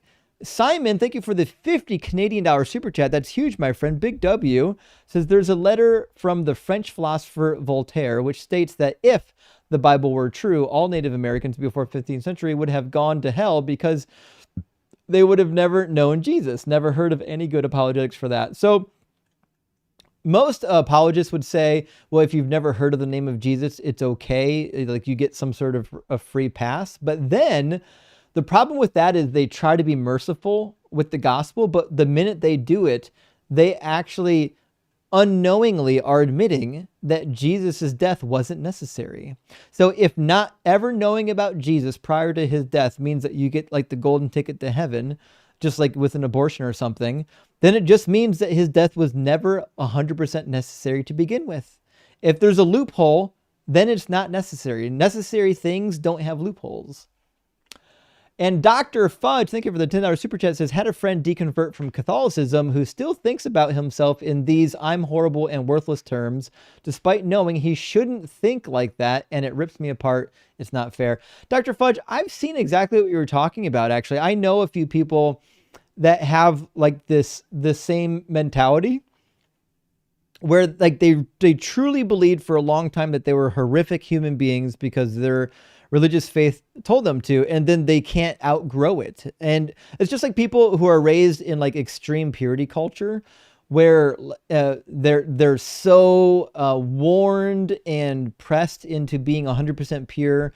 And then when they finally get married, they're like the act of, consummating the marriage and whatnot is like, it's like pulling teeth. It's horrible for them because like they've connected like all forms of love and sensuality with evil. And it's just, I don't know, Christianity does some shit. Phil, thank you for the super chat. I appreciate that. It says, as an Orthodox traditional vertical Dougite, oh God, no, I reach across boundaries into the horizontal skinny jean pop version of our Doug worship with open arms. To be fair, I was an ecumenist when Christian too. Well, I appreciate that, Phil. And ecumenism is the way to go. Justin, are you familiar with Avatar: The Last Airbender? Mm-mm. Just to give you a short wrap up, there's a huge war in this country, and there's this secret organization that hypnotizes people and tells them that there is no war. And Bossing say, and someone says that's what you're doing right now.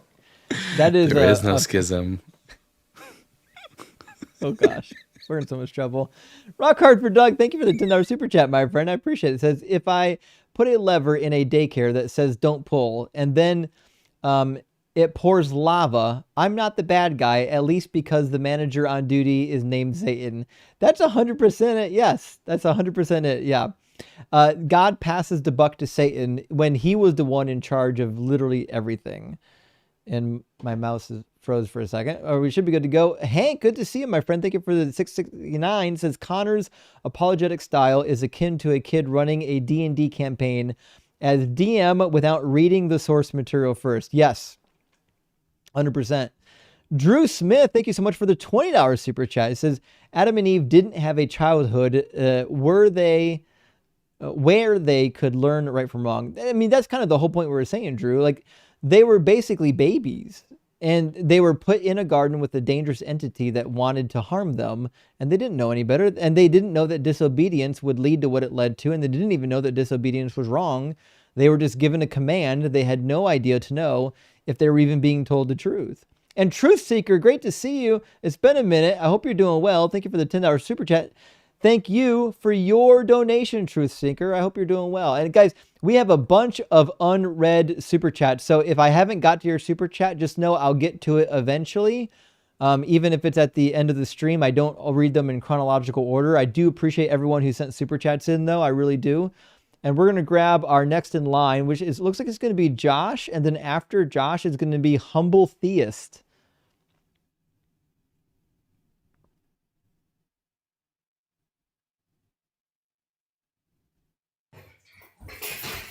How you doing, Josh?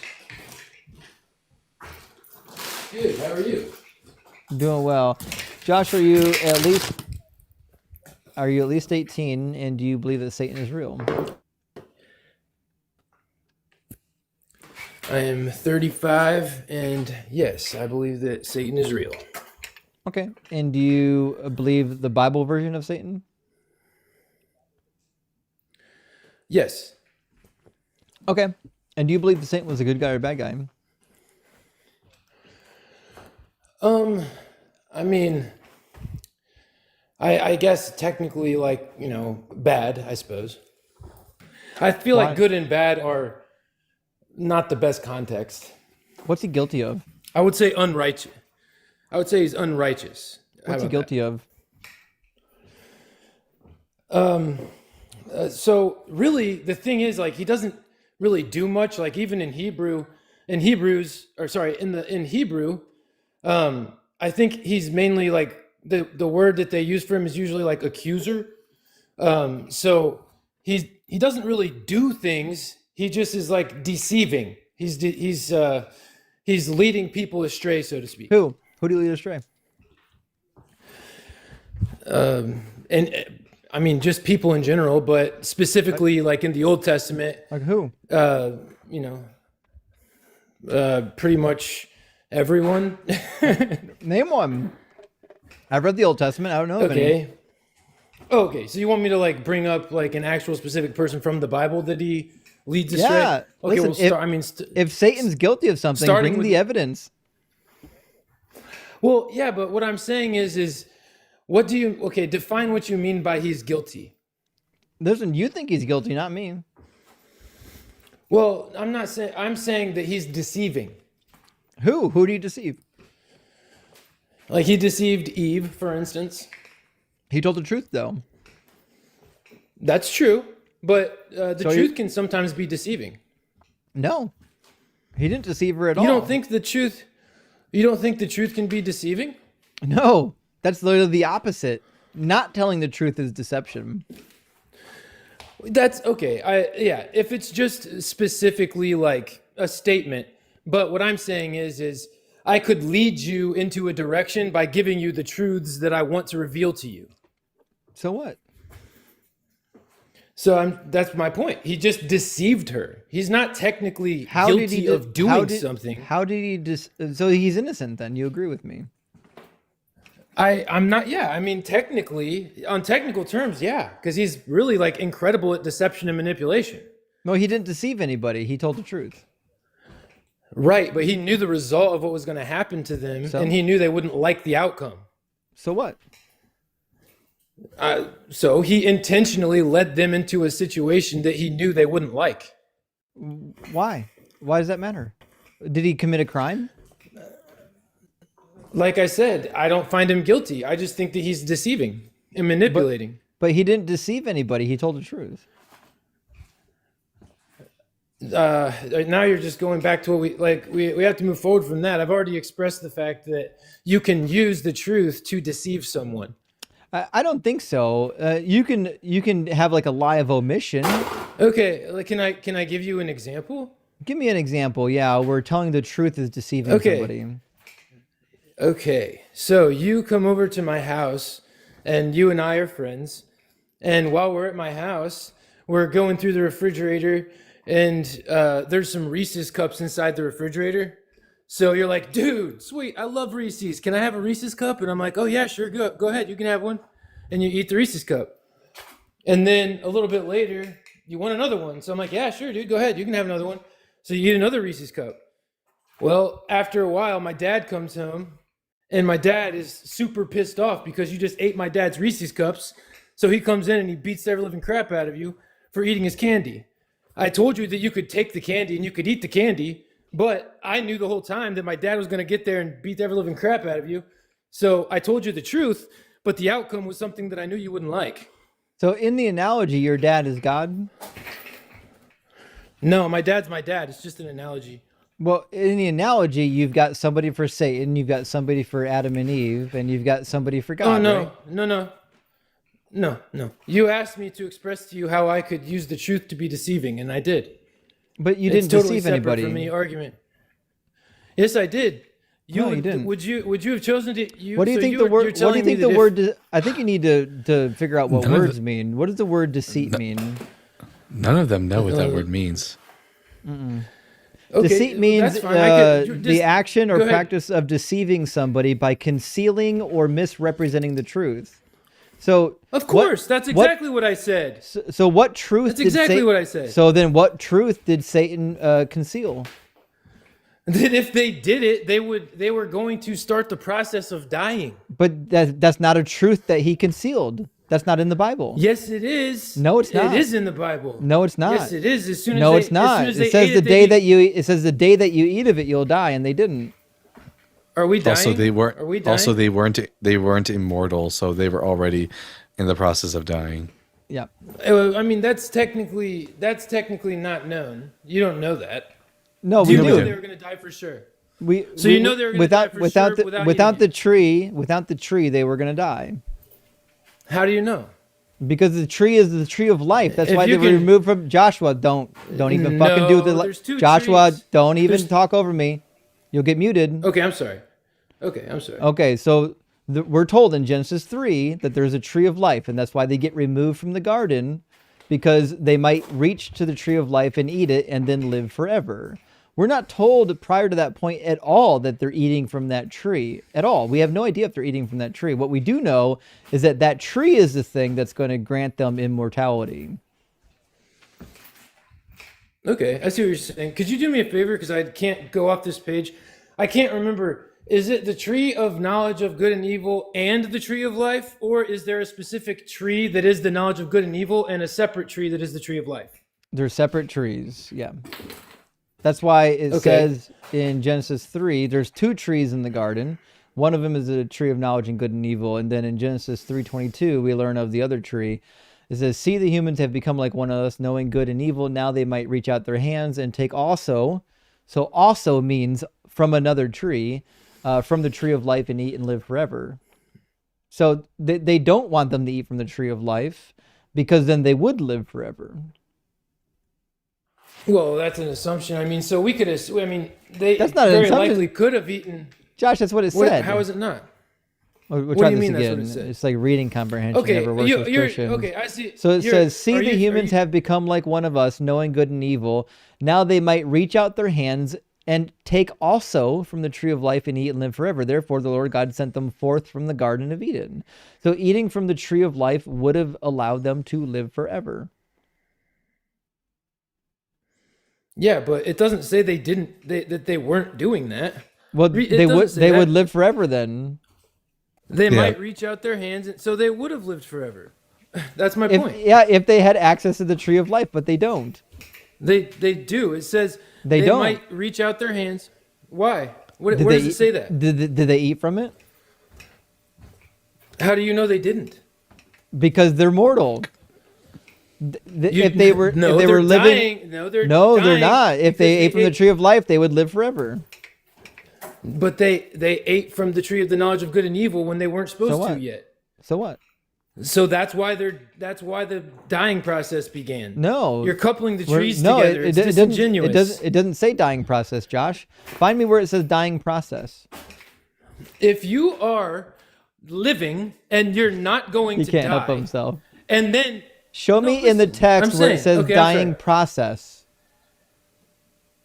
Okay, it says die, but okay, Yeah, can we it read does. and- Okay, can so you read, can you do me a it's favor? always Read it. words You guys never always- mean. Josh, what the fuck are you doing? Stop fucking talking over me. I don't want to mute you. Okay? I don't know what's happening in your brain if you're experiencing some sort of fucking panic right now because we're talking about your holy book, but cool it. Okay? I'm not going to have another guest like the last one. So, in your book, you already admitted it does not say process of death, and it doesn't say they become mortal. It says, in the day that you eat of it, you will surely die. Did that happen? Can you look up the actual meaning of the word die in the original the original translation? It's mot tamot. It is used exclusively throughout the Hebrew Bible to refer to individuals being put to death. Being put to death, like the process of being put to death? No. Like being executed. Can you give it to me in context? Yes, in the day that you eat of it, you will be fucking dead. Not that context, please. Oh, not the Pretend that context I'm- it's given in. Don't do that. Oh no. No. You know what I mean. I don't know what you Could you mean. read that? He said that it's used over and over when somebody is put to death. I mean, would you like to see it elsewhere? Yeah. That's what you're asking. What's the Yes, just passage pretend I'm a about? stupid Christian. Well, that's debatable at this point. The passage about where's the passage about Solomon putting to death Shimei? He uses That's motamot there. 1 Kings 2, right? Yeah, I think so. May I ask you guys a question? Not right now. We're looking up the passage. It's not about this. I just 2 Kings chapter 2, starting from verse 36 is where is that? Yeah. Let's Yep. see. There we go. 37. For on the day you go out and cross the Wadi Kidron, know for certain that you shall die. Your blood shall be on your own head. And it's used. We know what this phrase means. Yadoa tida ki mot tamot. Uses the same word, mot tamot.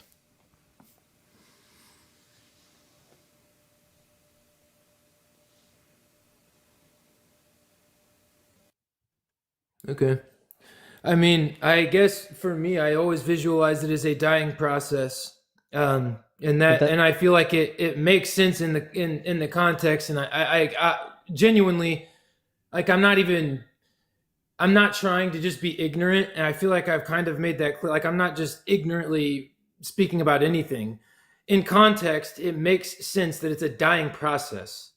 But the context doesn't say anything about a process. The context literally says, Joshua, in the day you eat it, you will surely die. And that same Hebrew word, as we just pointed out, mot tamot, is a word used for the putting to death of individuals, execution.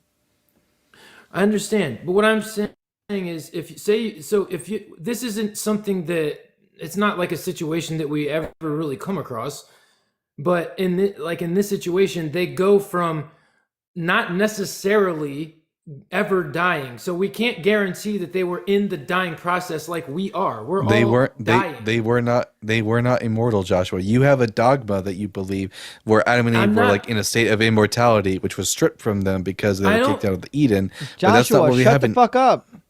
He's talking. What we have in the story of the Garden of Eden is that Adam and Eve are mortal, just like you and me, and they have not yet had the opportunity to eat from the tree of life and thus become immortal. So they were already, like you and me, in the process of dying. Right. So what I'm saying here is like, sorry, I got distracted for a minute. I'm working on something, doing electrical work right now. Hold on a minute. I lost my train of thought. Good while you're working on electrical equipment.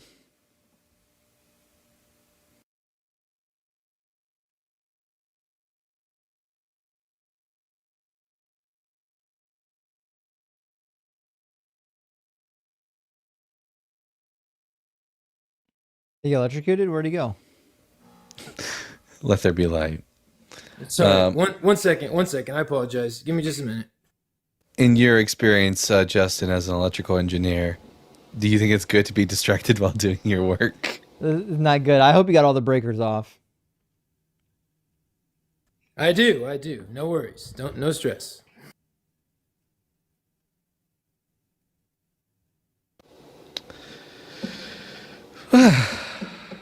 All right, sorry about that. So what I was trying to say was, I don't necessarily think they were immortal, okay? But I do think that God intended at some point to give them the fruit from both the trees. Like, I believe that God's intention was to give the tree of the knowledge of good and evil, the fruit, and give the fruit of life to them. But he was going to do that in due time. Like, when he established relationship with them separate from these rewards. So then God's not all-knowing. That's what my belief is. So then God's not all-knowing. Well, he is. I think he always knew that this was going to happen. No, all-knowing entities can't have intentions that fail because they know the future. This is one thing that I feel like nobody really ever wants to accept, but it's just a truth that we have free will. It's crazy that you didn't address what I said, Josh. It's crazy you didn't address what I said.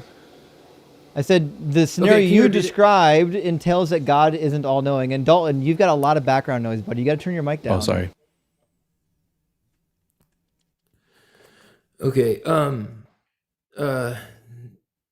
Okay. Well, this is what okay. You're saying that he's not all-knowing. Can you elaborate a little bit on that? Like, Yes, why if does it you mean- intend to Okay. do something and then you don't do it, that means you're not all-knowing.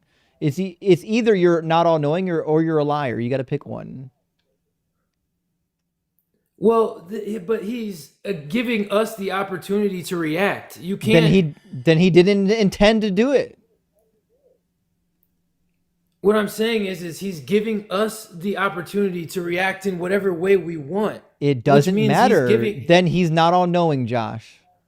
It's a limitation that he removes. It's not a Or that he limitation. adds He's to- just not all-knowing. Sorry, it's a limitation that he gives If- himself We'll to try have this a relationship again. with Josh, us. listen carefully. Stop. I know, like right now, like we're critiquing your book and you're like nervous as fuck because you're working on electronics while you're doing it. But just focus for 5 seconds.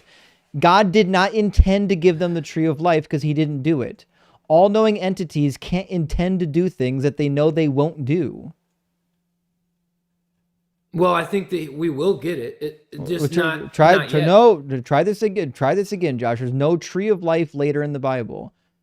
God did not intend. God did not intend for Adam and Eve to eat from that tree. I don't think that's true. Can you go to Revelation? I'm pretty sure that they do bring the tree of life back up in Revelation. Can you check? I What could do be you want wrong. us to- I don't know. It would be around chapter 20 Are or Adam and 21 Eve are Adam and Eve eating from it? Yeah, we're all partying up there in the Garden of Eden together. The serpent's there and everything. Well, I think you guys are there too. We're hanging out, having some wine. Well, it's not in 21. Okay, it might not be back. I thought it might be in Revelation, the tree of life, but There certainly are trees. There is a tree of life in chapter 22. Okay, what does it say about it? With 12 kinds of fruits, each fruit producing each month. The leaves of the tree are for the healing of the nation. So this is the metaphorical, obviously, tree. If it's for the healing of all the nations. Okay, what does it say? I just told you, Can it's you for the read what healing of the nations. All of the fruits, all 12 of them? Do you think every human being? Yeah, that's why there's 12 fruits for the healing of the 12 tribes. Okay, I see. Okay. So that makes sense. Sorry, I thought that there was going to be like something that each fruit did specifically or something like that. I apologize. Okay, so did he intend for so Adam and Eve to me- eat from that tree? Yes or no? Well, he intended for humankind to. I didn't ask That's you what what I meant. humankind asked for Adam and Eve. Did he intend for Adam and Eve to eat from that tree? He wanted them to. Did he intend for it? No, I guess not. He just wanted them There to. you go. Okay, we can finally move on. We'll walk back that statement that you said he intended for Adam and Eve to eat from the tree of life, because he didn't. So if he did not intend for Adam and Eve to eat from the tree of life, that means his intention Valid. was for them to not live forever from the beginning. Okay. That does not follow, but you're right. It does I was follow. wrong there. No, If he did not that's- intend for them to eat from the tree that makes them immortal, then he did not intend for them wanted to them be to. immortal. I should have said wanted. I will renege that. I should have said wanted. I Okay, shouldn't have said intended. So what he You're absolutely correct. wanted people to do is eat from the tree that will let them live forever, and he didn't want them to eat from the tree of knowledge and good and evil. Why is that? I believe he did want them to eat from that as well, but just not yet. He wanted them to eat from it after? That's literally why they were removed from the garden, so that they wouldn't live forever, having known good and evil. Oh, he wanted to give it to them. It doesn't say that. No, it says the opposite. It says, now that they know good and evil, we must remove them from the garden, or else they'll eat from the tree of life and live forever. Well, yeah, but the end of the Bible says that he wants everybody, all the nations, to eat. Buddy, the fruit. we're talking about makes Adam and perfect Eve, sense. Josh. Pay attention. We're talking about Adam and Eve. We're talking about the Bible, dude. We're talking about Adam and we're Eve right talking now. about- We're talking about Adam and Eve. We're in the garden. Try to focus. He did not Okay, intend for well, Adam and Eve to eat fine. from that tree, did he? They just so happened to be the first of humankind. So he So wanted he the first did of not humankind to eat from intend it. for Adam and Eve to eat from the tree, did he? You're right. He couldn't have intended it. He wanted it. There you I go. agree. So he didn't intend it. He wanted. Now, if he wanted them to eat from the tree of life, why did he remove them from it?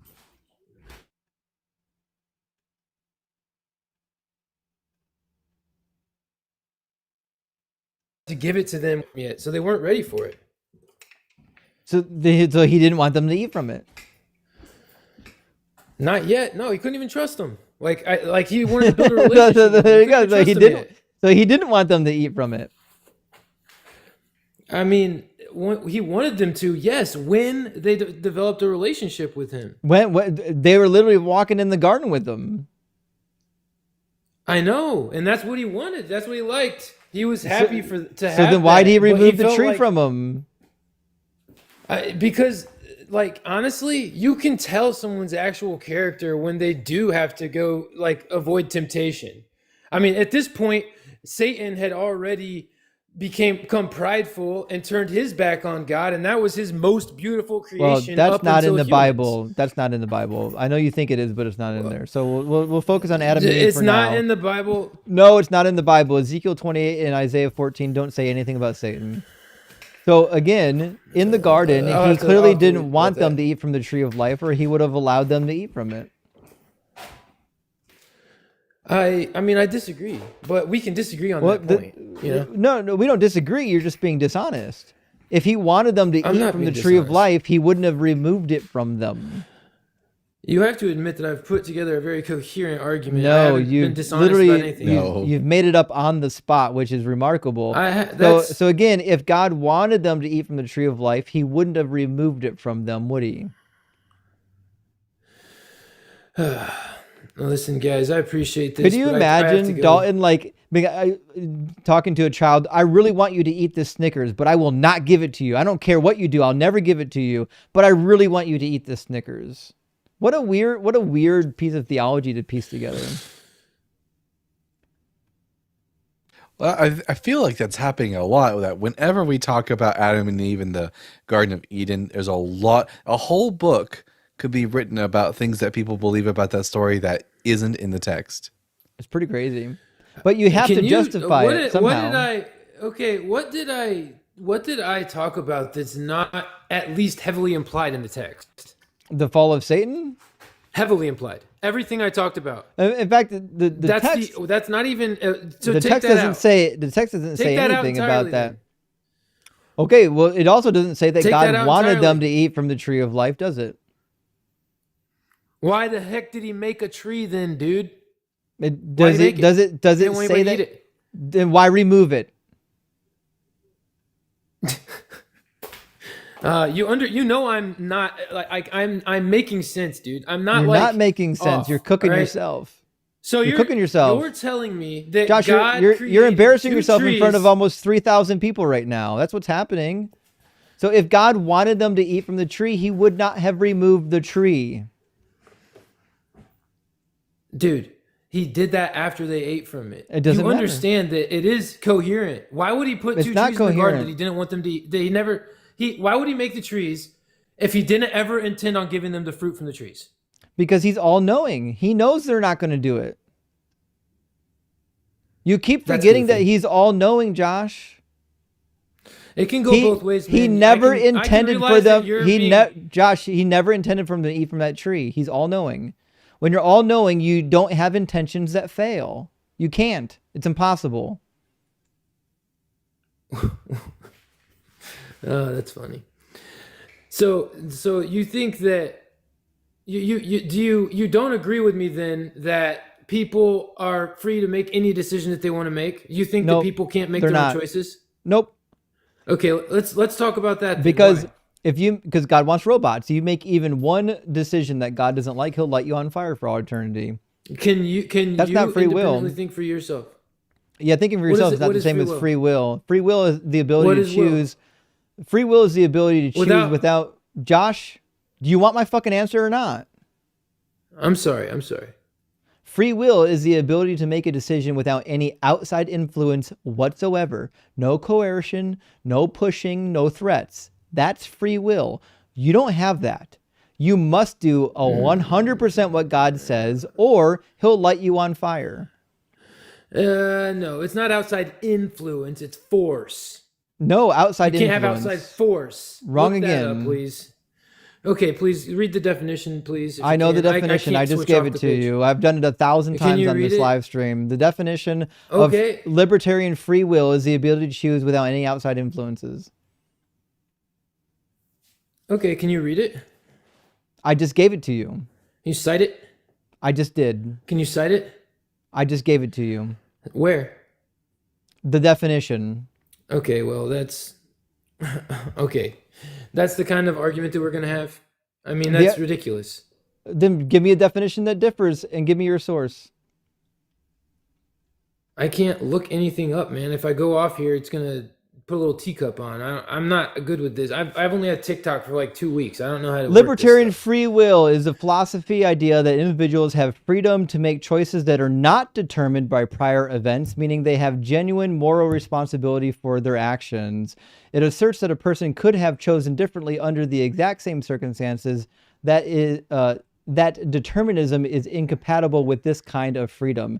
Genuine choice. Individuals have the genuine ability to choose between multiple options, and their choice is not simply the inevitable outcome of causes and effect or a chain of causes and effect.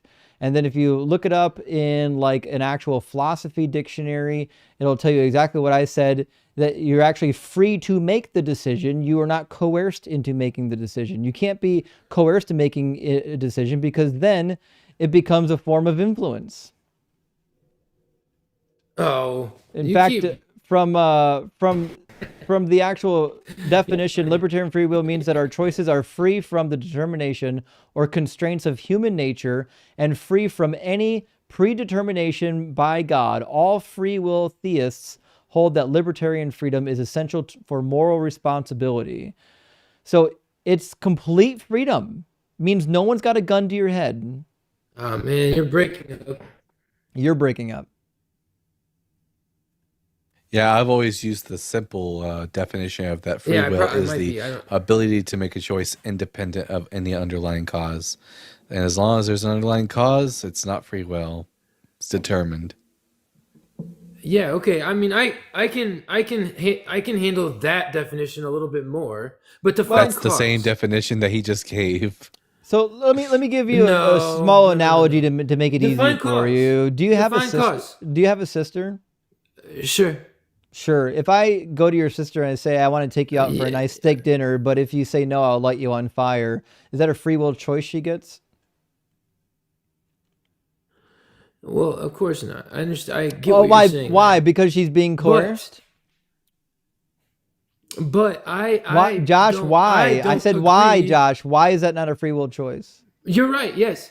That is so in the Bible, if you disobey God even the slightest, you're damned to hell.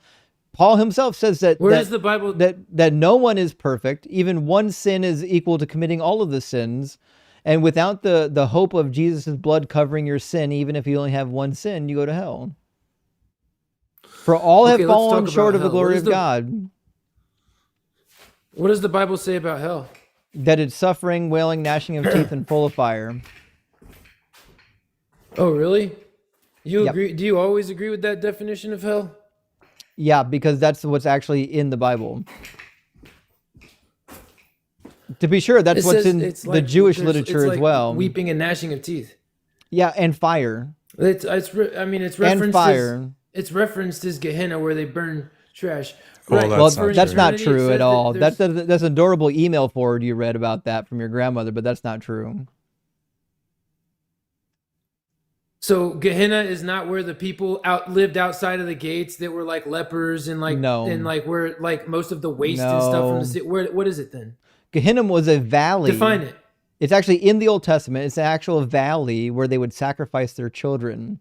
That's why it becomes the imagery for the most evil place that ever invented, where evil people end up going to, because they're going to go there to get passed through their own fucking fire. Okay, I must have had I don't know why I thought that, but anyway, I'm cool with being wrong about something. That's not So it's when not new for me, you know. when Lazarus goes to hell, what does he experience there? When Lazarus is yeah, he experiences fire, right? That's right. And in Matthew 25, Sure. when He asked for water. In Matthew 25, when Jesus talks to the goat on his left and say, "Accursed are you, go where?" Where does he send him? To Sheol or something, I think. The I can't fires of remember. hell that were prepared for the devil and his angels. Or no, the abyss. Does he say the abyss? Is that what he says? I can't remember what he says. With what? What's there? Fire, I suppose. You got it. Fire. Yes, Okay, it says so fire can I- prepared, an eternal fire prepared for the devil and his angels. So again, if you are not perfect, if you've committed even one sin in your life, and you die apart from the saving blood of Jesus Christ, he will light you on fire for eternity. Okay, where did Jesus say that?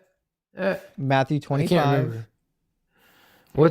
What specifically did Jesus say to the people he was preaching to about if they didn't follow him, they would just burn in fire? Where did Jesus say that? Jesus says in the 19th chapter of Luke, in his parable of the wicked servants, he says, "Those who did not want me to be king over them, bring them before me and slaughter them in my very presence." So if all you ever did was deny Jesus Christ, that's enough.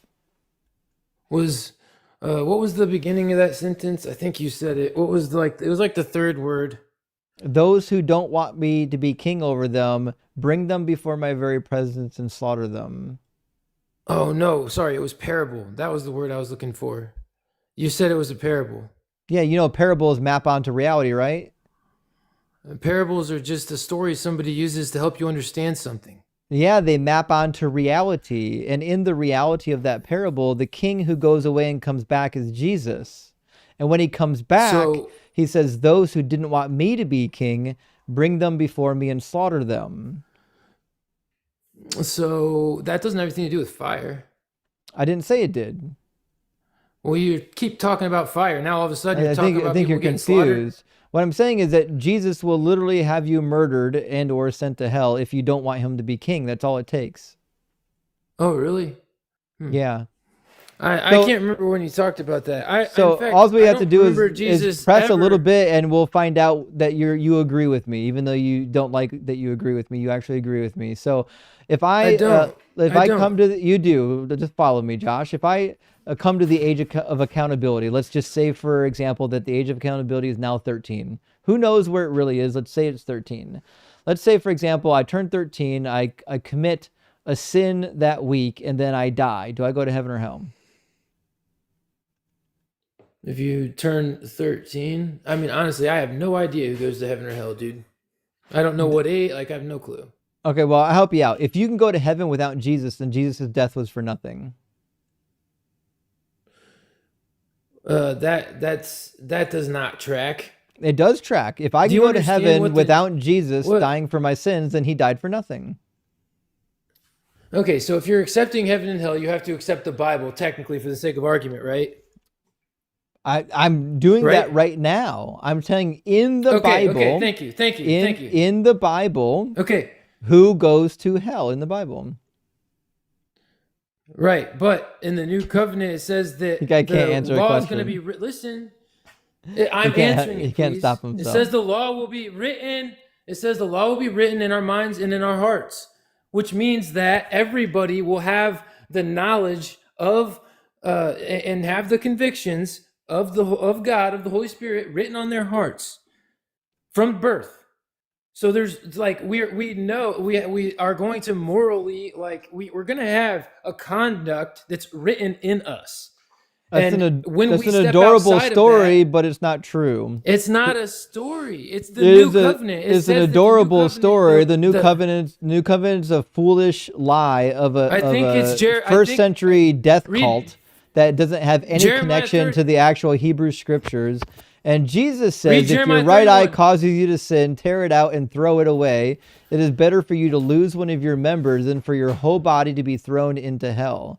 Jesus thinks that creating sins, doing sins, sends you to hell. Is that true? People are saying that's Paul. Can you read Jeremiah 31? I think it's Jeremiah This 31. is not Paul. where it This talks is about what the new Jesus in covenant. chapter 5 of the book of Matthew. Jesus says that It's better to pluck your eye out so that you don't sin and end up in hell. So what sends you to hell? What are you talking about? I'm still trying to talk What about what we were just talking about. Jeremiah 31. Can you read that? you to hell?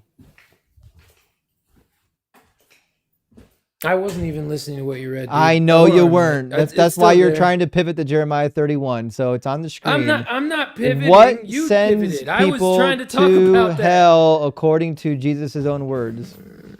That's crazy. You pulled this up and you're saying I John, pivoted? we've been Interesting. talking about this for 5 minutes. I know you're out to fucking lunch right now, but pay attention. So we're talking about who goes to hell and why. The question Believe it or is, not, what sends a person to hell? Jesus says that doing certain sins can cause you to go to hell. Do you agree or disagree? And believe it or not, I like you guys a lot. You're very smart. I asked and you a yes or no appreciate it. I question, do. Josh. Do you agree or disagree sorry. that committing sins will send you to hell? Gosh damn, I'm a stupid Christian. Hold on a minute. I'm slow. Give me a second here. I gotta put my phone on the charger. That's probably why it's slowing down so much. I didn't 100%. I'll try to plug it into one of the outlets I actually have power on in, you know? Okay. Can you scroll it down a little so I can read it? What do you need to read? The scripture you have above your head? You need to read verse 30, which happens to be on the And screen. if your right hand causes you to sin. Nice. Somebody blocked it. Could somebody send another one of those? You blocked it perfectly. Blocked what? What are you talking about? Somebody sent you like some little fan club Josh, thing, and it popped up above your head. Focus. We're reading the passage. I'm sorry. I'm struggling. It's late. I'm still working. You know, If your right hand causes you to sin, cut it off and throw it away. It is better for you to lose one of your members than for your whole body to go into hell. So Jesus is connecting going to hell with what? Committing sins, yes? Yes. Okay. And how many sins does a person have to commit before they get sent to hell? They could technically commit one. There you go. So we finally fucking agree on the thing I said 10 minutes ago, which is if you disobey God even once, he'll light your ass on fire and send you to hell. So finally you came around to agree with me. I'm glad you can figure that one out. Oh, that could happen, yeah. That is the case, because if Jesus had to die for everyone's sin, that means he even died for the person who only committed one sin. That's it. If he didn't have to die for my one sin, only did one. No one cares. If he didn't die for everybody's sin, that means he didn't have to die. There can't be any loopholes in Jesus' death.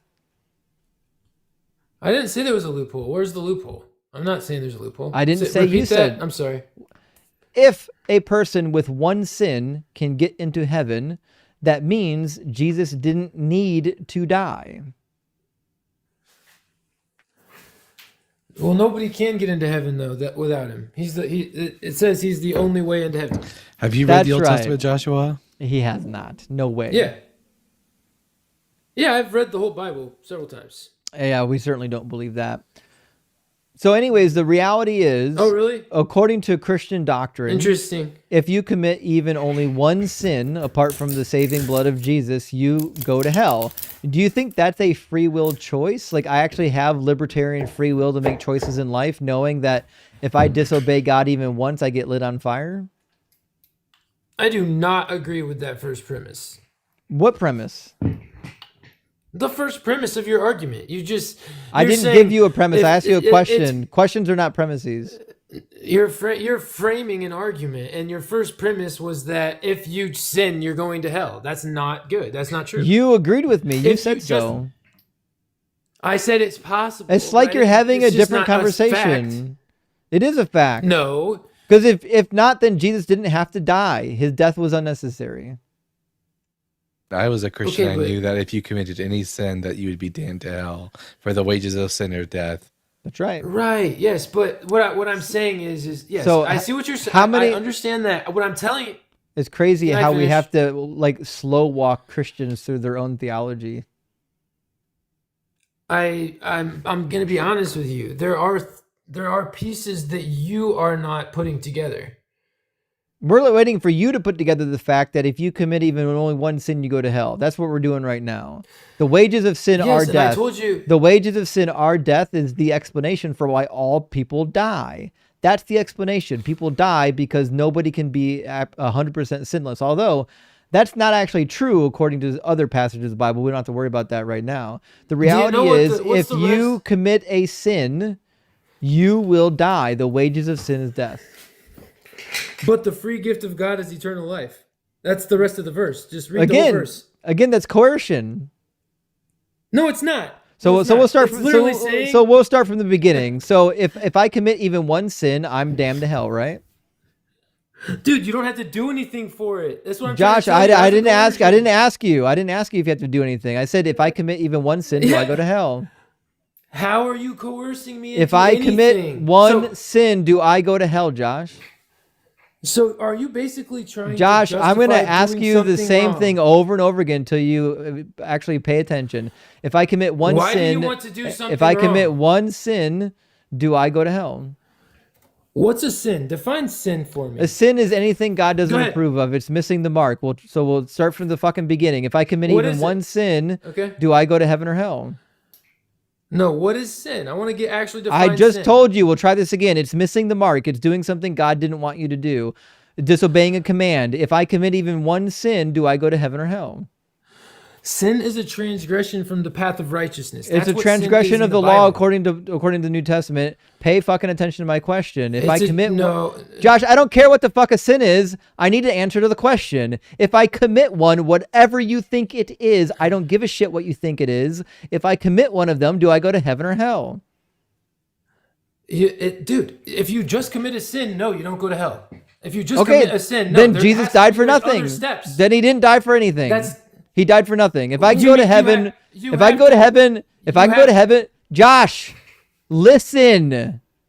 If I can go to heaven without Jesus saving me, then he didn't die for everyone. He didn't die for me. He wasn't needed. He didn't have to die for anyone. Yeah, but you also have to include that you died and you didn't believe in Jesus. It doesn't matter. Yeah, it does. No, it doesn't matter. If I get to go to And heaven, when you die, you're not going to go to no, hell. no. If I get to go to heaven after committing a sin and not believing in this fucking sky carcass, then he didn't die for anything. He died for nothing. What do you mean by that? Oh, I'm confused. I said that if you believe in him, you don't go to hell. I If didn't believe ask in you. Jesus, I don't you fucking go to believe hell. in him, and I didn't ask you about that. So try to pay attention, Josh. It's too late at night to have to constantly redirect you like a fucking toddler. I didn't ask about Jesus. I said, if I die, you know I don't believe in that goddamn sky carcass. If I die having committed one sin, not believing in your cumulus zombie, do I go to heaven or hell? Like, are you specifically? Is that what you're Yeah. asking me? I'm not going to answer that, bro. You know the answer. Like, I would never answer that question. You know the answer. Dude, I'm not going to say that about you. You do know the answer. I'm sorry. Like, I'm not What's saying the that. answer? Don't be a coward. Give me the like, answer. can Give we me the get- answer. Josh, I'm not going I'm to let you not saying- deflect. You're not deflecting. You're going to give me the answer. I'm not. You I'm are. not trying to deflect, Yes, you man. Can are. we You're going to just give me use- the answer. Can we talk? In your Christian theology, if Can we a at least person who talk commits about- one sin, no, Josh, you're not deflecting. In Christian theology, if you're not sinless, what happens if you die apart from Jesus' blood? Yeah, man. Like, you have eternal separation from God. I don't know what There that you looks go. like, You but fucking it's a said it. It's permanent about decision. goddamn time. I don't know what took so long, Josh. Now we get to the fact of the matter, which is even disobeying God once results in you going to hell unless you accept Jesus, correct?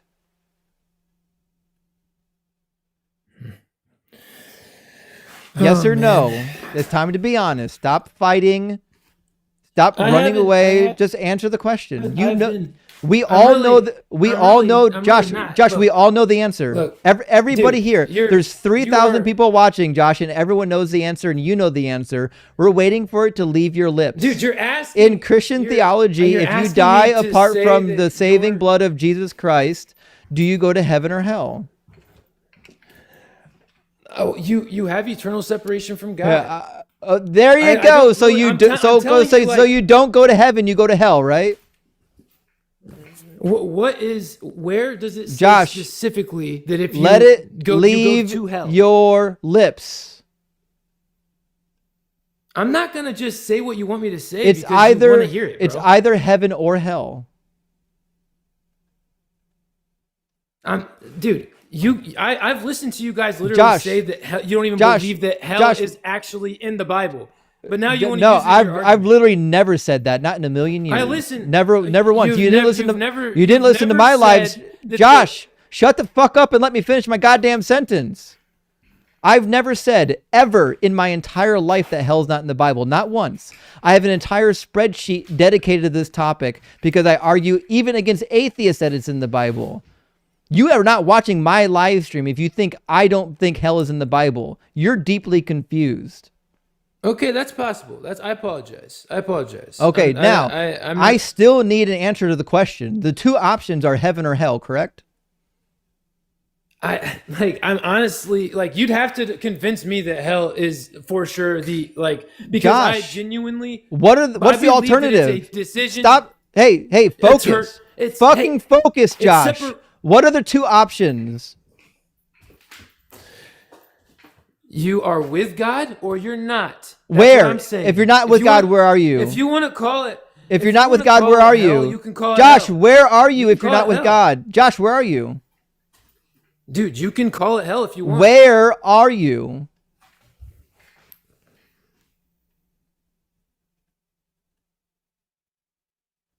Now would be a good time to just be honest and straightforward, Josh. Where are you if you're not with God?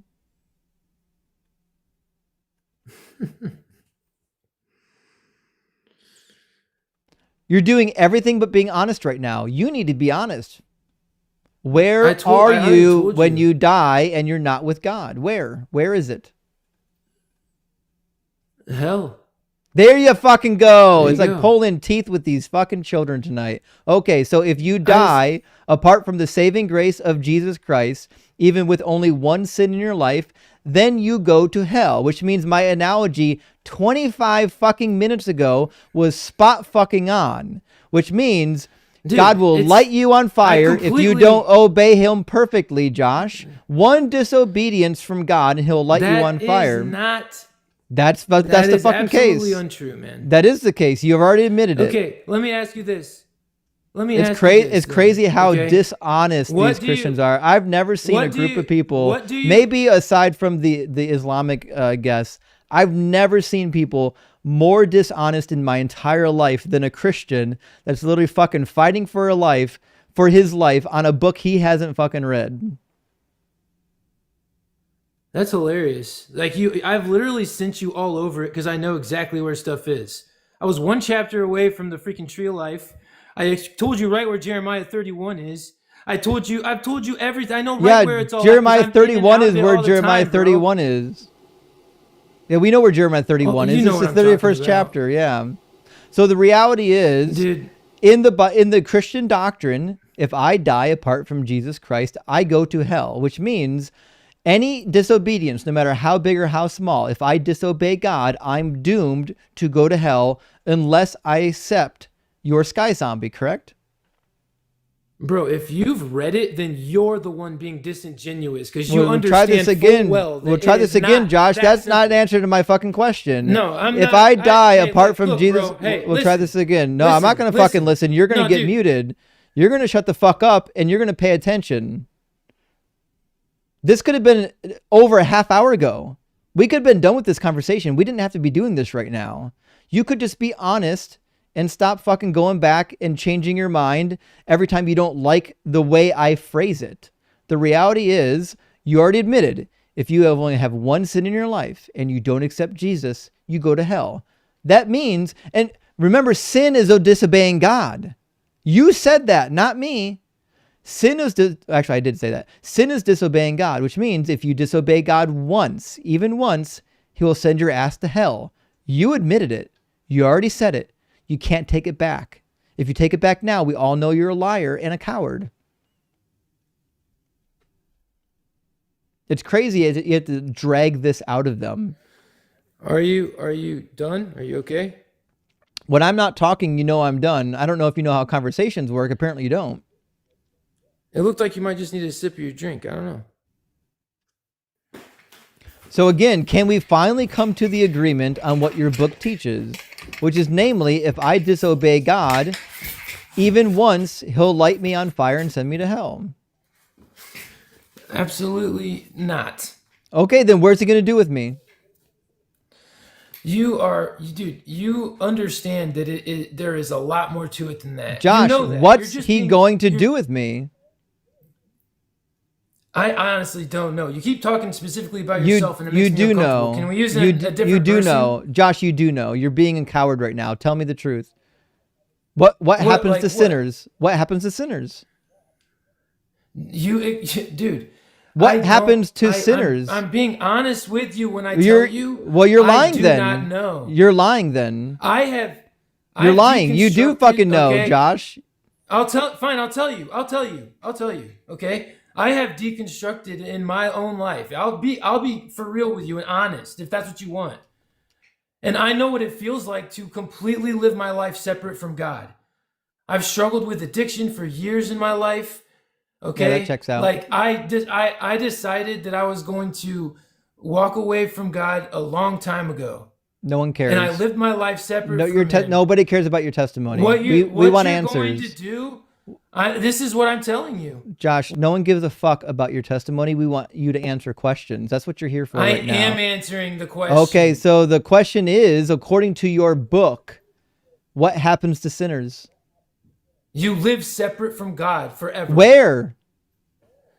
Bro, I already said if you want to call it hell, call it hell. Okay, so sure. Okay, so what I need to come out of your mouth right now is one honest phrase, which is if Dude, I've said this. No, you haven't. Yes, you will. No, you haven't. So we'll try this for the last time. If you disobey God once, you'll go to hell. There you fucking go. There you go. You finally did it. Congratulations. All right. He finally did it. It's almost, geez, oh, Pete. It's almost like fucking working with toddlers over here. So anyways, we can finally get back to the point of the conversation. We had to go through all of this bullshit because you couldn't be honest. The reason why this talking point even came up was it because you don't have a fucking free will choice. If you disobey God, even in the slightest, he'll punish you and send you to hell, which means you don't have free will. No, that does not track. That's exactly the case. Yeah. Why do people freaking that do believe in God walk away from God and die if that doesn't make any sense. Nobody would not be a Christian.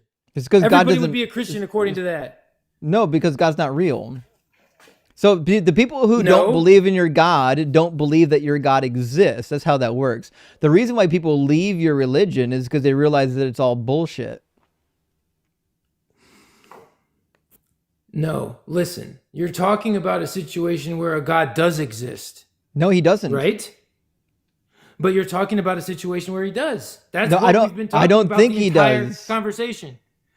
Yes, but we're talking in context of the scripture. No, we're not. You're asking why. No, you're not. You're asking why people walk away.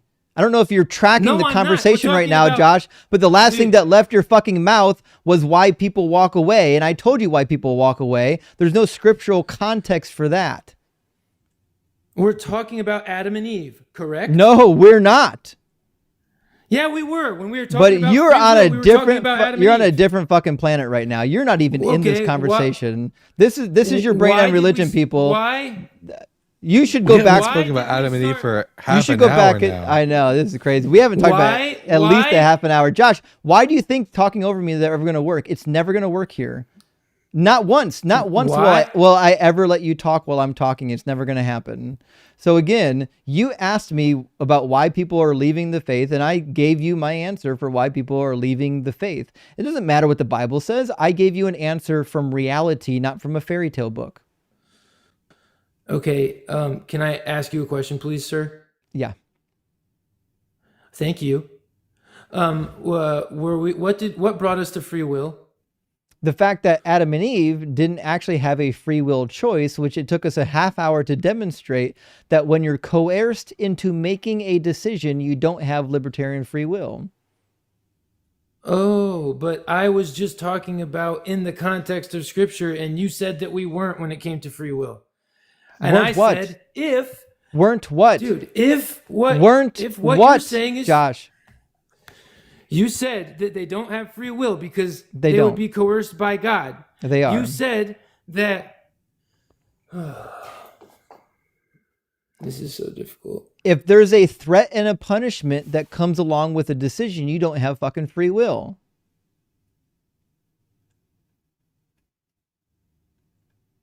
It's amazing that he can't figure this out. It reminds me a lot of when I was a child and my parents tried to administer eye drops to me, and I wriggled and fought them so hard. What could have taken 5 seconds to finish took us half an hour. It really is crazy that this is so painful. Like, we had these discussions as junior high students in Catholic school. These are not hard discussions. I have no idea why your brain can't handle it. I remember specifically being in the 8th grade when we had one of the free will versus determinism debates. It wasn't even hard. Nobody even had to yell. Right. Okay. So you said that we don't have free will because whatever God says, like God is threatening with hell, so we don't have free will, right? You fucking nailed it. Yeah. If you get threatened for making a decision, Josh, listen, this is why I keep shouting at you. If you get threatened for making a decision that is against somebody else's will, then you don't have free will. You have coercion. That's it. And we're talking in context of the Bible, correct? With Adam and Eve. Yeah, because I don't believe this is true. So obviously we're talking in the Bible context. Okay. And in the Bible context, Adam and Eve would never have sinned if that's the case. But they did. You just said that if God coerced them, they would definitely agree with God, so they wouldn't go to hell and they would go to heaven. But I didn't say any of that. I didn't say any of that. Yes, you did. I didn't say even a single word of that. Yes, you said that I don't think you're sober. I think you're still on drugs. You are not listening at all. Hey, bro, don't say that, man. That's not even funny. All right, for real. Like, screw you, bro. Okay. Spade is spade. Yahweh hasn't yet coerced Adam and Eve within the story with hellfire. Oh, and he ran. Oh, well. It's crazy how you have to pry simple answers out of them to get to a logical conclusion. They waste so much time trying to pivot and evade answering when I know the answers to the question. Like, we know eventually they will come to the point where they fucking agree with us because it's in their book. I don't know why they fight it. I don't get it. I don't understand it. Oy. Well, hopefully we'll get an honest interlocutor. You know what? It happens from time to time. He came in. I thought he was going to be rational, and it turned out to not be the case. But I'm going to grab a couple of super chats, friends. We'll get our next guest in here. Design, great to see you tonight. Thank you so much for the $10 super chat. It says, believers seem so obsessed with punishment. Have you ever asked one if they thought they could enjoy heaven if they learned God was just cutting non-believers loose in Valhalla? I got to read that again. Believers seem so obsessed with punishment. Well, yeah, because without the punishment, Jesus died for nothing, right? Have you ever asked one if they thought they could enjoy heaven if they... Oh, I see. I mean, but Valhalla is isn't that just like another heaven? Valhalla's not hell, is it? Oh, Helheim is hell. Valhalla is the place where you go as a reward for being a That's good what I warrior. thought. Why would God be cutting people out of heaven and sending non-believers? What? The god, maybe God, he's referring that if you don't believe in the Norse gods, then you lose the opportunity to go to Valhalla. Maybe Christians don't believe in Valhalla. That'd be a useless question, Design. I love you, but asking Christians about another mythical place that they don't believe in, I don't think is going to bring them to any solid conclusions. They're just going to say, well, I don't believe in Valhalla. For the same reasons I would say, well, I don't fucking believe in heaven. I don't know. I love you, Design. Thank you for the question, at least. And Hazik says, a better analogy. A mom tells her son not to climb a tree because he'll fall and break his legs. He climbs a tree anyway, falls, but doesn't break them. She then breaks his legs intentionally because she said he would. That is a spot on analogy. That is like dead on the money. That's a really good one, actually. I appreciate that. Yeah, because the as we said with the stove analogy, the horrible shit that happens for eating the fruit isn't an inevitable consequence of like gravity. It's a consequence of God's deciding. God can decide anything he wants to. He could have just forgiven him. He chose not to. And Jake, great to see you tonight, my friend. Thank you for the super chat. Says, what do G-strings and barbed wire fences have in common? They both protect your property without obstructing the view.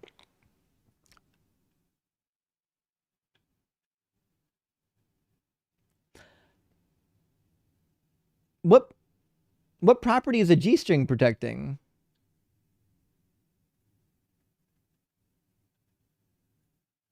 I don't think it's protecting anything. I love you, Jake.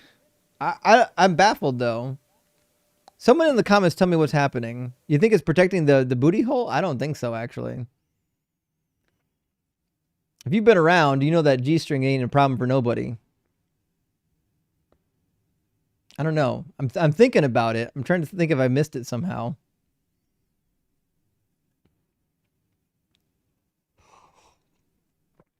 I mean, I appreciate the view, obstruction or not. Appreciate that, Jake. Love you, buddy. Guys, also make sure Jake's got his own podcast, too. You guys should definitely check out. It's the Exodus Brothers, and it's dope. I really do appreciate it. And TM, thank you so much for the $10 super thanks. I really appreciate that, friend. And I think we got time for at least...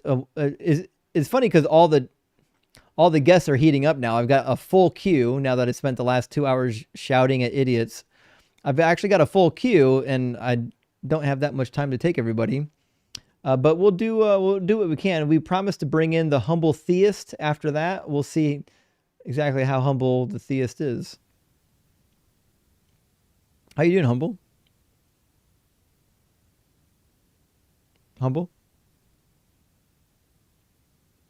Humble, you waited quite a while to be here. I really hope you're still here.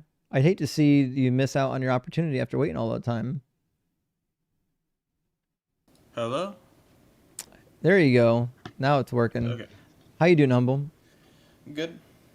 Humble, are you at least 18 and do you believe in Satan? Yes. Do you believe in the Bible Satan? Yes. Do you believe that Satan is evil? Yes. Why? Well, it's stated in the Bible. Satan, for example, Everyone's Satan having a hard time deceived hearing Adam. him. Oh, I just turned him up. Give him a second. So, for example, there's pretty good evidence that Satan is like the root cause of like man-made evil in the world currently. What's the evidence? Just the egregious amount of sin in the world. What's that got to do with Satan? Okay, it's hard to describe, but like just the actions that are described in the Bible by Satan, they are what? pretty correlated. Well, for example, like murdering people and whatnot. Who do you murder? Not I didn't say that Satan murdered anyone particular. It's just more so that he's like kind of like the root cause of those behaviors. How? Like arising in the first place. How? That's a good question. Last time I checked, it says in the Bible that God is the creator of evil. Can you show me where it says that? Isaiah 45:7. Isaiah 4. Yeah, I create light and form the darkness. I create good and I create evil. I, Yahweh, do all these things. Okay, that's actually pretty interesting. I think that verse is like more so insinuating that like God's creation, Satan, was evil, is it not? Not in Isaiah. Satan's not mentioned at all. Yeah, Satan's not in Isaiah at all. Like my understanding of Satan is that he is like this basically evil incarnate. So I would interpret that verse as like God creating Satan, and as a consequence, Satan is evil. But that's not in the book. That's what I'm saying. Satan doesn't actually do anything evil in the book. He's accused of doing all kinds of evils, but he doesn't do any.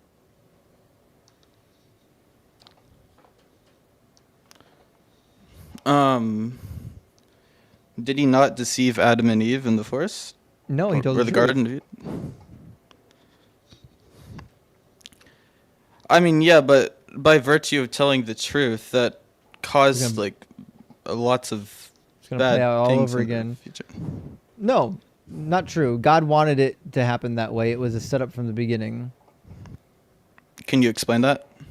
Yeah, because God allowed a serpent into the garden, knowing that that serpent was in fact going to deceive them, knowing that they would fail the test.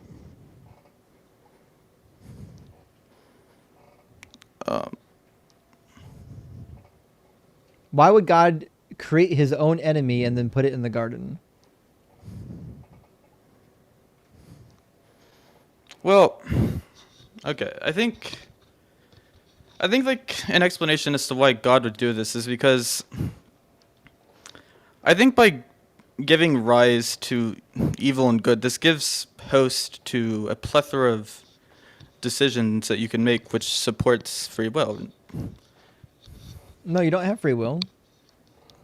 If you don't obey God perfectly, he'll light you on fire and send you to hell.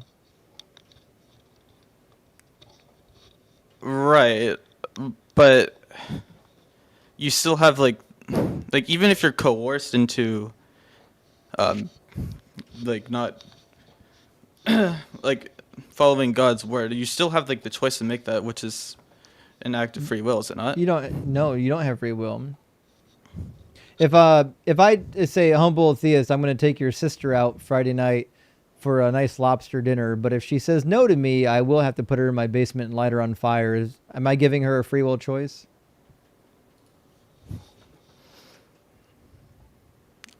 Depends on like what you mean by free will. What's your definition in this context? Free will is the ability to make a decision without outside influence. What does outside influence entail? Coercion, having a gun to your head. We'll make it easier. If I hold a gun to your sister's head and say, go out with me or I'll pull the trigger, am I giving her a free will choice? No, not No, how you of define free course will. not. Okay, fantastic. But that's the only choice you have in Christian doctrine. If you disobey God once and you don't believe in Jesus, he will send you to hell and light you on fire for eternity.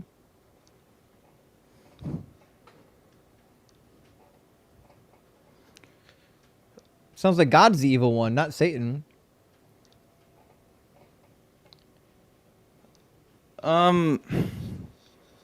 Just to like be sure that this is actually what's like stated, can we like pull up verses that proves this? Proves what? That God would send you to hell for eternity, like if you don't obey him. How long is hell for? Eternity. Okay, so when you go to hell, you're in hell for eternity? Yes. Yep, and there's fire in hell? I'm not sure. Yes, there's fire in hell. Yep. There's fire when Lazarus goes to hell. There's fire in Matthew 25 when Jesus sends people to hell. There's fire in hell when he says you need to pluck out your eyeball so that you don't go to the fires of hell. There's fire in hell. So there is in fact fire in hell and you're stuck there for all eternity. Now, what causes you to go to hell?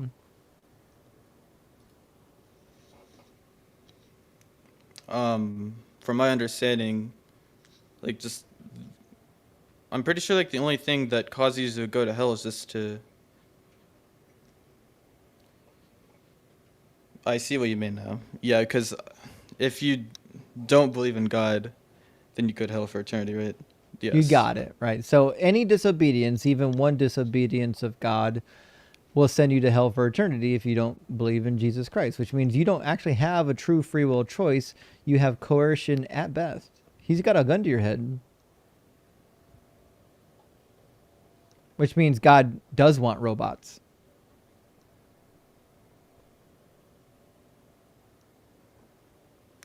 Can you explain why that entails God wants robots? Yeah, because if you demand that somebody obey you perfectly or you light them on fire, you want someone that only obeys you, not someone that thinks for themselves. Well, to my understanding, so long as you believe in God, you can still think for yourself in other matters, can you not? No, he still wants you to obey him.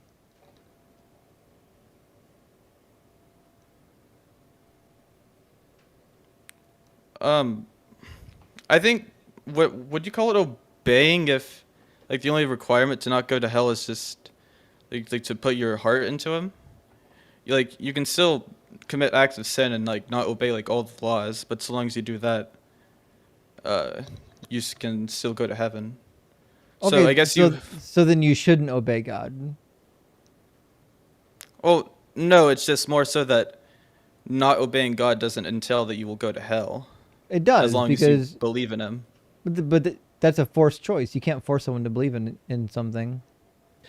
Jesus specifically tells us in Matthew chapter 7, verses 21 through 23, depart from me, you who, he says, Lord, Lord, didn't we cast out demons in your name, perform any miracles in your name? I'll say, depart from me, you who practice lawlessness, because they do not do the will of his Father in heaven. Sorry, can you repeat that? It's Matthew chapter 7, verses 20, chapter 7 verses 21 through 23, where Jesus says, not everyone who says to me, Lord, Lord, shall enter the kingdom of heaven, but he who does the will of my Father who is in heaven. And then I will declare to them, I never knew you. Depart from me, you who commit lawlessness.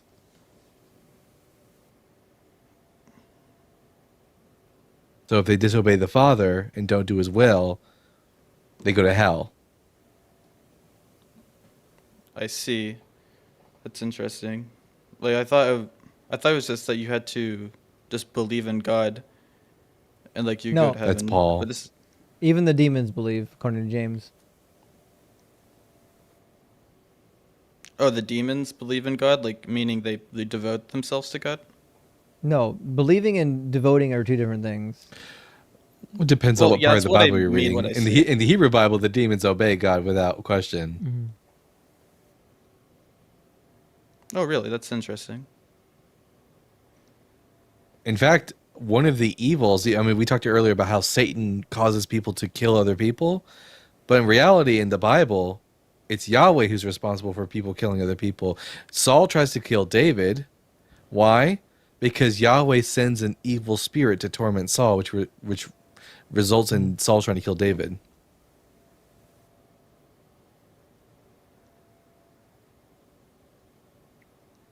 Hmm. This is all very interesting. I'm gonna have a lot to think about. Uh, well, I think Understandable. that's about it. Um, yeah, this was interesting. There's some things I'm gonna have to think over. Yeah. See ya. Okay. Cheers. Well, that was interesting. He was humble. He lived up to the name. So props to him. Yeah, that's actually a fair point. He did kind of live up to the hype of being a humble theist. Imagine how easy conversations would be if more theists weren't in like a death panic in the middle of these conversations and they could actually follow like a logical path rather than having to get muted and shouted at. It's crazy to me. There are two kinds of Christians: those who are dedicated to their dogma, and then those who are dedicated to the truth.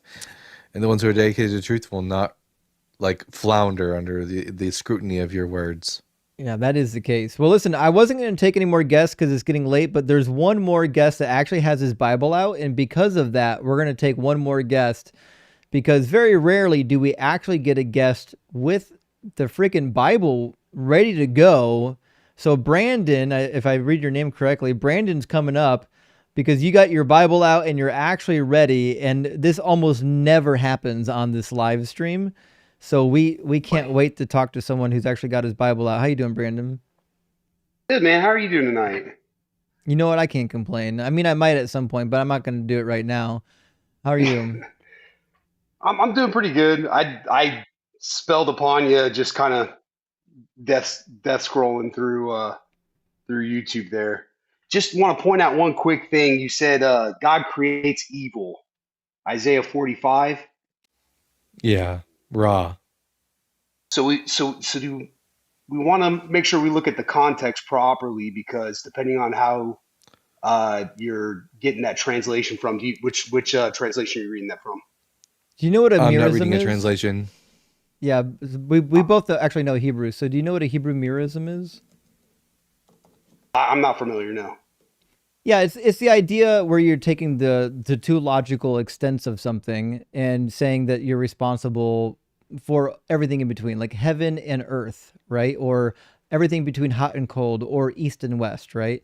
So there are two Okay. items that are like a complete opposite of each other. So when we Sure. read in Isaiah 45:7, where the word shalom is juxtaposed with the word ra, is referring to one end I create peace, on the other end I create evil.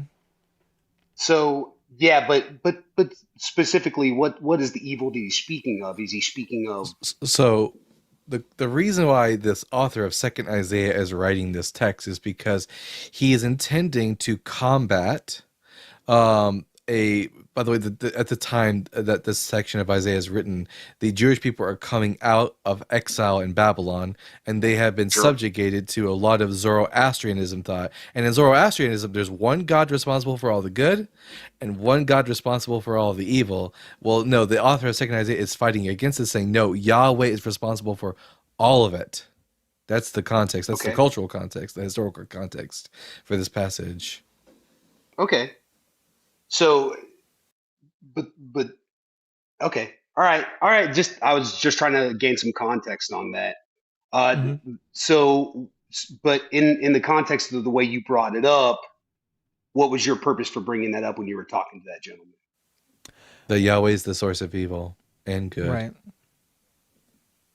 See, and that's where I draw a distinction. You're saying he's the source of evil, and that when this translation, see, I'm reading from the New King James, doesn't use the term evil. It They says use the term calamity. calamity. Yeah, right. Yeah. I'm just reading the Hebrew. It says Yeah. Yotze Or Uveri Choshek Ose Shalom Okay. Uveri Ra. Fair enough. But The same word used here is used in Genesis for the tree of the knowledge of Tov Va Ra, good and evil. Okay. All right. Okay. Cool. Got some context for what you're bringing that up in. There is one other thing I would add to this too. There's a really interesting line in Amos where we find the same, like your King James Bible is going to say calamity as well. But God says, when calamity befalls the city, is it not from the Lord? But it's actually the same word in Hebrew. It's going to be ra, if I remember correctly, from the book of Amos. So even if you want to translate it as like calamity, God is still saying, like, I'm the guy that's causing it. Yeah, but in what context is he causing that calamity? That's what I'm talking about. Well, every context is different, right? So Matthew Henry says the context of the calamity that they're talking about in the book of Isaiah is the context of calamity, say like when the Egyptians were bringing destruction upon the Israelites. So he brought calamity upon the Egyptians in order to bring his people out of bondage from Egypt. Yeah, but right? he also almost like murdered the Israelites because of the golden calf incident, and it says, but he changed his mind because in Moses it says that he repented of the evil he was going to do to his people. Okay. All right. I like that. So we're coming to a place where we're deciding. All right. So you guys, okay. I like this because now we understand. You guys want to call it evil. What I would call that is God bringing justice upon the evildoer. Well, not necessarily. So the problem Right. we have is like in Well, the Hebrew if language, they've someone's, got one go ahead. Sorry. word. They've got one word that's going to be variously translated. So the word ra is typically the word for evil or bad. It can also be referred to as a bad act, like calamity. Yeah, but So there any act that in many brings a languages, negative there's many impact words that is mean in many different fact. things. Yeah, I know. That's why we have to like learn Hebrew when we go to school. So the reality is in Hebrew, the word ra refers to anything that is bad. And it also refers to things that are evil. It never refers to justice, though. There's no such thing as ra being an act of justice. It just means something that has some sort of a negative or bad impact. There's really no distinction. So the question is, would badness even exist if God had not created it? And I don't think the answer would be yes. I don't think it would exist because in Revelation 21, when we got the new heaven and the new earth, what does it say? There's no more pain, no more suffering, no more sorrow, no more tears, and no more death, which means God could have created a state of affairs where bad things don't happen. Certainly, but okay, and so that would bring me to that's my I guess my biggest point of contention with the way that you guys are going about this is that you guys are taking the New Testament and what it seems to me to be is as a transactional approach that you have to do good and believe in God or you go to hell, right? Am I It wrong? depends on what books of the because the New Testament is not univocal. Like Paul surely believes in the concept of by faith without works you are saved, but Jesus doesn't believe that and doesn't teach that, and neither does I would James. disagree with that. I would disagree that Paul believed that. That by faith you are saved and not of your own works. It's a gift from God. Yeah. That's a direct quote from Paul. Yeah, but we follow up in the New Testament in the books of James where what does he say? Where does James say?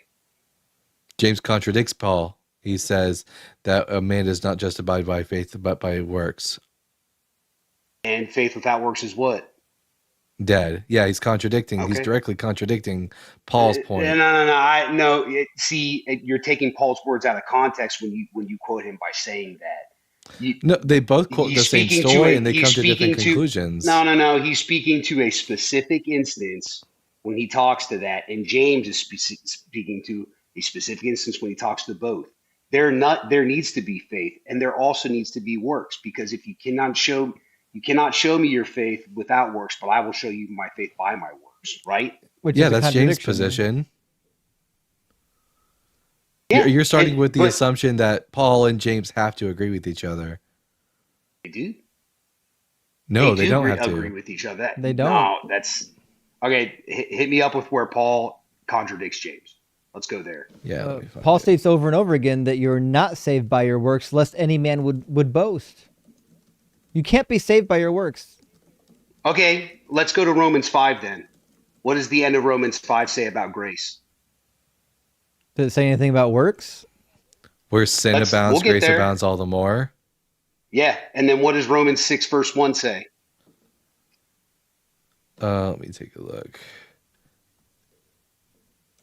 I'll hit you with it. It says, so then shall we continue in sin so that grace may abound?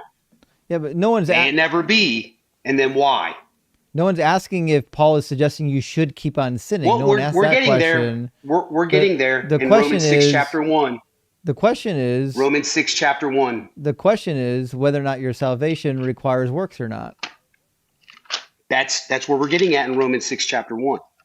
So hit that section right there. We just read it. You just did.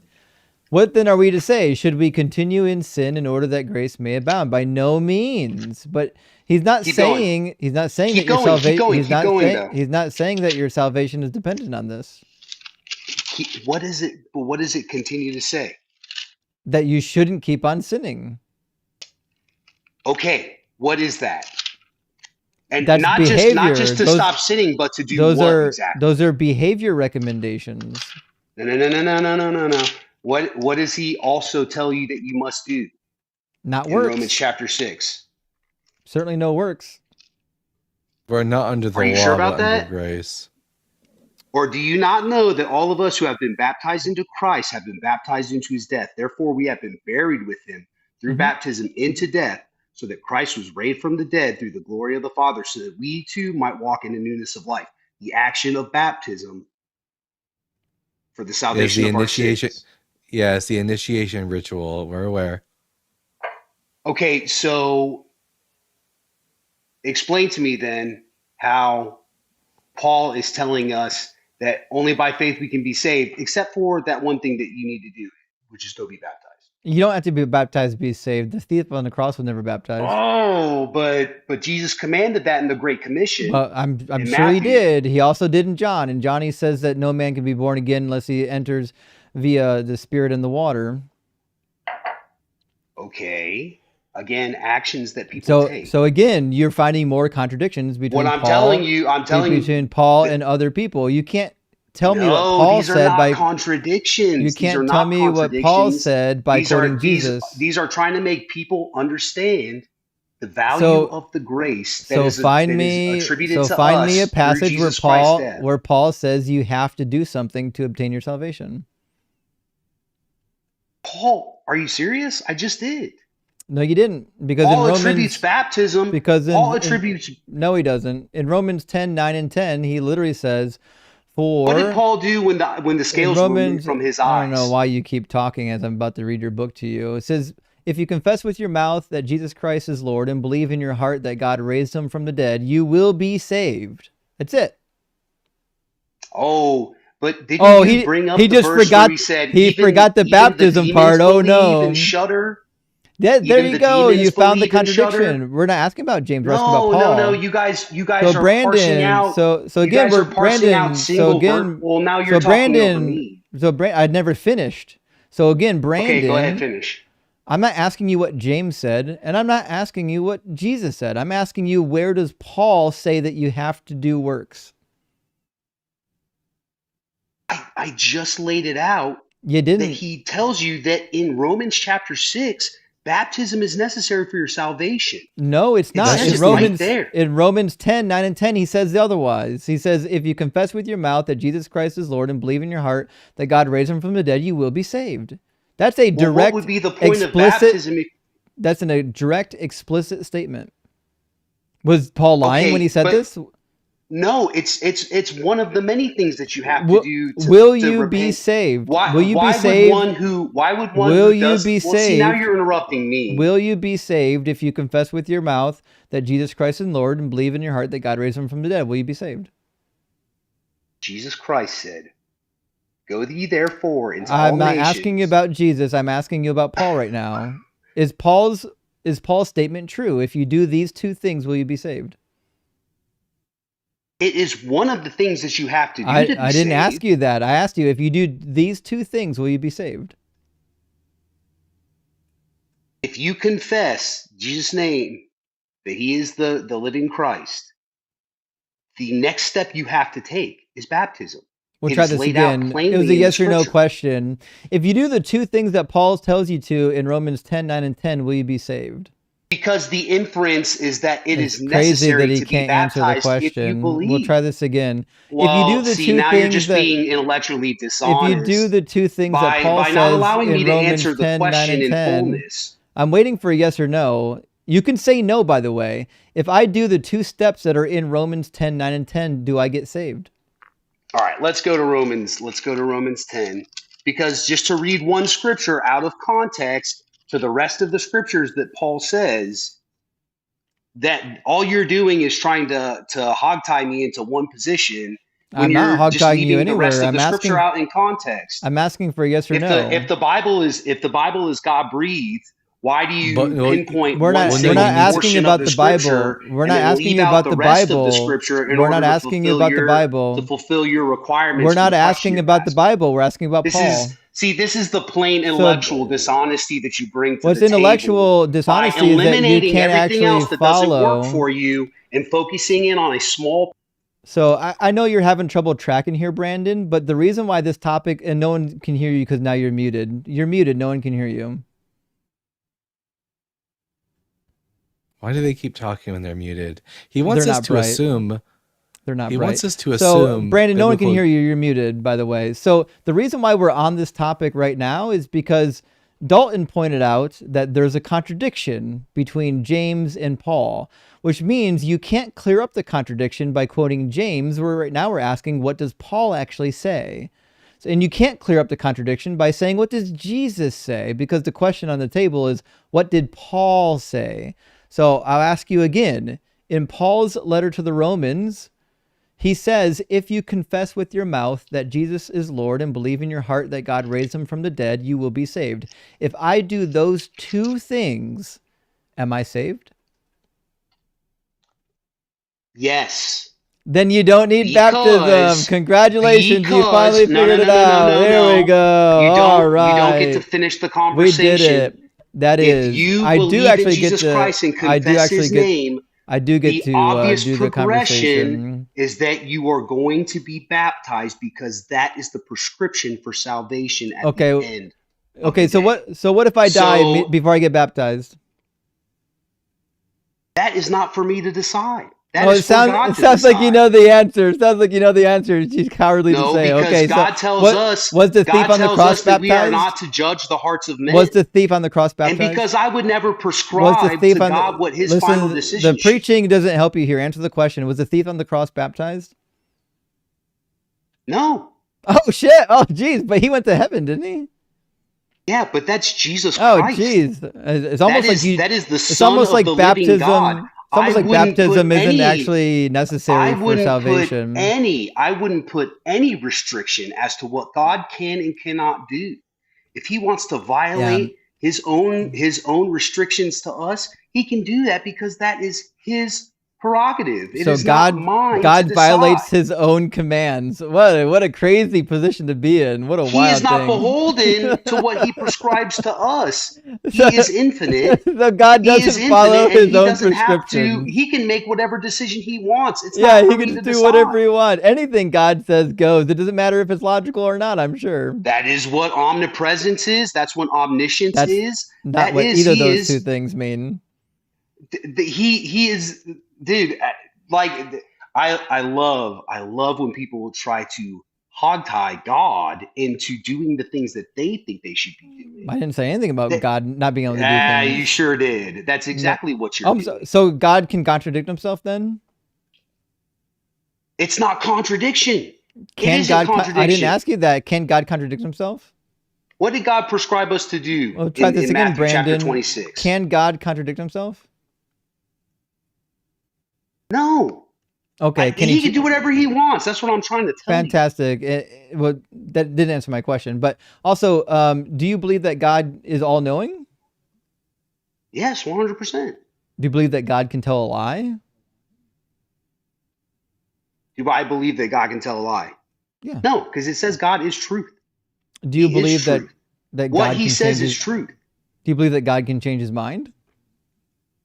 The Old Testament is full of that. Prophets asking God to not destroy Nineveh. Prophets asking God not to destroy the people of Israel. Okay, so then the Bible Jesus' death on the cross is an intercession for our sin. So then he's not all knowing. No, see, and this is the part that gets is the most vexing for you guys. What's vexing is that you actually can't track. So just try to pay attention for a second. So all-knowing entities can't change their mind. Do you know why all-knowing entities can't change their mind? Well, tell me, since you are one of them. Holy smokes. So all-knowing entities can't change their minds because they can't be wrong about what they know about the future. So if God knows he's going to do something, he can't change his mind about what he's going. We'll try this again. You're beholding. if God already knows he's going to do something, he can't then be wrong about what he knows. So if God knows, again, you're muted because you talked over me. So this is how things going to work. So if God knows, in fact, that he's going to do walk to the store, he can't then change his mind because then he would be wrong about what he knows. So all-knowing beings can't actually change their minds. You are holding God to human logic. I'm not. And he is far beyond your understanding. He's certainly not. And the His Bible agrees with intelligence me. is far beyond your understanding. And your level of pride and yeah, my level of pride is actually rooted in the fact that I read this book that you haven't. Numbers 23:19 says that he's not a human being that he should lie, or immortal that he should change his mind, because all-knowing beings can't actually change their mind. Samuel, moreover, the glory of Israel will not deceive or change his mind, for he's not immortal that he should change his mind. The reality is all-knowing beings, it's just logically entailed that all-knowing beings cannot change their mind, because then they wouldn't know all things. It's baked into the definition of all-knowing. Am I muted still? No. Oh, okay. All right. Just wanted to make sure. This is the wonderful part of it. You're beholding God to your understanding of this world. No, I'm not. Your primitive understanding of this world. No, it's your understanding too. So we'll try this again. Can you be wrong about something if you're all-knowing? You guys are good. You guys are coming from an intellectually dishonest place. You guys frame all the arguments. He's a coward. He's running. You people, when you don't want them speaking the truth, so many what you have to say, and then you insult, because you don't have solid answers to the conversation piece. Yeah, see, it's an embarrassment. It's an embarrassment that you can't understand basic definitions. So we'll try from the beginning. No. Can you be wrong about what you know? Your reasoning. So we'll just mute you since you're not old enough to know how conversations work. So we'll try this again. If you're all-knowing, can you be wrong about anything? Yes or no? An all-knowing God knows what's going on. I didn't ask you that. Try again. I need a yes or no question answer from you.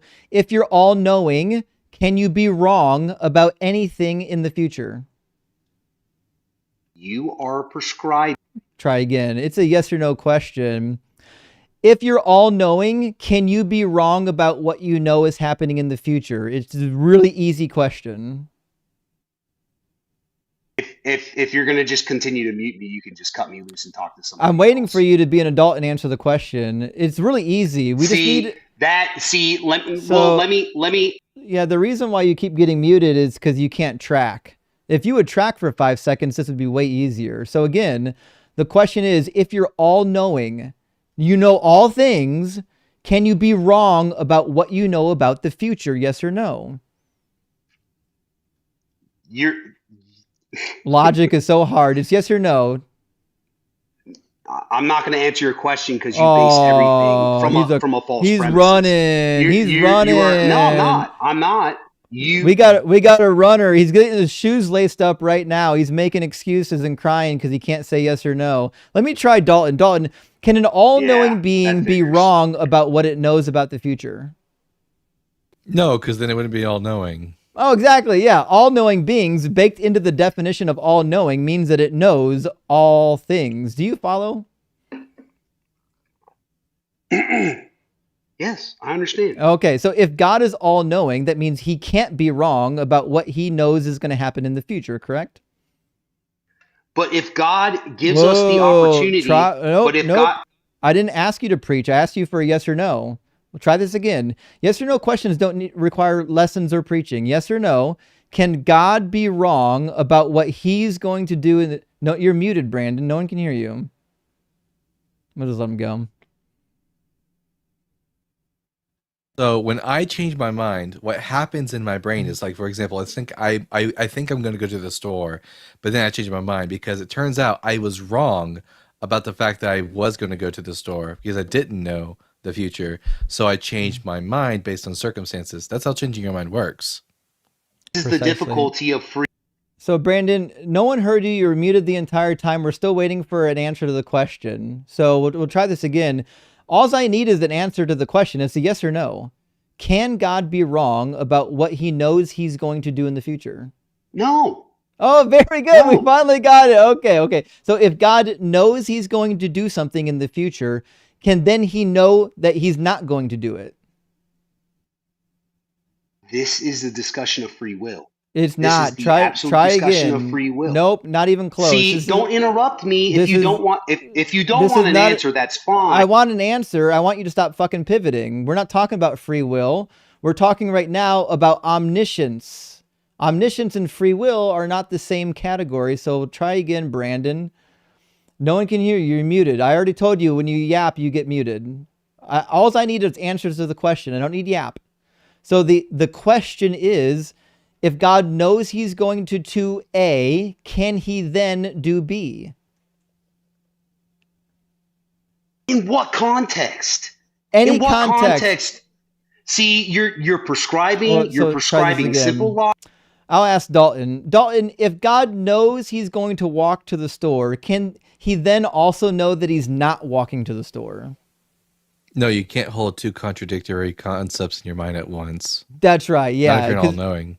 You nailed it. Okay, so we'll try this again. Moronic. So, Brandon, if God knows he's This going is a moronic conversation. That it's really easy. It's so basic you could just logic. cut me off. It's just basic logic. Yeah, that's the problem. Is We're that you're trying to attribute basic logic to an omniscient God. Well, that's the problem. It's actually not hard. So we'll try this again. Can God be No, wrong I'm about not what he going to try knows it about again. the future? If you don't have the a better answer is conversation no. He piece actually to can't have the be, conversation, then cut me loose. He actually can't be wrong about what he knows. So if God knows that he's going to do something, let's say he knows he's going to wipe out the Israelites. If God knows he's going to wipe out the Israelites, can he be wrong about that? What did God know what he was going to do with the Israelites? Try again. What did I God know he was going to do? I asked you a yes or no question. Can he be wrong about it? That he didn't do that. I didn't ask you if he did. Did not do that. I didn't ask you if he did. I'm not asking you. Israelites, Brandon, he used focus. the Israelites to bless all nations through hey, Jesus little baby. Christ. Hey, little baby. Do I have to dangle my keys in front of you? You are the Do I have most to dangle my childish keys? person. Your argumentation I can dangle my so keys. childish. We'll try this. I think I got keys with me. Here, we'll just dangle some keys to get your attention, little baby, while you're waiting for your bottle. So again, the question was a yes or no.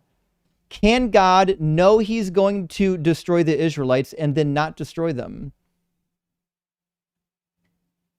The plan was always for God. I'm not asking you about the plan. I'm not asking about that. I'm asking a yes or no question. Can he know he's going to do something and then not do it?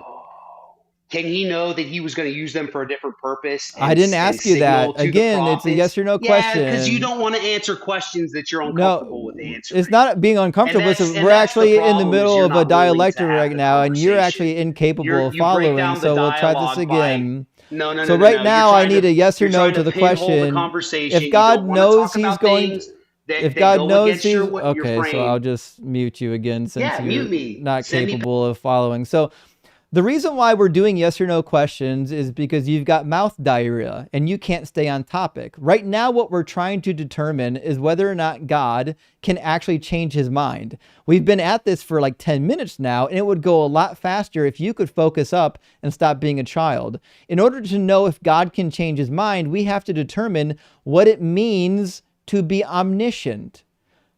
So I'm going to give you another try. Yes or no. If God knows no one can hear you. They can hear you when I'm done asking you the question. That's when they can hear you. So the question is, if God knows he's going to do something, can he then not do it? You are prescribing. We'll try this again. You're muted. Nope. Every time you don't say yes or no, you get muted. We'll try this again. If God knows he's going to do something, can he then not do it? You're prescribing limitations. Oh, and you're muted. No one can hear your yapping. We'll try this again. It's going to be a yes or no every time.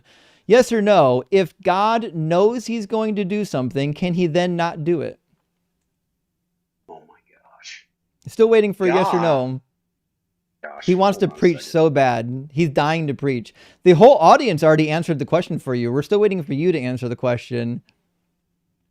If God knows he's going to do something, can he not do it?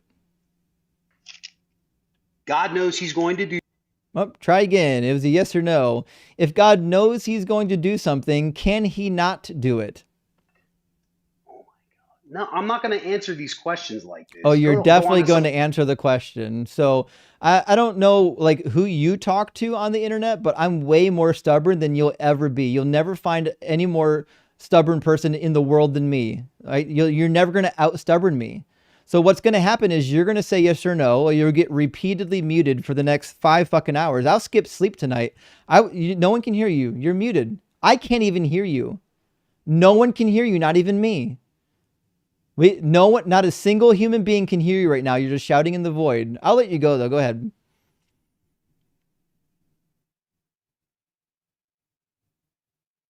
No one can hear you. It's crazy.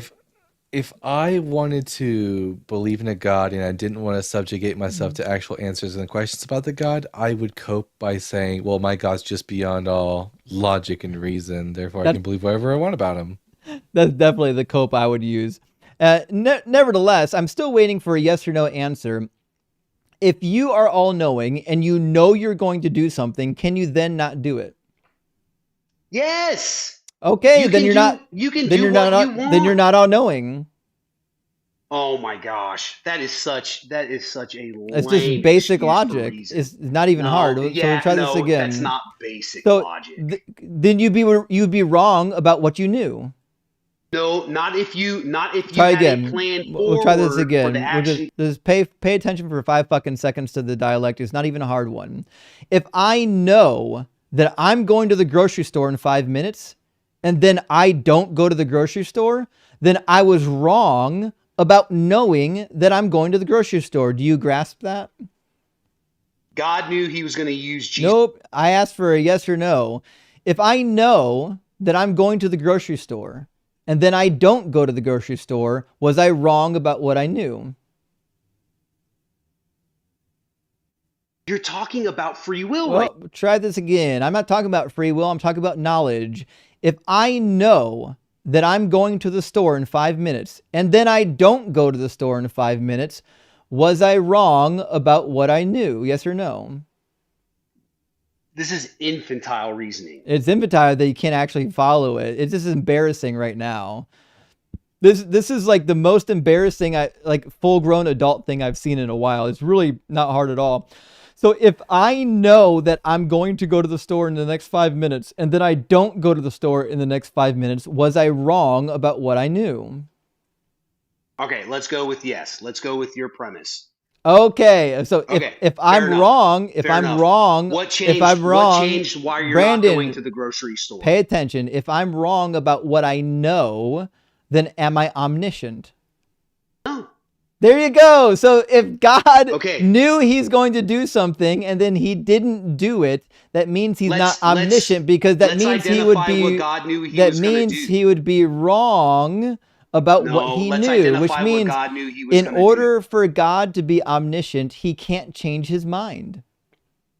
What was the end state? What did he tell Abraham he was going to do? It doesn't matter. We're not talking about Abraham. We're talking about what it means to be all-knowing. You don't want to have those conversations. I do. That points out God's plan. I want to have the conversation. To the Brandon, birth of Christ. Where the fuck are you? We've read the book. We know the story. We're not talking about the story. We're talking about logic right now. We're talking about what it means to be omniscient. Yeah. So you don't want to talk scripture. Actually, you want to talk logic. Brandon, just shut up for 5 fucking seconds, okay? I've got a BA and a master's degree in biblical studies. I know the book from beginning to end. I read it in Greek and Hebrew. I don't need to hear the story. No one cares. Everyone here, all these atheists here know the book better than you do. We don't care about the story. Right now, we're trying to determine if God actually has omniscience, and if he does have omniscience, does that mean that he can change his mind? That's currently where we're at right now, and we're not going to pivot to another topic until we finish it. So again, no one can. You're muted, Brandon. I told you every time you yap, you get muted. So if you need me to dangle my keys again, I can dangle my keys again to get your attention. But what we need to do is actually finish this dialogue about omniscience, or we're never going to get anywhere. You're gonna be up all fucking night with me, banging your head on the table because you can't follow along. So, you know what? You're right. I gotta concede something. Can I concede something real quick? Can God be wrong about what he knows he's going to do? No. Let's say that. Okay, so if God knows he's going to do something, can he then not do it?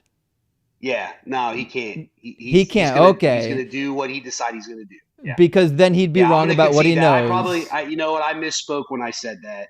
Okay. Yeah. Fantastic. Okay. I'll give you that one. So what that means is if God knows he's going to do something and he says he's going to do something and then he doesn't do it, there's three implications. One, he changed his mind and he's not all knowing.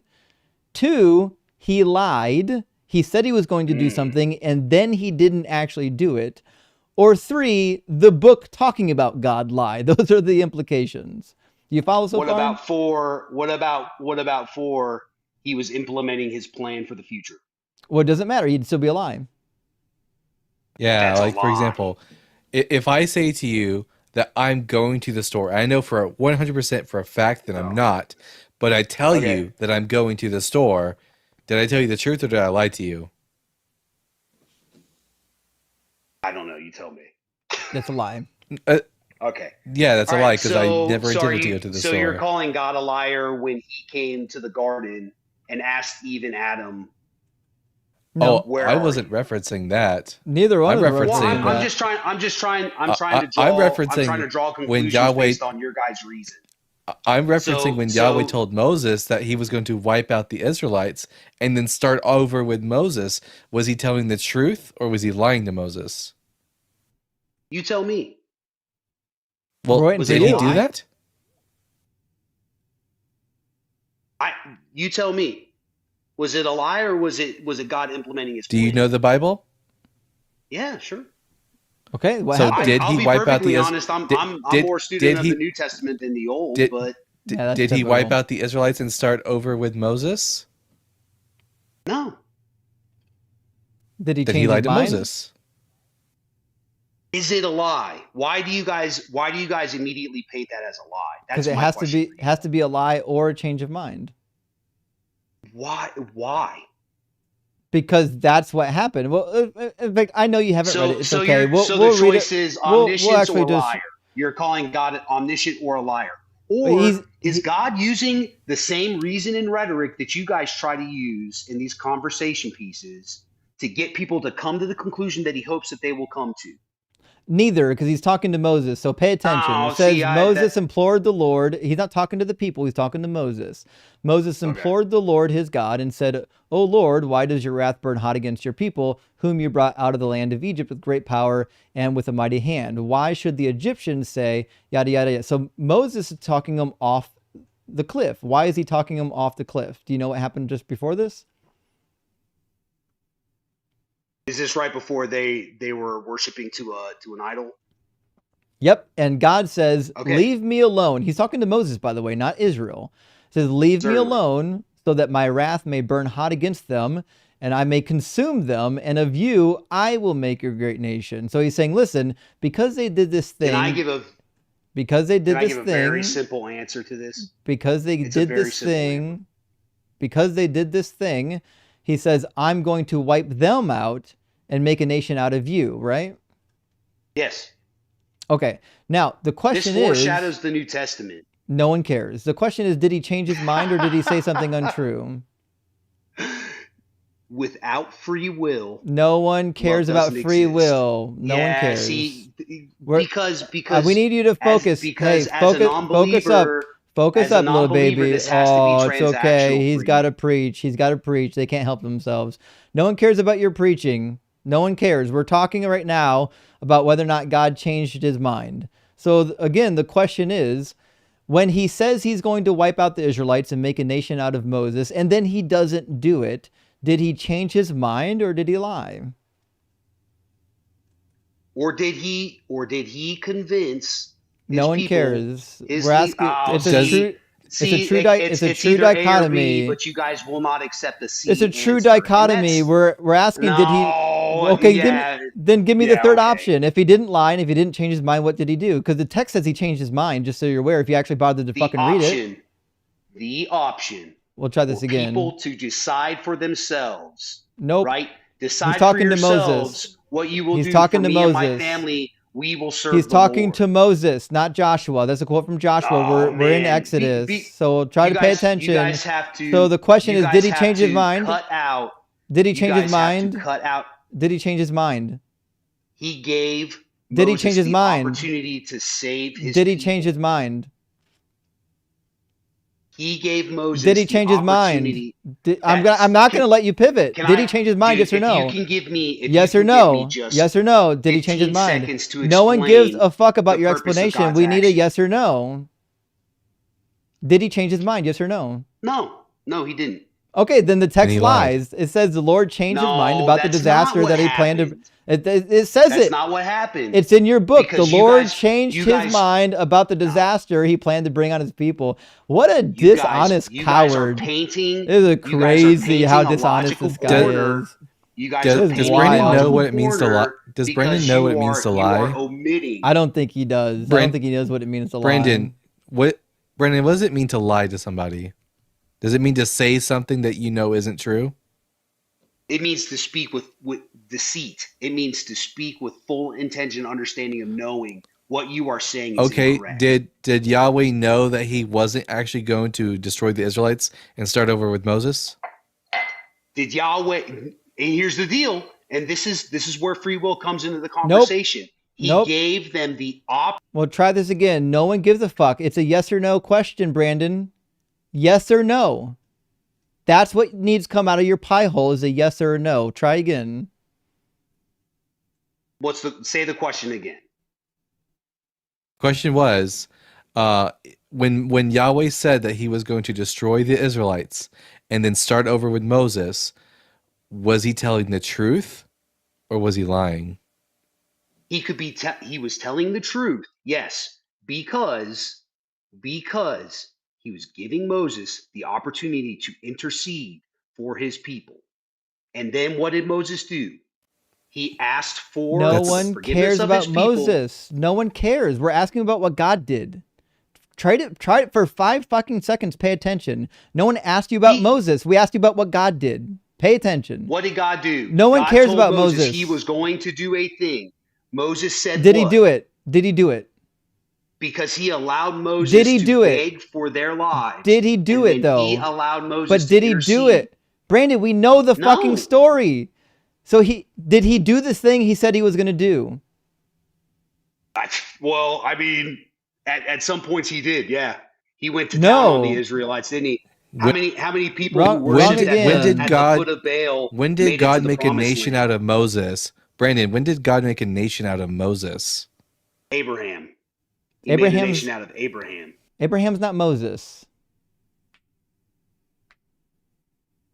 God said he would make a nation out of God said he would make Abraham. a nation out of Moses. No, the text we just read. No, not Abraham. Stop talking about Abraham. We're talking about Moses. God said, I'm going to destroy these people, the Israelites, and I'm going to make a nation out of you, Moses. Okay. And then Moses asked for intercession for the people. We And God allowed know it's not relevant. The question is, did God It's do not the thing relevant he to said he you was going to guys. do? It's not relevant to the discussion. The question isn't why he didn't do it. The question is, did he say he was going to do something and then not do it?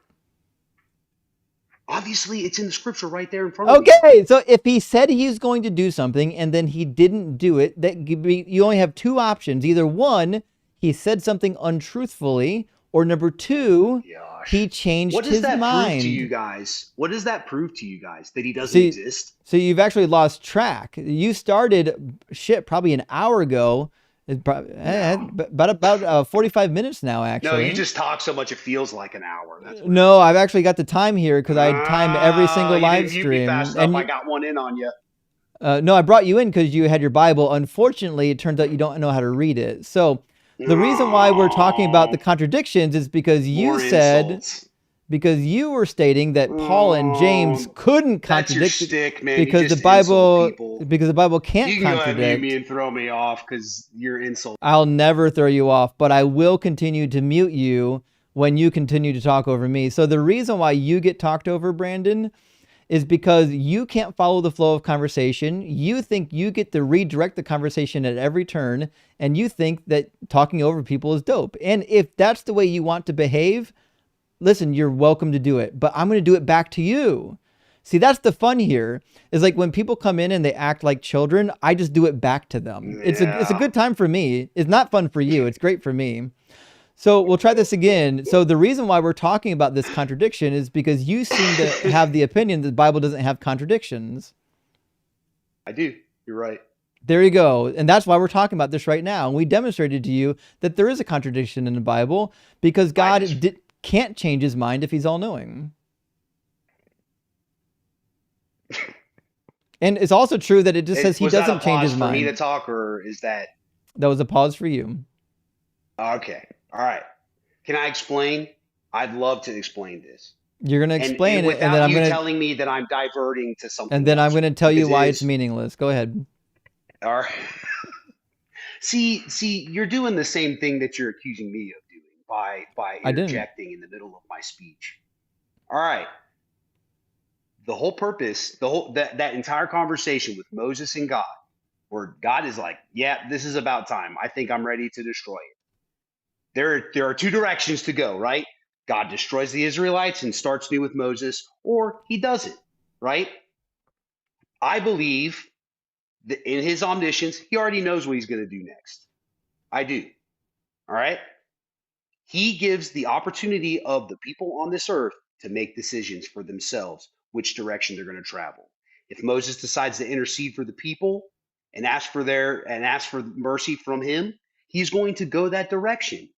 And that travels to the exact path that God lays throughout the Old Testament to get to where we need to be, which is Jesus Christ through the people of Israel. That was always the intended Then God lied to path. Moses. Yep. Then God he lied lied to Moses.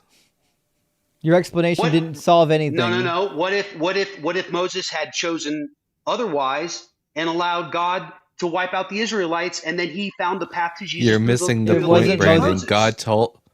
It wasn't Missing Moses' the point, Brandon. choice.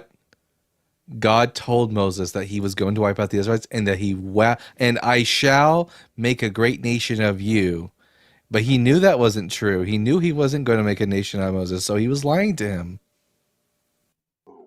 Gosh, that's intellectually lazy. Oh gosh, it's intellectually lazy when you point out a contradiction in my book that I have no actual answer for. It's not a contradiction. I'm gonna cry about it like a little baby. You guys belie your entire argument on logic and reason, but can't even take a moment to look at the rhetoric in the conversation between actual God fucking and back Moses. shots right now. So again, did he say something? Did he say he's going to do something and then not do it?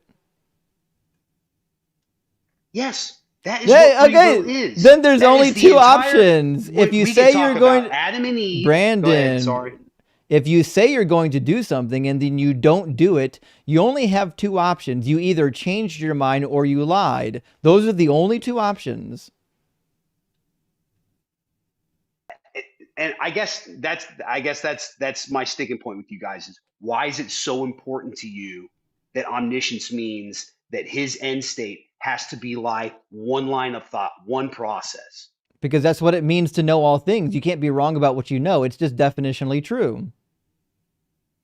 If he knows that Moses' answer to his question is going to be what it is, what's the issue with that? Why do you call that a lie? Because he said he's going to do something, then he didn't do it. That's called a lie. What if the only way for Moses to answer that question was for God to say what he did? There was no question. It was just a statement. What if the only way to get Moses to take the action that he wanted him to take, giving him the opportunity to intercede for his people, what if that was the only choice, that's the only way that he had to present it to Moses? Your claim now, presenting Moses with an your option claim now, so God forced Moses to intercede for the people? No, not forced. By lying. He gave him the opportunity to make a choice. So he lied to Moses to force Moses to intercede. So he forced Moses by lying to him to intercede for the people. Why does he need Brandon? Hey, pay attention. You hear my question, okay? Why does he need Moses to intercede for the people if he already knows what he's going to do? was without free will, what would be the purpose of any of these things? We'll try this again. If he already knows he's not going to wipe them out, then why does he need Moses to intercede on behalf of the Israelites? Because the entire purpose of this was to give Moses a choice. Moses didn't have a choice. A right or wrong decision. Nope, wrong again. I disagree with you. We'll try again. I disagree Why does God need Moses to you're intercede? wrong, so- Why does God need Moses to intercede? Because life is about choices. Life in general is about making choices. That didn't in one answer the direction or question. the other. Yeah, the question was, why Yeah, does God that's need? your interpretation of Why does it. God need And Moses that's to fine. intercede? God doesn't need Moses to intercede. Oh, okay. Moses- so then Moses saying needs to that take he action. lied to Moses so that Moses would No, intercede doesn't pan no. out anymore. It's not A or B. You guys are drawing. It you is guys A are or drawing B. a I one or hope that you zero don't. answer.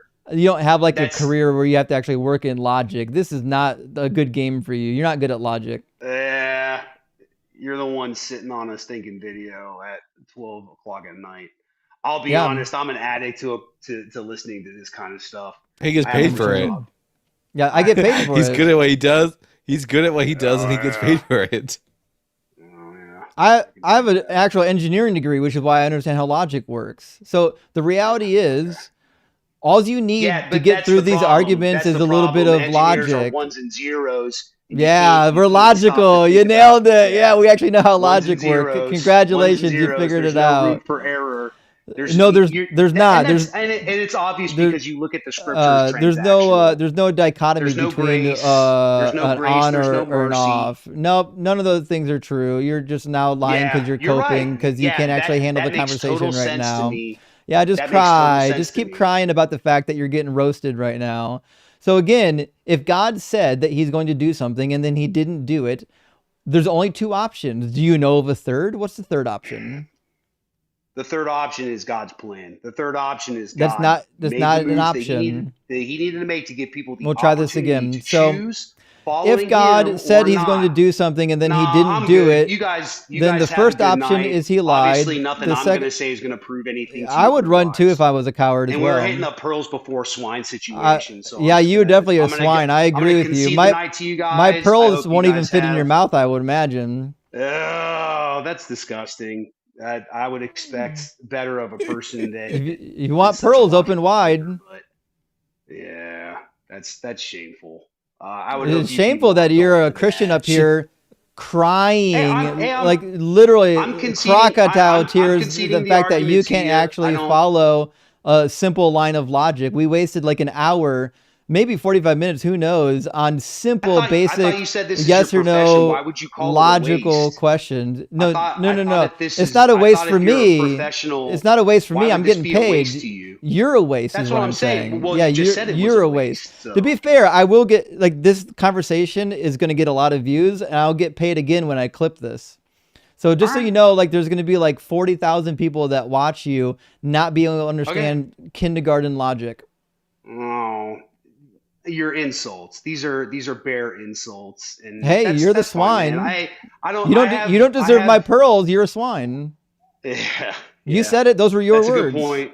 I'll concede that one to you as well. Hey, you guys have a good night. I'll be praying for you. Yeah, no I one know gives you a guys fuck. don't We'll really think care for much you. for that, but Yeah, we'll do your I'm thinking sorry. since you can't do that.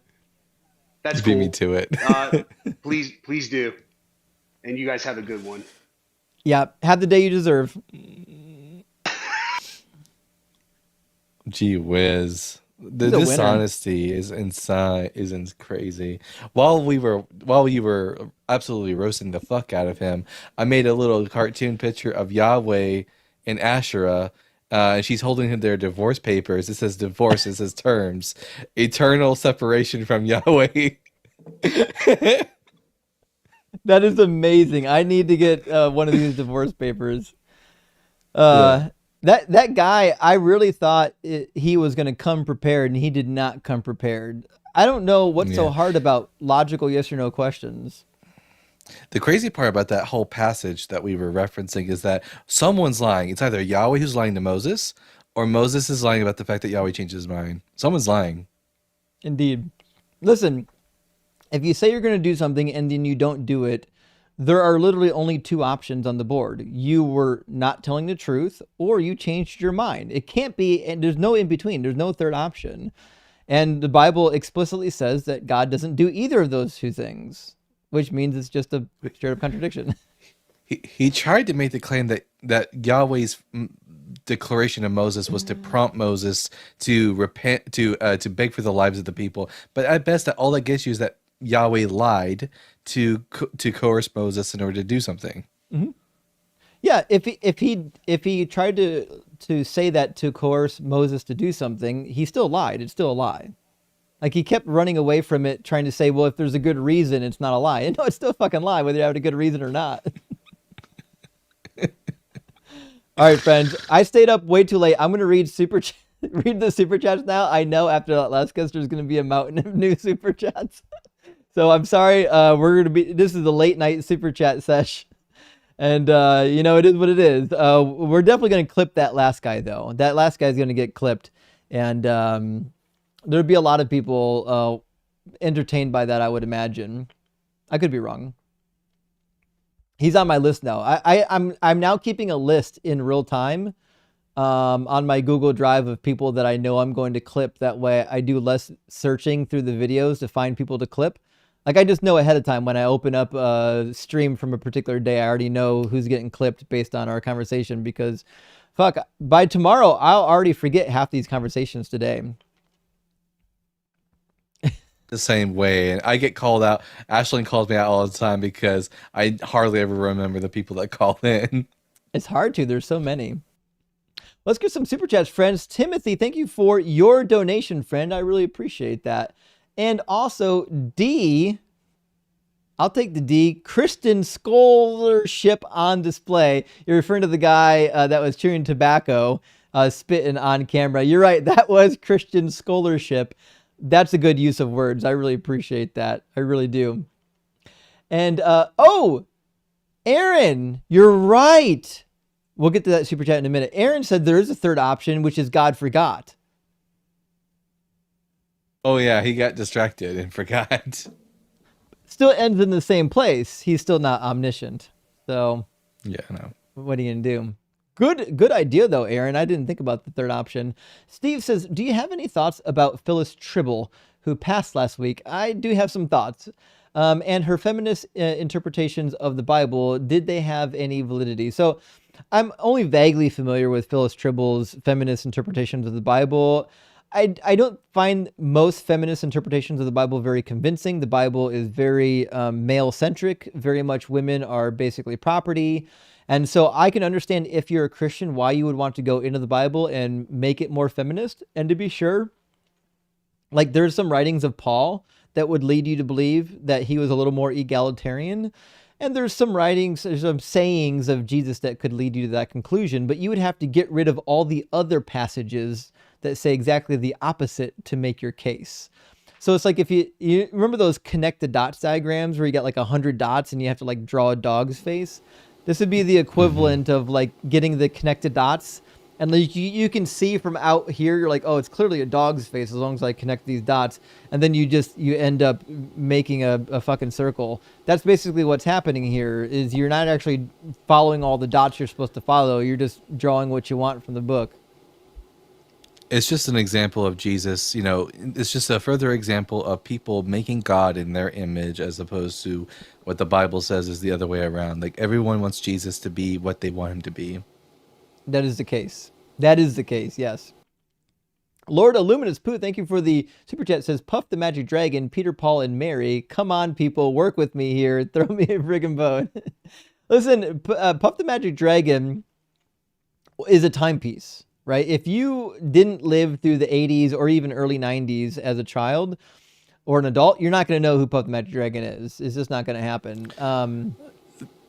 Like I said, the only reason I know of Puff the Magic Dragon is because it gets referenced in Meet the Parents, because Gaylord is listening to it on the radio with his father-in-law. Yeah. Indeed. When I was a kid, we used to go to this campground, and they would have like movie nights at the campground for the kids. And they would Puff the Magic Dragon. Every summer we would watch the Puff the Magic Dragon shows at the campground. And it's funny because like anyone who's an adult knows what that cartoon is about. Like it's based on a little bit, and so like it's crazy that it became a phenomenon for kids. But what are you gonna do? Lord Illuminus says, touched by an angel. Okay, that was acute. If you don't get it, you're obtuse. Touched by an angle. Oh, fuck. My brain understood the joke. My mouth couldn't spit it out correctly. You corrected it in your head. This is what happens after midnight. My brain gets a little bit discombobulated. Thank you for that, Lord Illuminus. That is a good joke, though. I really do appreciate that.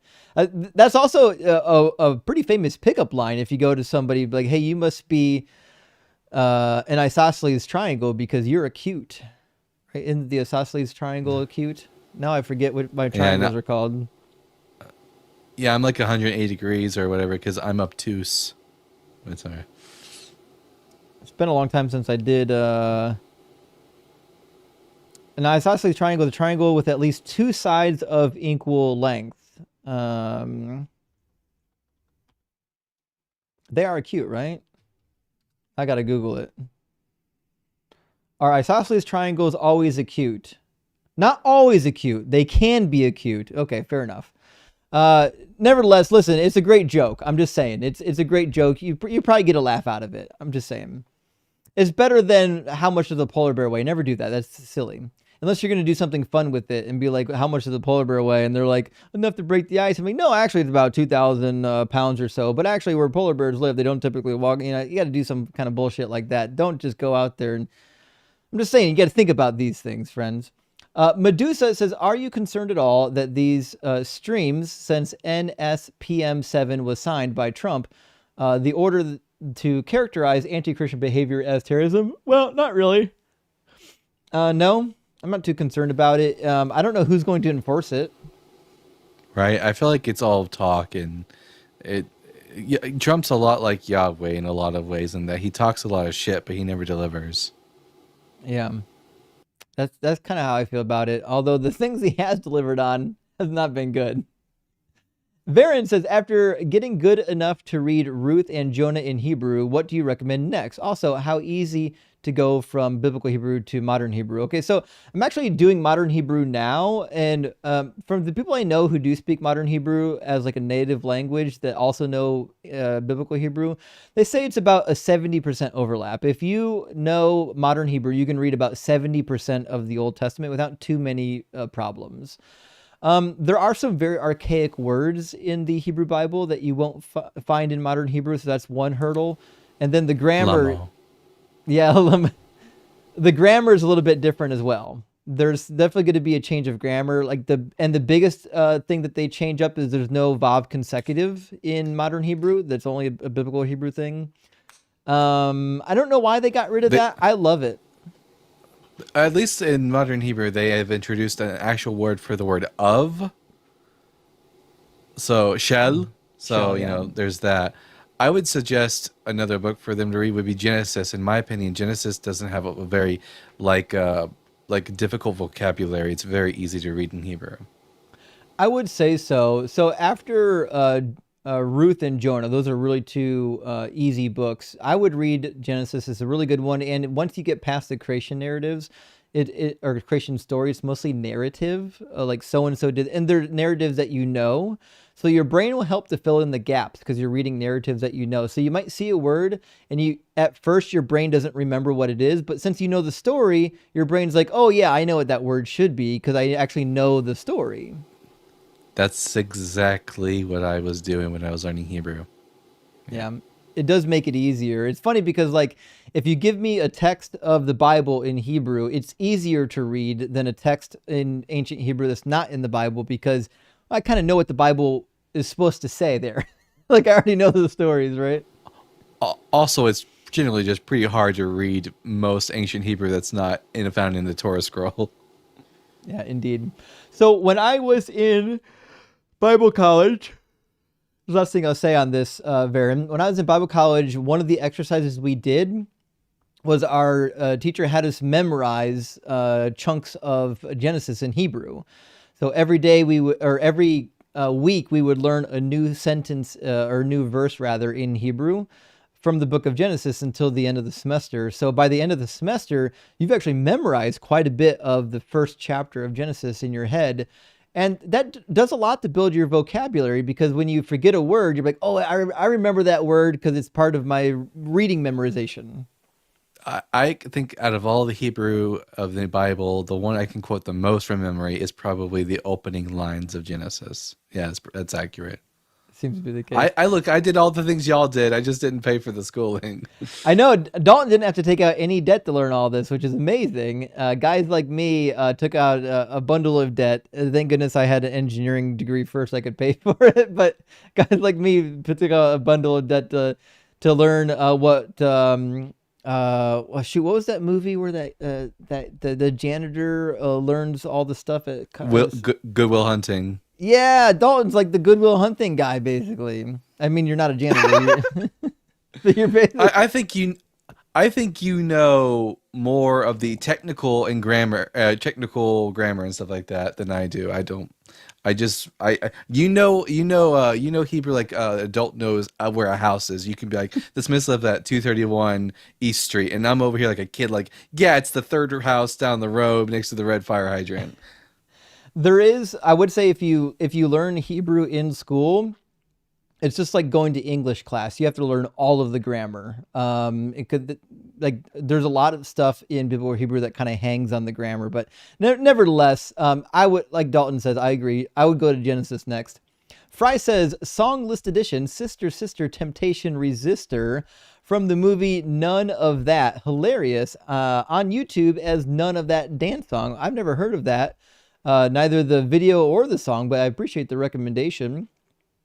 And Steve says, praise Doug, do you have textbook suggestions for real history of the Bible's time period? Well, that's the thing, is if you want Old Testament or New Testament. If you want Old Testament, I highly recommend the 4-volume series, The Context of Scripture. You don't need all 4 volumes. Like, even the first volume is a great start. I would also suggest John J. Collins' on Introduction to the Hebrew Bible.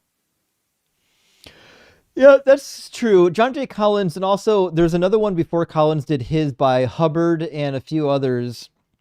Basically, it's an Old Testament survey. If you get a good academic Old Testament survey or a New Testament survey book, it'll serve you pretty well. For example, this was my New Testament survey book, and it's beefy because it's basically an introduction to everything in the New Testament, including the background. And we had to read this. So like, you'll learn a lot of material just going through like an Old Testament or New Testament survey book.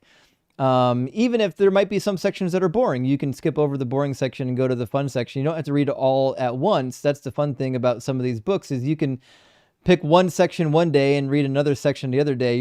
It's not a story. You're not forced to read it chronologically. You can pick and choose how you finish it. It's like a choose your own ending book. And TTV says, the Bible guy, I gave Cyber a mic. I would love to donate you with some stream equipment. Message me on Discord. We'd love to have some of that for sure. Dalton, do you have Discord? I don't have a I mean, I have a personal Discord. I don't have like a Discord the way you have a Discord. I used to, but I don't have it anymore. Okay. I kind of just direct everyone to Justin's Discord. Well, TTV Atheist Gamer, hit me up on the Discord. I'll make sure we get the equipment to Dalton. He's got a computer on the way, and he's got some other equipment that he's taking care of. So we're gonna get him streaming real fast. I'm excited for it because, like, listen, like, we can accelerate the deconstruction process by having more people doing it. So I'm excited to get more players in the game, even if they, put me out of business. You know what I mean? The goal, I can always shift, by the way. I can always pick at new topics. The goal is to get people out of these dangerous religions. Ben says, do Christians... I was going to say, I would just shift. I think that you would probably just shift to just teaching the Bible like an academic way instead of just doing deconstruction stuff. Yeah, that's true. And I was telling somebody recently that like I can tell when it's time to get new talking points because I hear other people on TikTok starting to use them because they got the cheat sheet, and it helps to push me to continue to read. That way, I can constantly move the conversation forward on new topics. But Ben says, do Christians named Paul who deconstruct legally have to change their name to Saul? That's really funny, Glenn. I hope not, but that's a really funny question. And John says, criminally ignored failed prophecy. It was written that Gozer, you mean Gopher would? Gozer would? One of those two words is wrong. Gozer would return. They meant to do, they would WOULD is what they meant. That's what I'm thinking. Yeah. Gozer would return in a pre-chosen form, yet Ray chose the form of the Stay Puft Marshmallow Man. Oh, from Ghostbusters. Gozer. Yeah, okay. Oh, okay. Yeah, That's sorry. the demon god guy. I wasn't putting that together. It's been a long, you know what? It is Halloween. It's time to watch Ghostbusters again, but it's been a long time. In my head, I was like, all the Bible was going through my head. I was like, who the hell is Gozer? That's what I'm thinking. I'm like, is this an alternative rendering of a name I should know? Like, it wasn't coming to me. HP Lovecat says the topic inspired me to listen to Doug's Rock Hard for Doug, Heavenly Choir, the Rolling Stones. Indeed, they are masterpiece. Sympathy for the Devil while listening to the barbecue. 1,000,000%. How could you not have sympathy for the devil? He didn't do anything wrong. He did exactly what he was told to do, which means he didn't sin. He didn't commit any sins. He did what he was told to. Deviant Outcast says Moses never existed. Was the story about him a lie? Well, okay. Here's my position. I agree with most of like the biblical archaeology in that there probably was a contingent of Semitic speaking people that left Egypt and settled in the hill country of Judea. And they probably got mixed in with some of the people like the Midianites and adopted Yahwistic religion from the Midianites. And then eventually they became a whole people group that inhabited not just the hill country, but also the Negev. And then when the Assyrians came in and devastated all of the northern Israelites, they were the most powerful people group. And therefore their story and their mythology became like this really big narrative that kind of everybody accepted. But the reality is they were probably just a small contingent of like probably not even Hebrews. They're probably just random Semitic speaking people that joined together after leaving Egypt, which is kind of a weird anachronism since you can't really leave Egypt in the middle of the Bronze Age because they owned all of the Levant. Was the Hyksos? Is that what you're referring to? No, actually, well, no, I think the Hyksos expulsion happened prior to when the Exodus period would have happened. That's the 1600s. But there probably was some remnants of Semitic speaking people after the Hyksos expulsion that left. I think that whoever left after the Hyksos expulsion probably joined up with what was left of the Hyksos to help craft their narrative.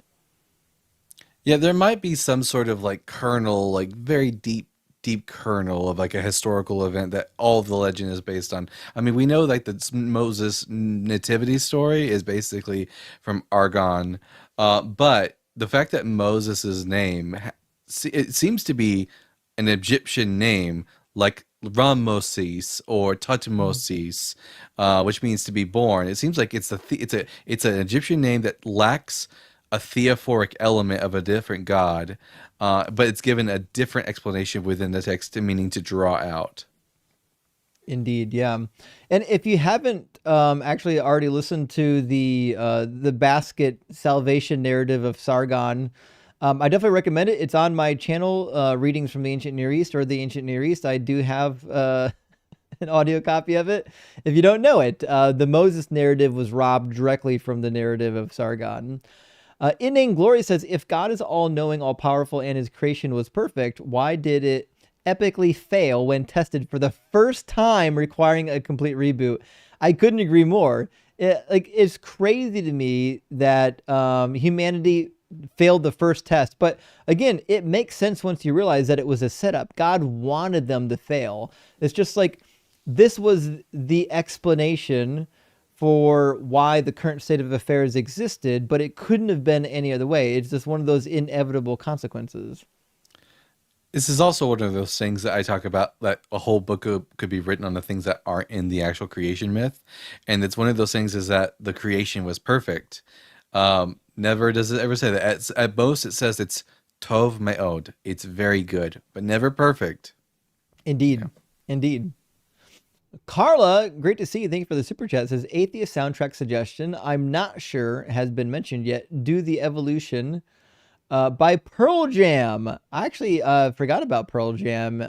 Yeah, you know what? I do like a little bit of Pearl Jam, even though you can't understand Eddie Vedder at all as a singer. But listen, I love me some Pearl Jam. And Squid Pope says, I did not know about the background for the name Lucifer in the Bible. I had always thought it was somehow related to the Roman Lucifer. No, it wasn't. Lucifer is the Latin translation for Hillel ben Shakar, or Hillel specifically, which is like the light bearer or the light bringer in Hebrew. And so it gets translated into Lucifer.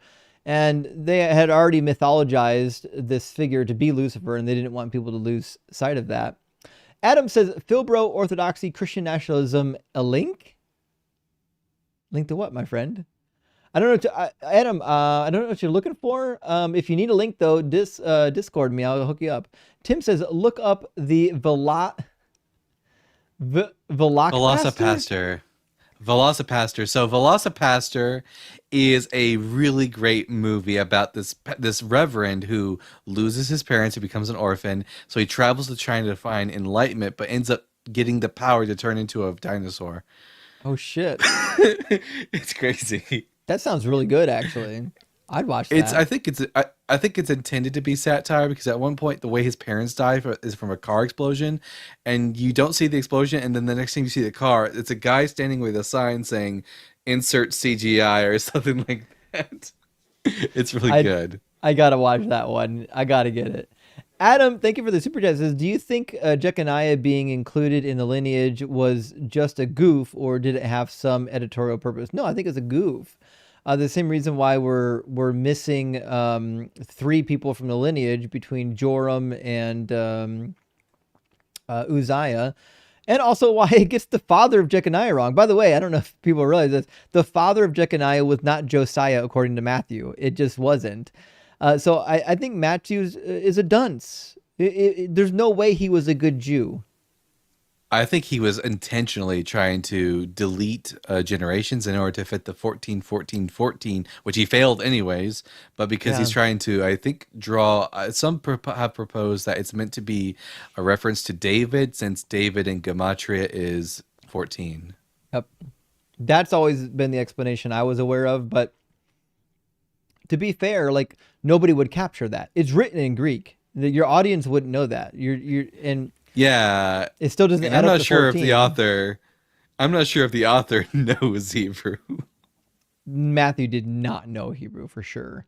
Milf Wrangler, thank you for the super chat. It says, off topic, do you know if books like the Lesser Key of Solomon were considered canon to Christianity or accepted as reality at some point? No, not that particular book, but there were. That was a medieval work. Yeah, there were definitely some early apocryphal works that were included. In fact, Tertullian makes a really strong case for why Enoch should be canonized, and of course he got overruled. And we know, like, the Epistle of Barnabas nearly got included. There was also the there's another one that nearly got in. Shit, what was I thinking? First Clement? No, it wasn't. The Apocalypse of Peter? Wasn't the Apocalypse of Peter? It'll come to me when it's too late. It'll be 3 o'clock in the morning. I'll wake up in the middle of the night with the memory. But there were some books that nearly made it in, and some of the early church fathers made pretty good arguments for them. But what are you gonna do? I am of the persuasion. It's probably just Shepherd because I'm of not a Hermes. believer, but I think there you go. I've read it before. Good. Yeah, I've read that. Kind of a little bit of that anti-Semitism in there, but yeah, but the idea of canon is just, it's the invisible and arbitrary line that churches form. It's still silly. Jesus didn't believe in canon. No, definitely not. Gary says, I'm possessed. My demons are scared of Satan. What? Why would they be scared of Satan? They're buddies. They work for Satan. Satan's a good guy. Luke says the Josh Ritter songs, Getting Ready to Get Down, Theophany, Young Moses, and Old Black Magic, while not atheist per se, are delightfully irreverent.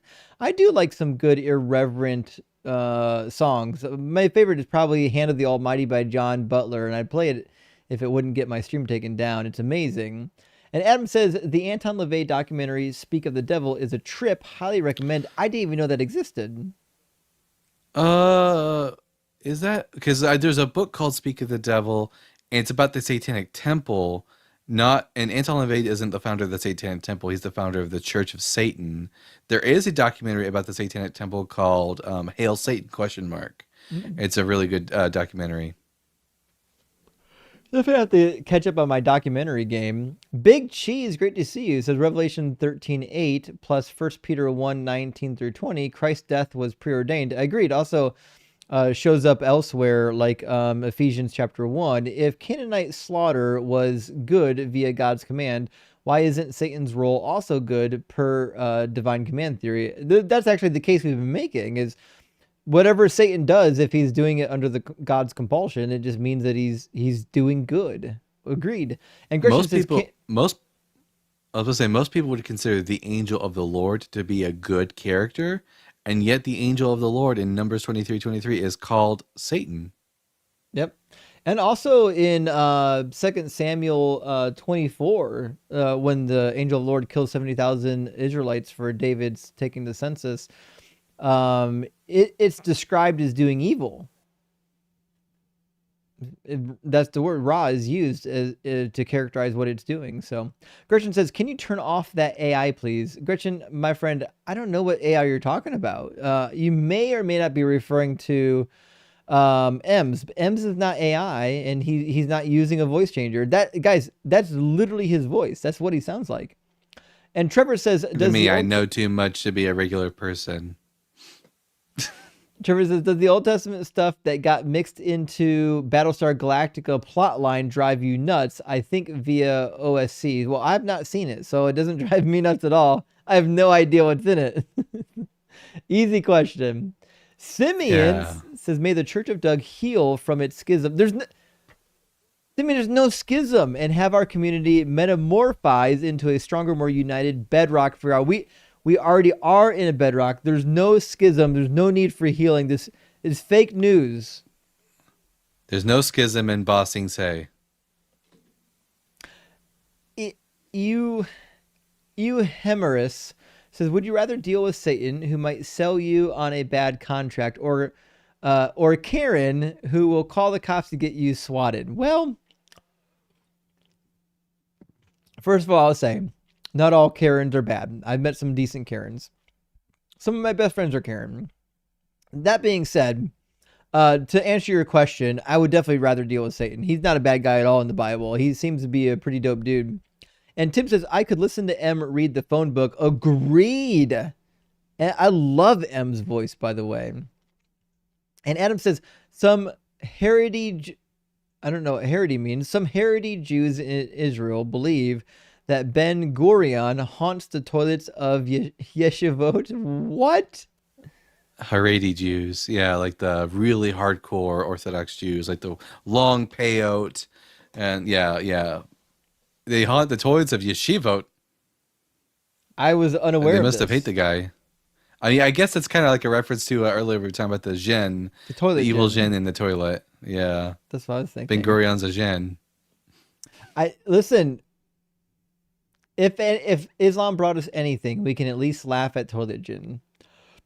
Yoda St. Cloud says, Justin and Dalton, have either of y'all watched Promised Land yet? Only snippets. If so, thoughts?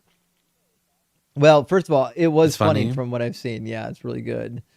There's a whole plot line about an Egyptian who snuck in with the Israelites, and he steals in the Israelites' clothes, and in the Korah, the whole time is suspicious that he's actually not an Israelite. It's so funny. I gotta watch more of it. It's been good from what I've seen so far.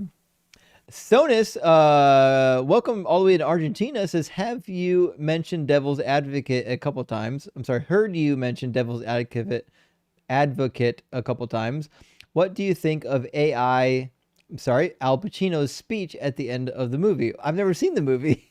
I have no idea what happens in that movie. Oh, it's insane. He plays the devil in that movie, actually the devil, and it's one of his best performances. It is a creepy and thrilling film.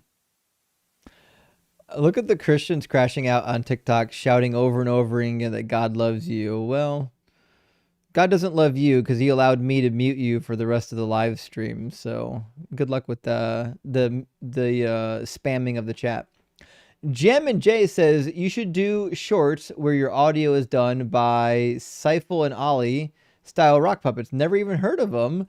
I might be the only one who digs that, but whatever. Rock Hard for Doug and right in the ear. Well, we agree, Rock Hard for Doug. I have no idea what Seifel and Ollie is, though. I apologize. This just you guys got to remember, I don't know anything about pop culture whatsoever. I stopped.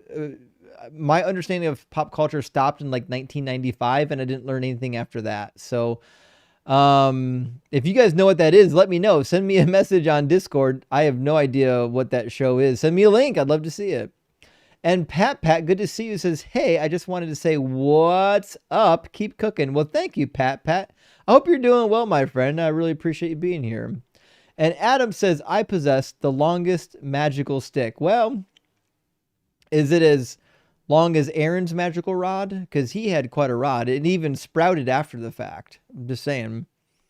It grew even after it was disconnected.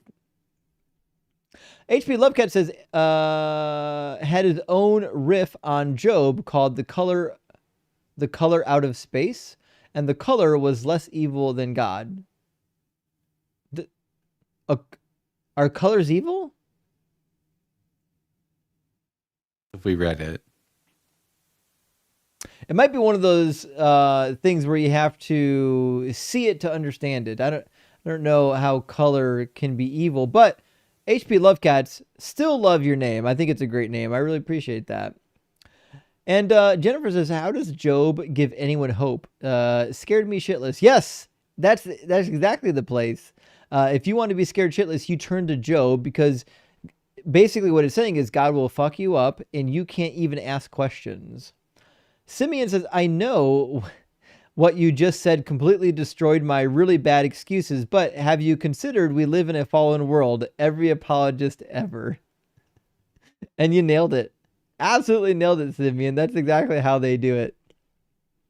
Pat coming in again says, Justin, how is it that God faces any accountability? He doesn't. That's the problem. He puts all of the responsibility and accountability on Satan, the guy that's just doing his bidding. And Jennifer says the snake was... Mm-hmm. I would say it used to be his wife would just ring him in, but ever since she left, That's right. Yeah, ever since Asher left Yahweh, he's just been on a bender. He's not been good for him. I'm working on building this lore up slowly. We really need to. There is a story in the Baal cycle where El gets drunk and he basically soils himself and makes a mess of himself. We might be able to mix this into the Asherah left God divorce lore. Yeah. He's a mess. He doesn't know what to do with himself. I agree, though, Jennifer. I agree. The snake was a freedom fighter. Couldn't agree more. And a truth teller. And Double Dad says, hey, guys, I just got here. Have we covered snake is not equal to Satan etiology? Well, we don't in this particular topic because we're accepting the Christian interpretation of the topic. But you guys know well enough, if we're not doing that type of a live stream, yeah, we would definitely make people aware that the snake is not necessarily Satan. Yeah, if we only allowed them to talk about the passages that were actually about Satan, they wouldn't have very much to talk about. Indeed. Namaste says, did God know that Adam and Eve would talk to the serpent and eat the fruit? Well, yes, if God's all-knowing. Now, if you ask me personally, not doing an internal critique, no, God's not all-knowing at all. There's lots of shit he didn't know. But if you're a Christian, you have to accept the position that God's all-knowing. I'll never know why they pigeonhole themselves into that position, full well knowing that there's really nothing in the Bible other than like one passage in First John that would intimate that he actually does know all things, and a dozen passages that demonstrate he doesn't know all things. But that's the position they want to hold to. Science Lover says the story of the Garden of Eden seems to boil down to one, God made everything. Two, women can't be trusted and should be subservient. And three, don't ask any questions. And that's about it. Disobey me and I'll fuck you up. Also, women, this is why you have to serve men. I think those are really key takeaways. And Erzmont, good to see you, says the guy who used to be king pissed me off, so that's why. Babies are starving to death. Impale 5 randoms of his own kin on spikes and we're square. Yeah, so you're referring to 1 Samuel or 2 Samuel 21 with the Gibeonites impaling the 7 family members of King Saul as justification for why the famine was happening, because King Saul murdered some of the Gibeonites, went to war against the Gibeonites, even though Joshua chapter 9, there was a promise that they wouldn't kill the Gibeonites. They would allow the Gibeonites to live in the land with them peacefully. And he went back on that. So God sends a famine for a period of 3 years. People are starving to death, little babies starving. And God only fixes the famine when he decides to finally tell David why he's starving little babies. And then the solution to the famine is to go impale on sticks 7 members from Saul's household as blood feud vengeance. Real merciful God, good guy, real good guy. I am the Chief says it's heretical for callers to talk about evil as if it has ontological, eternal status equal to God. I actually agree with that. I think most Christians think of it that way. Bible states God created evil good explicitly. Yes, it does. And we covered that. We agree with you there. And Gene says, Connor, well, you see, atrocities are okay so long as they are eternal rather than temporary. Totally different, much better. Yeah, you know what? We didn't get around to really addressing the temporary versus eternal talking point because it was a distraction, but maybe we could have touched on it. Meg, great to see you, says, so God eventually sucks at creating... Oh, evidently, sorry. God evidently sucks at creating people and other creatures as they all seem to end up falling into sin. Yeah, not only do all of them fall into sin, but God knew that would happen before he created them in the Christian worldview. Yeah. As Matt Dillahunty once put it, the Old Testament is just a long list of the comedy of God's errors. Indeed it is. Demon Mitten Hands says, I think Connor is a visual learner. Justin, you're going to have to date his mom. Very well then. I already told him I'm going to be late, and look at it now. I'm not a liar. We are late. It's almost 1 in the morning where I'm at, and Connor's mom is going to be quite disappointed knowing that dinner has already gotten cold. I apologize, Connor's mom. I'm doing the best I can. Odelay says, how was childbirth not painful prior to the fall? Did Eve have a huge taco and then God shrank it? Does that mean Adam was made with a huge snake? So the text does say her childbirth birthing pains will be increased, basically, which means it was slightly painful before. Now it's more painful. But because of the shrinking of the taco, it also added to the infant mortality rate and to the maternal mortality rate. So by making it more painful and difficult, God also made it so that more innocent babies would die giving birth. Very merciful. Solavino, good to see you, friend. I hope you're doing well. It says, why is free will so important for humans when God, who is supposed to be the ultimate standard, does not have free will? No, Christians don't know this, by the way, and we didn't get a chance to address it, but God does not have free will. If you know everything you're going to do and you cannot change your mind, you don't have free will. Free will is the ability to choose, but God doesn't choose. He can't choose. No. I mean, standard Christians will say God has free will. That's like the standard position within Orthodoxy. But yeah, as Justin just said, not possible. Jennifer, thank you for the super chat. Says M's voice is smegsy AF. I find it comforting. I agree. Listen, even I get like a little tingle whenever M's voice comes up on the stream. I'm just saying it happens. I mean, there's nothing wrong with it. I'm just saying that his voice is amazing. And Mike Bowen says, Connor was so confused, I thought he might back himself into converting to Islam. I think I agree with you there. That guy was lost. He had no idea. He was concussed. And Godwin says, "Okay, I converted. Doug loves horizontal and vertical perspectives." Yes, Godwin, that is the case. There's no schism. Doug loves all streams. Spread the word, Godwin. And Adele, great to see you tonight. I hope you're doing well, my friend. Thank you for the super chat. Says dilemma: Monday Night Football with the Chiefs or Monday Night Justin.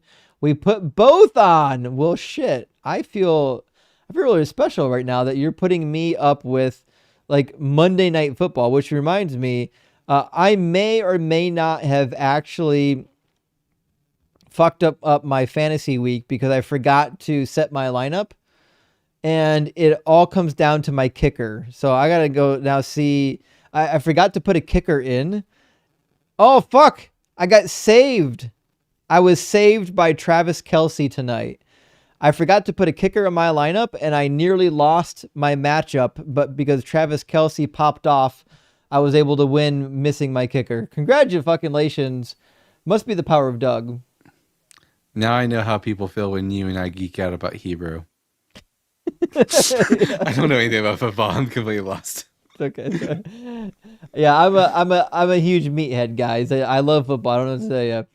Deuce X Marine says the horizontal versus vertical schism is a reverse psychology psyop guided by Doug to get us to gift more memberships. I love it. Doug would never lie to his followers, but Doug definitely appreciates everyone who supports the stream. Yeah, that's more of a Yahweh thing. Lying to coerce you to do something. Yahweh will definitely not. And if you guys read the story carefully, where Yahweh sends out the deceiving spirit and to be in the mouth of the prophets, Yahweh doesn't know who's going to be chosen. He's figuring it out as he goes, just like he does in Exodus 33. He basically says, "I need to see what I'll do with you in the future." It's one of the most interesting. It's one of those few interesting passages of scripture where you get like insight into God in heaven speaking with spirits. It's weird. It's a fun one. There's so many passages where God doesn't know something. Gut says, "I'm a horizontal Dougite," or a horizontal for Doug. I'm a proud whore and stand with my fellow whores. I see what you did there now. I'm a horizontal Dougite or a whore for Doug. Listen, we're all whores for Dougs, unless you're erect for Doug. I'm horizontal. I'm a whore and erect. I'm an erect whore for Doug, guys.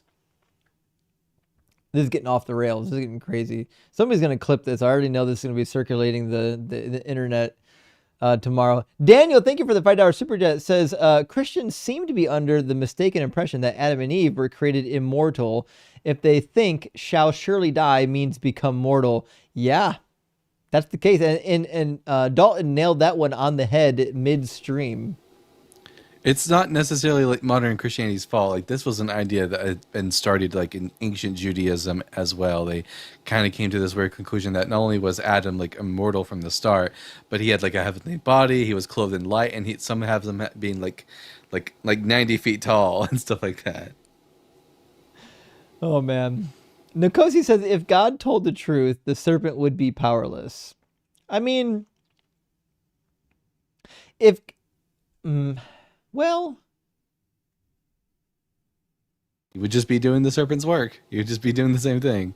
yeah, I mean, if Satan didn't have any powers, then God would have to do his own dirty work, right? My understanding is he needs Satan. Satan's a co-worker. Literally Jesus, great to see you, says Alkaline Trio, Back to Hell Atheist Playlist. I forgot about Alkaline Trio. I didn't know I didn't know they had atheist jams. It's been so long.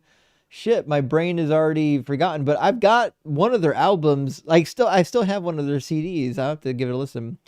Game Guy says, I don't know if you're into rap. Not really, but there's an atheist artist named Graydon Square who put out a really good song called Stockholm Syndrome. That's crazy. Now I gotta Google that one right now. I haven't done that live prompt in a while. I used to do that one. I used to do a live prompt that Christianity is Stockholm Syndrome. And it's a really fun one. But it's 100% true. Christianity is just Stockholm Syndrome. Okay. Maybe we'll bring back some of the classics. We really need to. Adam, great to see you. Says, can I speak? I don't know. Can you? Dog, you gave me PTSD from second grade, but I'll tell you what I can. I'll tell you what, sorry, but I'll tell you what I can, may, and will do is be rock hard for Doug and simply what for sharing. Well, Adam, I'm sorry that I triggered your past memories. I apologize for that. But like when a grown ass adult is listening to silence and they're saying, can I talk? Like, what else are you supposed to tell the dummy? Two different people did that tonight. I don't. It's dumb. Optimus Rhyme says, oh no, he has children. Well, I forget which guest this is about now, but I hope none of those guests has children. It's been disturbing. Anna Brem says, me and my wife are cackling at Prophet. Yeah, he was something. I hope Prophet doesn't have children out of all of them. Every time you call him out for being a dummy is hilarious. That guy was not bright. He was dense as all hell. Yeah, that was the case. That was the case. Oh well. He was not the brightest knife in the drawer. Mike, God doesn't send his best prophets. That's apparently. Definitely not.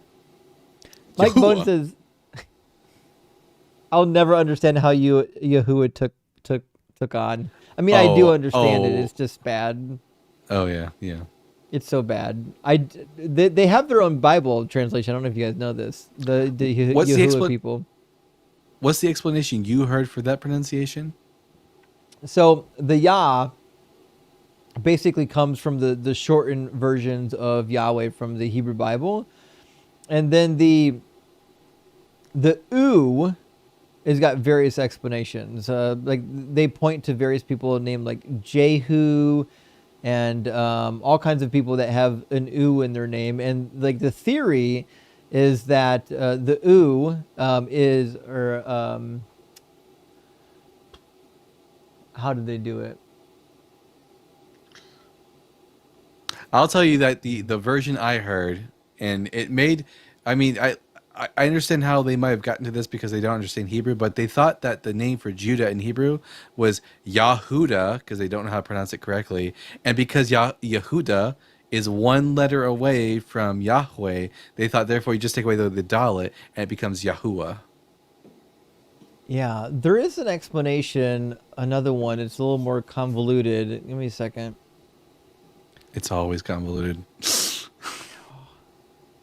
I forget the name of the Bible that is perpetuating this nonsense. Give me a second to see if I can find it. I think it's called Debar Yahuwah. It's literally called the Yahuwah Bible. And there's an explanation in the Yahuwah Bible about how they constructed the name Yahuwah. You know what?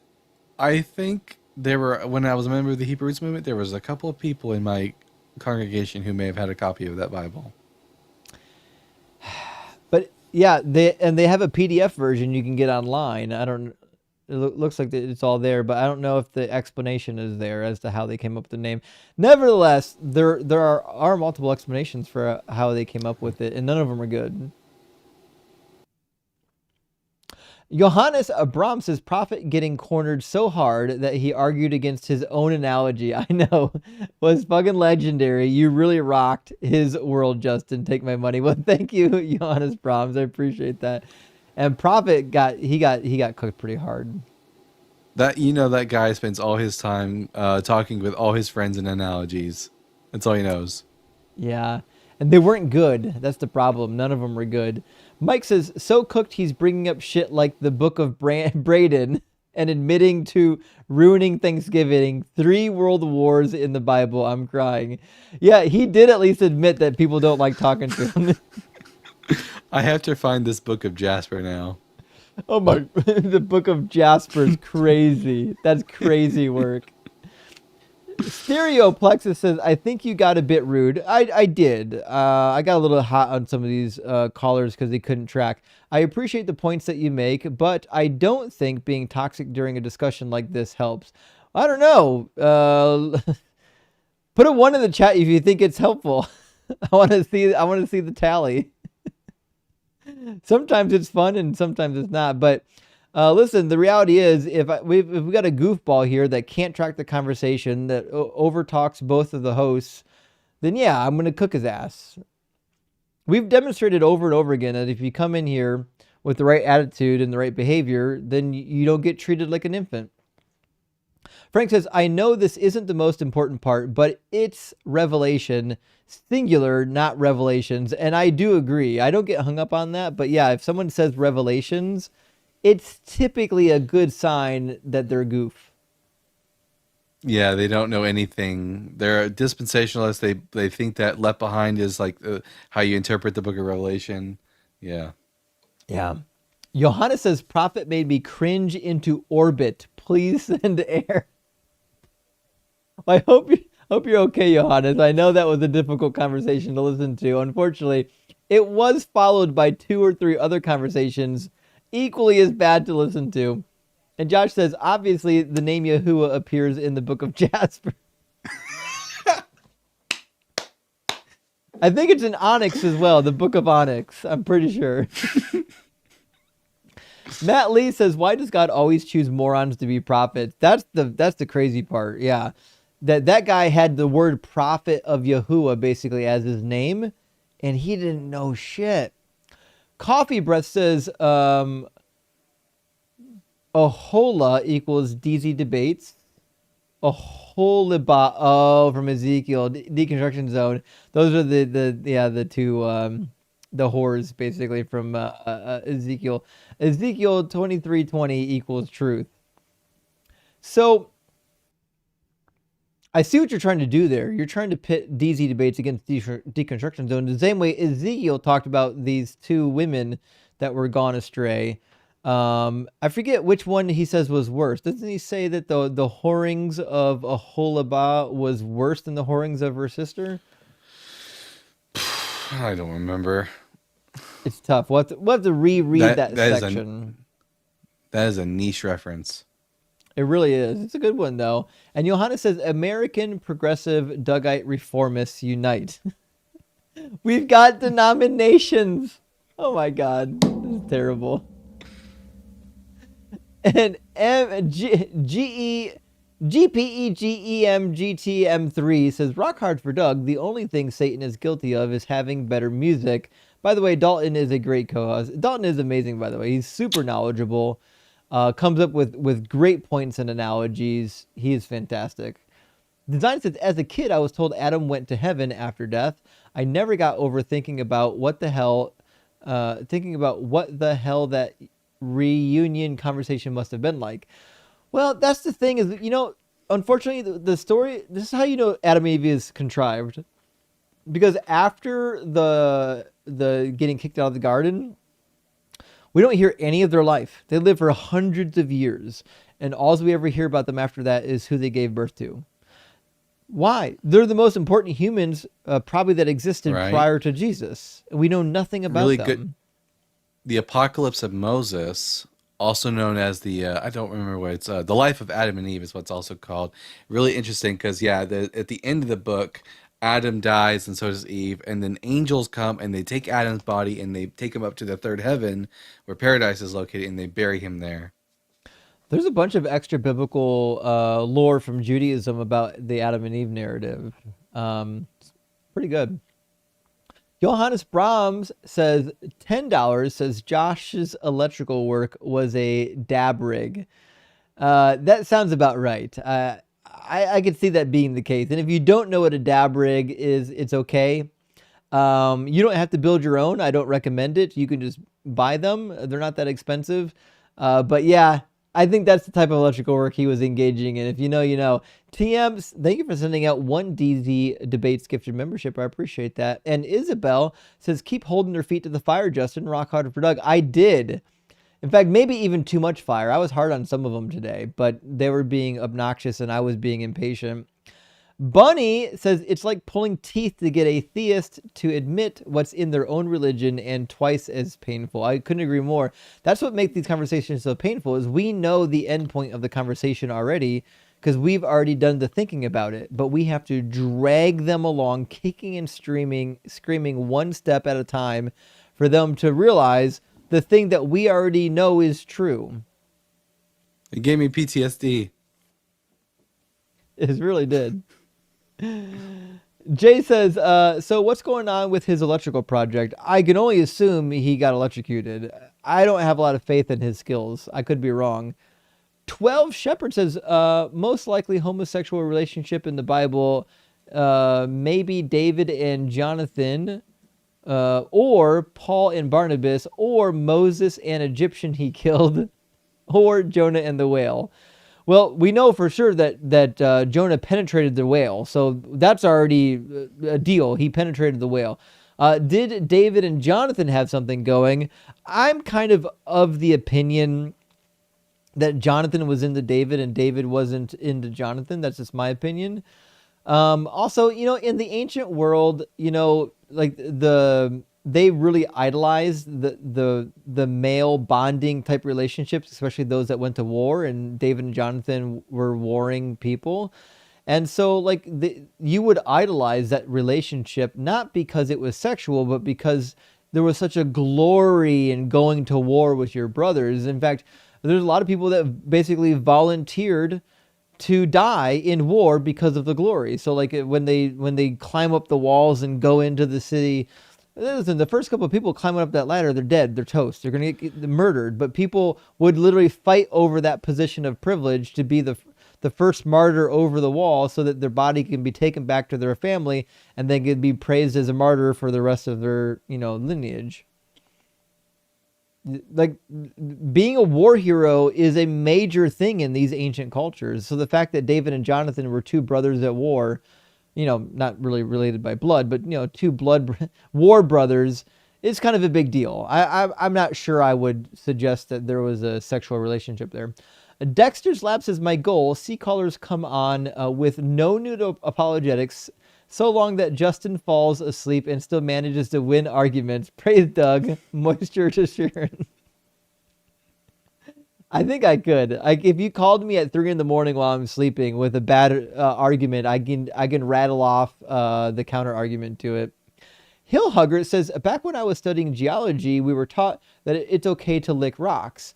Are Doug and Sharon down with that, or should you get consent first? Well, it's okay that you already have consent. By the way, Doug and Sharon have already given you consent to lick the rocks. In fact, it's good for you. That's why there's so many animal species that lick the rocks for the salt and minerals, because not only is it good for you, but it's enjoyable for Doug and Sharon. Jagger says 100% of people sin on earth and 100% of people don't sin in heaven, both based on how God makes you. That's called determinism. It is. And also, it's true that if free will is so pivotal, you have to have it, then there must be free will in heaven in Revelation 21, or the new heaven, new earth. That's and there's some other mechanism causing people to not sin rather than taking away their free will. If God takes away their free will, then it was never important in the first place. One of the things I always worried about as a Christian was if Satan was perfect and could sin in heaven and start all of this nonsense, then what's to stop someone from doing it again and us going through everything all over again? That's right. I think the real answer is that according to the Bible, God is going to change your heart. Like he's going to change your internal workings so that you don't want to sin anymore, just like Jeremiah 31 says. But if that's the case, do you still even have free will if God is just changing your heart so that you can't make those bad decisions? It sounds like no, and God doesn't give a damn. Nathaniel says, I love how humble theist is actually curious. Actually, that was refreshing, was it not? I think it was. That was actually good. Let him be your example, Christians. Indeed. Jorge, thank you for the super chat. Says, Justin, if we were able to 100% confirm the existence of intelligent life in the universe, does it hurt or help the case for God? I think it hurts it. I agree. I think it really does. Now, will Christians agree? No. They'll twist themselves into a million pretzels saying that somehow, actually, if you read the Bible just right, you'll find, excuse me, if you read the Bible just right, you'll find that the aliens were hidden there the whole time. Sorry, Dalton, I did to you. So yeah, certainly some of them would. It definitely gets rid of Yahweh because the Psalms seem to believe that the humans are like the pinnacle of all creation, even above the angels. So why not the aliens? Yeah, certainly agree. And why don't we have a creation account showing how the aliens got there? Johannes says context proceeds to read verses out of context. I know. I'll never understand why Christians will shout context and don't want to read a passage completely unrelated to the thing we're reading. It's because it's a pivot. McDubbin says, I will never be able to cognitively internalize the complete lack of humanity displayed by any theist that subscribes to divine command theory. And McDubbin, that's one of the reasons why I do the God is not good topic so often, because it's the best way to demonstrate how horrific divine command theory is, and it is horrific. Locke, thank you for the $10 super chat. It says, if you're brainless enough, you too can be an apostle of Paul, the one true God. Indeed. Indeed, that is the case. Design, thank you so much for the $10 super chat. It says, how did the argument for God become, but are guys gonna deliver pain? Reads prompt. Wait, what? How did the argument for God become, but are guys going to deliver pain? I may not fully understand what you're suggesting. Do you get it, Dalton? How did the argument for God become, but our guy's going to deliver pain? I think the argument that for God's existence is you have to believe in him or else you'll end up in hell. He's going to deliver the pain? Maybe. That could be a one way to read it. Yeah, that's probably it. Lockfurry, thank you for the additional super chat. Says God might like getting hogtied. Oh, geez. Well, maybe he does. The jury's still out on whether or not there's pegging in heaven. So if there is, then certainly he would be into things like getting hogtied or... If there's no pegging in heaven, I don't want to go. That's all I got to say. Listen, if there's no pegging in heaven, then there's no real free will, is there? The same. Lila Tan says Brandon can't get enough of those everlasting thought stoppers. Also, you can just say Voss for my name. Oh, Voss. I will call you Voss. Thank you very much. I appreciate that. And yes, they do love the thought-stopping cliches and preaching. What they don't love is staying on topic. They'll never stay on topic. And Gemma J says, Brandon's cam looks like fisheye lens of him pooping. Oh. I don't know if anyone needed that visual. I mean, you're not exactly wrong. But yeah, that was something. That was something. Glucho? Every occasion is an admission of guilt, Brandon. Turn over to Doug, as he is the foundation under our feet before it's too late. Rock hard for Doug. Well, it's never too late to turn to Doug. He'll never send anyone to hell because he's better than the God of the Bible, that's for sure. But Brandon might get stoned. That might be a real thing. Sergio, thank you for the 20 New Zealand dollars. I appreciate that. It says, Justin, thanks, Justin. You're amazing. Sergio, thank you. You're amazing, my friend. Thank you for being here and supporting the channel. And Mike says, describing being honest with the text as being hogtied is certainly a choice. And you can see his forehead veins from the firmament. Lamau. You're right. He thought being asked to answer simple yes or no questions meant being hogtied. No, you're not hogtied. You're just dishonest. Any child can answer these questions. Jake, thank you for the additional super chat, my friend. Says, how many friend-zoned guys does it take to screw in a light bulb? None.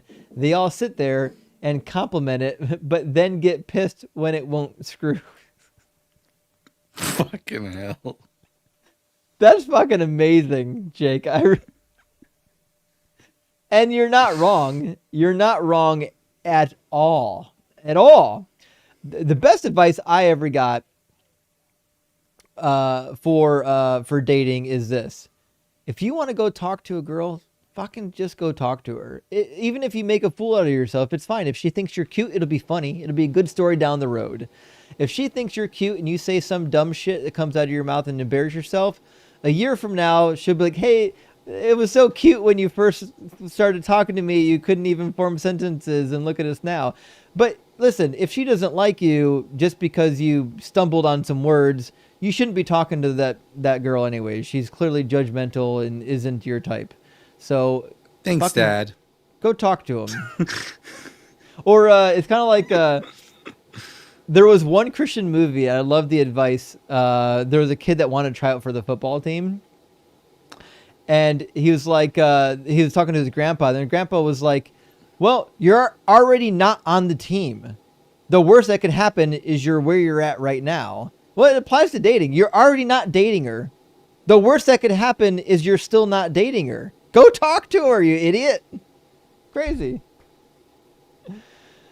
12 Shepherd says Christians don't be like Brandon, and I agree. Do not be like Brandon. And Dan says, ironically, being devil's advocate with this topic would also be being God's advocate. Sinfully wet for Sharon. I mean, you're not wrong, actually. That's a fair point, because if you're trying to defend the devil, you are, in fact, trying to defend God, since he put him up to it. Also, Jimmy is asking with a super chat how far away his super chat is, and it looks like you're 1, 2, 3. You're about 15 super chats away, Jimmy. We're almost. I think you're the last super chat right now, my friend. If you need something, let me know. I think I got the comments in front of you, in front of me. Snow? Mm-hmm. Okay. Carnage Asada, great to see you, friend. It says Brandon aggressively giggling on mute while the keys are jingle jangling is the most unintentionally funny things I've seen all month. I wish I had better keys. I just had this one like little keychain. I didn't have anything good, but what are you gonna do? I think he was the type of guy that needed to be dogged a little bit. Some people deserve it. I think Brandon deserved it. I could be wrong. Maybe I'm mean. Maybe I'm the bad guy here. I don't know. Jake, thank you for the 666. Says there once was a woman who got implants made of wood. It would be great if this joke had a punchline, wouldn't it? Oh, jeez. Fair enough. That was funny. That was funny. I appreciate that. And Locke says, Brandon, you're supposed to turn the other cheek. Stop getting mad. That's actually a good point. If Brandon had actually read his Bible, he would know that he shouldn't be up here being combative like a prick. And Adam says, wanted to be very clear to Brandon, we want Justin to interject to stop the sermons. We don't care. Thank you, Adam. Yes. We don't care about your preaching. We don't care about your sermons. We want you to follow a linear path of discussion. That's it. That's all we want. Joel says, get paid, rock hard for Doug. Well, thank you, Joel. I appreciate that. Assisting me in getting paid in my career. Thank you so much for that.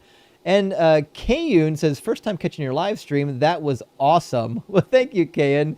We gave Brandon a pretty good roasting. He didn't get any leeway, but it was late at night and I was tired. And he pretended that he knew the Bible by showing up with the Bible. I don't know what to tell you. Tom, thank you for the $25 super chat. I really appreciate that, friend. Says, good evening, Justine. I caught another live stream. Sorry, but I can't listen to Brandon any longer. I don't blame you. I wouldn't want to listen to that either. Time for bed.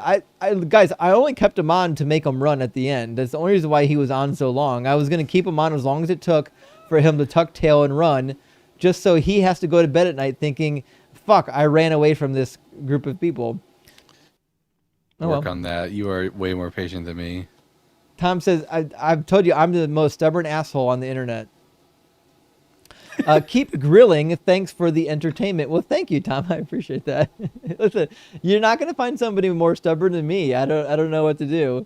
McDubbin says, I'm so happy I'm not part of whatever Brandon is a part of. Embarrassing. I have no words for his intentional cognitive dissonance. That's the right word for it. Intentional cognitive dissonance, or just straight up being a liar. That's what maybe another really good option. Aaron, thank you so much. I appreciate the additional super chat. It says, Justin, come on. The third option is God forgot. That's what, yeah, you said earlier. Yes, that is the third option that the all-knowing being did in fact forget. And Simple Programmer says, as a human, you don't understand God's logic, whereas I, also a human, somehow do understand it. Good cooking tonight. Praise Doug. Thank you, Programmer. I'll never understand it when they declare that God is above human logic, as if there's another type of logic we can appeal to. Super logic, yeah.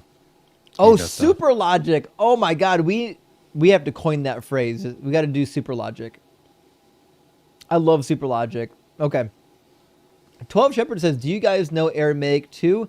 Not really. Like I can read a little bit of Aramaic from the book of Daniel, but it's different enough that it'll really fuck you up if you don't know what you're reading. Abun dabashmaya nit kadashmach nithwe zamyanach.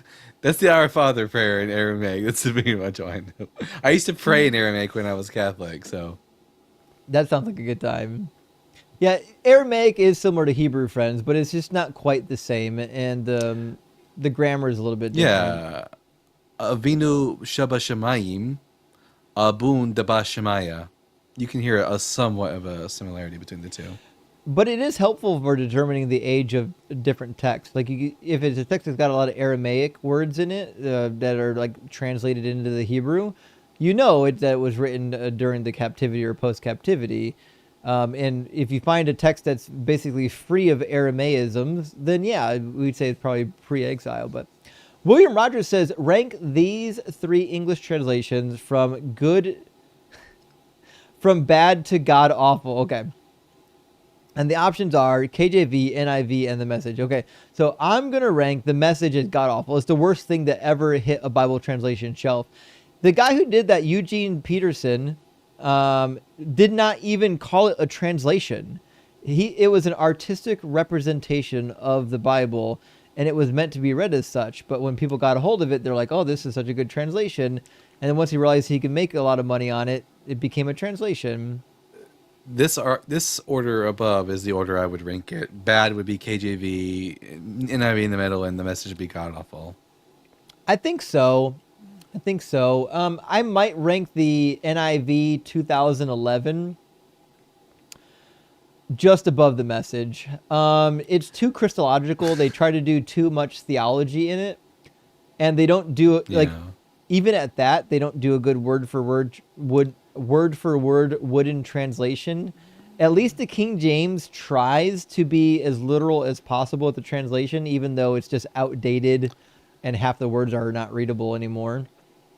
Yeah, I do like the KJV for being very flowery language. It does sound nice. But which one do you think is worser? If that's not a word. Which ones do you think is worse? The Message or the Orthodox Jewish Bible? See, that's the thing is now that you've introduced me to the Orthodox Jewish Bible, it could actually be the worst. I have to read through it to find out. I think it might be worse for sure. We'll see. Nailed it like the Roman says, show me on the doll where Jesus touched you. He didn't touch me. I'd be having a good time if he did. And Jamma J says, Schism is a great Tool song. Oh, I didn't know that. I listened to a little bit of Tool, but I don't know their corpus of work. F. Hearns runs away. Hernsel? Horizontal. Oh, horizontal. I don't. Why are we doing so many abbreviations? Listen, there's nothing wrong with the horizontal stream. We're all one family, friends. Science Lover says, if God punished women by making childbirth more painful, why did he allow men to create epidurals? Weak punishment if it can be bypassed. Rockhartford, like, this is a fair point. Yeah, like, did we defeat God? We also made it to where planting crops was a lot easier, and we didn't have to sweat as much. So we are one by one. Just next thing we do, we have to build a little machine so we give snakes legs. Yeah, humanity's fucking got up all over the place. Man, we gotta get this sky carcass out of the way so we can finally progress. Science Lover says, God, if you eat the fruit, you will surely die in a few hundred years, and then you'll go to heaven. So there. That's how Christians think it really reads. That's really what they think it reads. And Jimmy, thank you for the super chat, my friend, says, check your texts and your voicemail. Robot is an uncanny valley creepy. I appreciate that, Jimmy. So I use Robo Killer, to screen my phone calls. I get so many spam calls that a RoboKiller actually screens my calls. They actually have to call in and tell RoboKiller who they are and what they're calling for before it even sends it to me to answer, which means if RoboKiller doesn't tell me that it's got a real person on the line, I will never get your phone call. If you hang up during the robocall, you'll never contact me. I was wondering about that. I was like, what the fuck is this? By the way, Jimmy Snow, huge fan, been watching you since I was a baby atheist, like almost 10 years ago. Just had to put that out there. We'll definitely bring you into the fold. But anyways, as soon as I end the live stream, Jimmy, I promise I will check my voicemail and my text messages. Sorry, I'm not really paying attention to that while I'm on screen, but I apologize. We'll get it taken care of. And Mr. Kiki, thank you for the $5 super chat, says the worst she could say is no. Asks a girl out, ew, if you were a prize in my race, I'd walk backwards. I mean, yes, she could hurt your feelings. That is a thing that could happen. Is it a good possibility? I don't know. It's been my personal experience that most women are they're more polite than men when they decline, because they're used to having people ask them out. They're used to being, pursued and whatnot, so they're used to declining people. They learn how to deal with it pretty gracefully.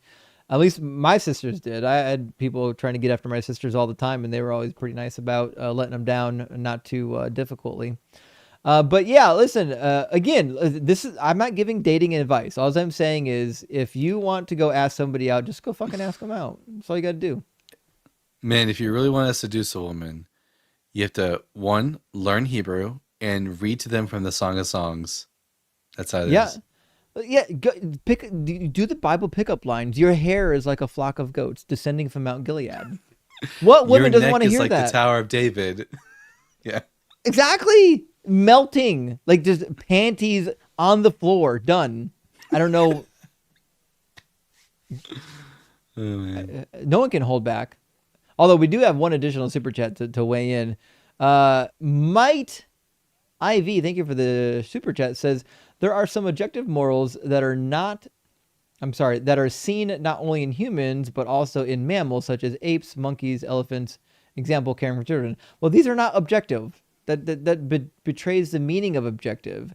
You could say the common morals, but they're certainly not objective because there are lots of species where they don't do that, where they literally eat their own young. So, or like lions will, when they come into a leadership and a pride, they'll kill the young of other males in the pride. So there's no objective morals, friends. They don't exist. Yeah. At the best, what you've just demonstrated to us is that animals to exude like more primitive forms of morality, but it's still all dependent upon their like social schemas and minds. And a new last super chat from our friend Jimmy. Thank you, my friend. Says, not to be weird, but handsome men give awful dating advice. Well, it's not weird. It's a compliment, Jimmy, and I'll take it. I appreciate that. And to be sure, the dating advice that you'll get from attractive people will be different from the dating advice that you'll get from not attractive people. But again, everybody has their own cup of tea. What's attractive to me might not be attractive to somebody else. So shoot your shot, man. That's what I'm saying. Shoot the shot. I've done it. I've got rejected. It's okay. You get over it. Positive way to end the show. What are you going to do? What are you going to do? You get rejected and you learn God's not real. It's a horrible day. You'll get past it. Thanks, Jimmy. All right, Fred. Listen, it's 1:30 in the morning. I have to be up in a couple hours. I have to take my mom and her dog to the vet early in the morning. I already agreed to it. I shouldn't have taken that last guest and stayed up this late, but I mean, I didn't think it was going to be that long of a conversation. But what are you going to do? You got to do what you got to do. Guys, make sure you're following Dalton on TikTok and on YouTube on both locations. Make sure you're watching his live streams that he's uploading. And thank you so much for being here. Thank you for all the likes and shares and support. Is somebody live right now that we can go raid? Let's take a look. Let's see. Somebody's got to be live right now, right?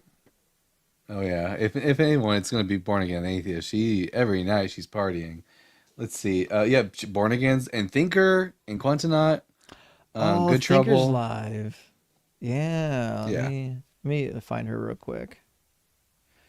We haven't rated Thinker in a while, but it looks like she is live right now on TikTok and on YouTube, both streams.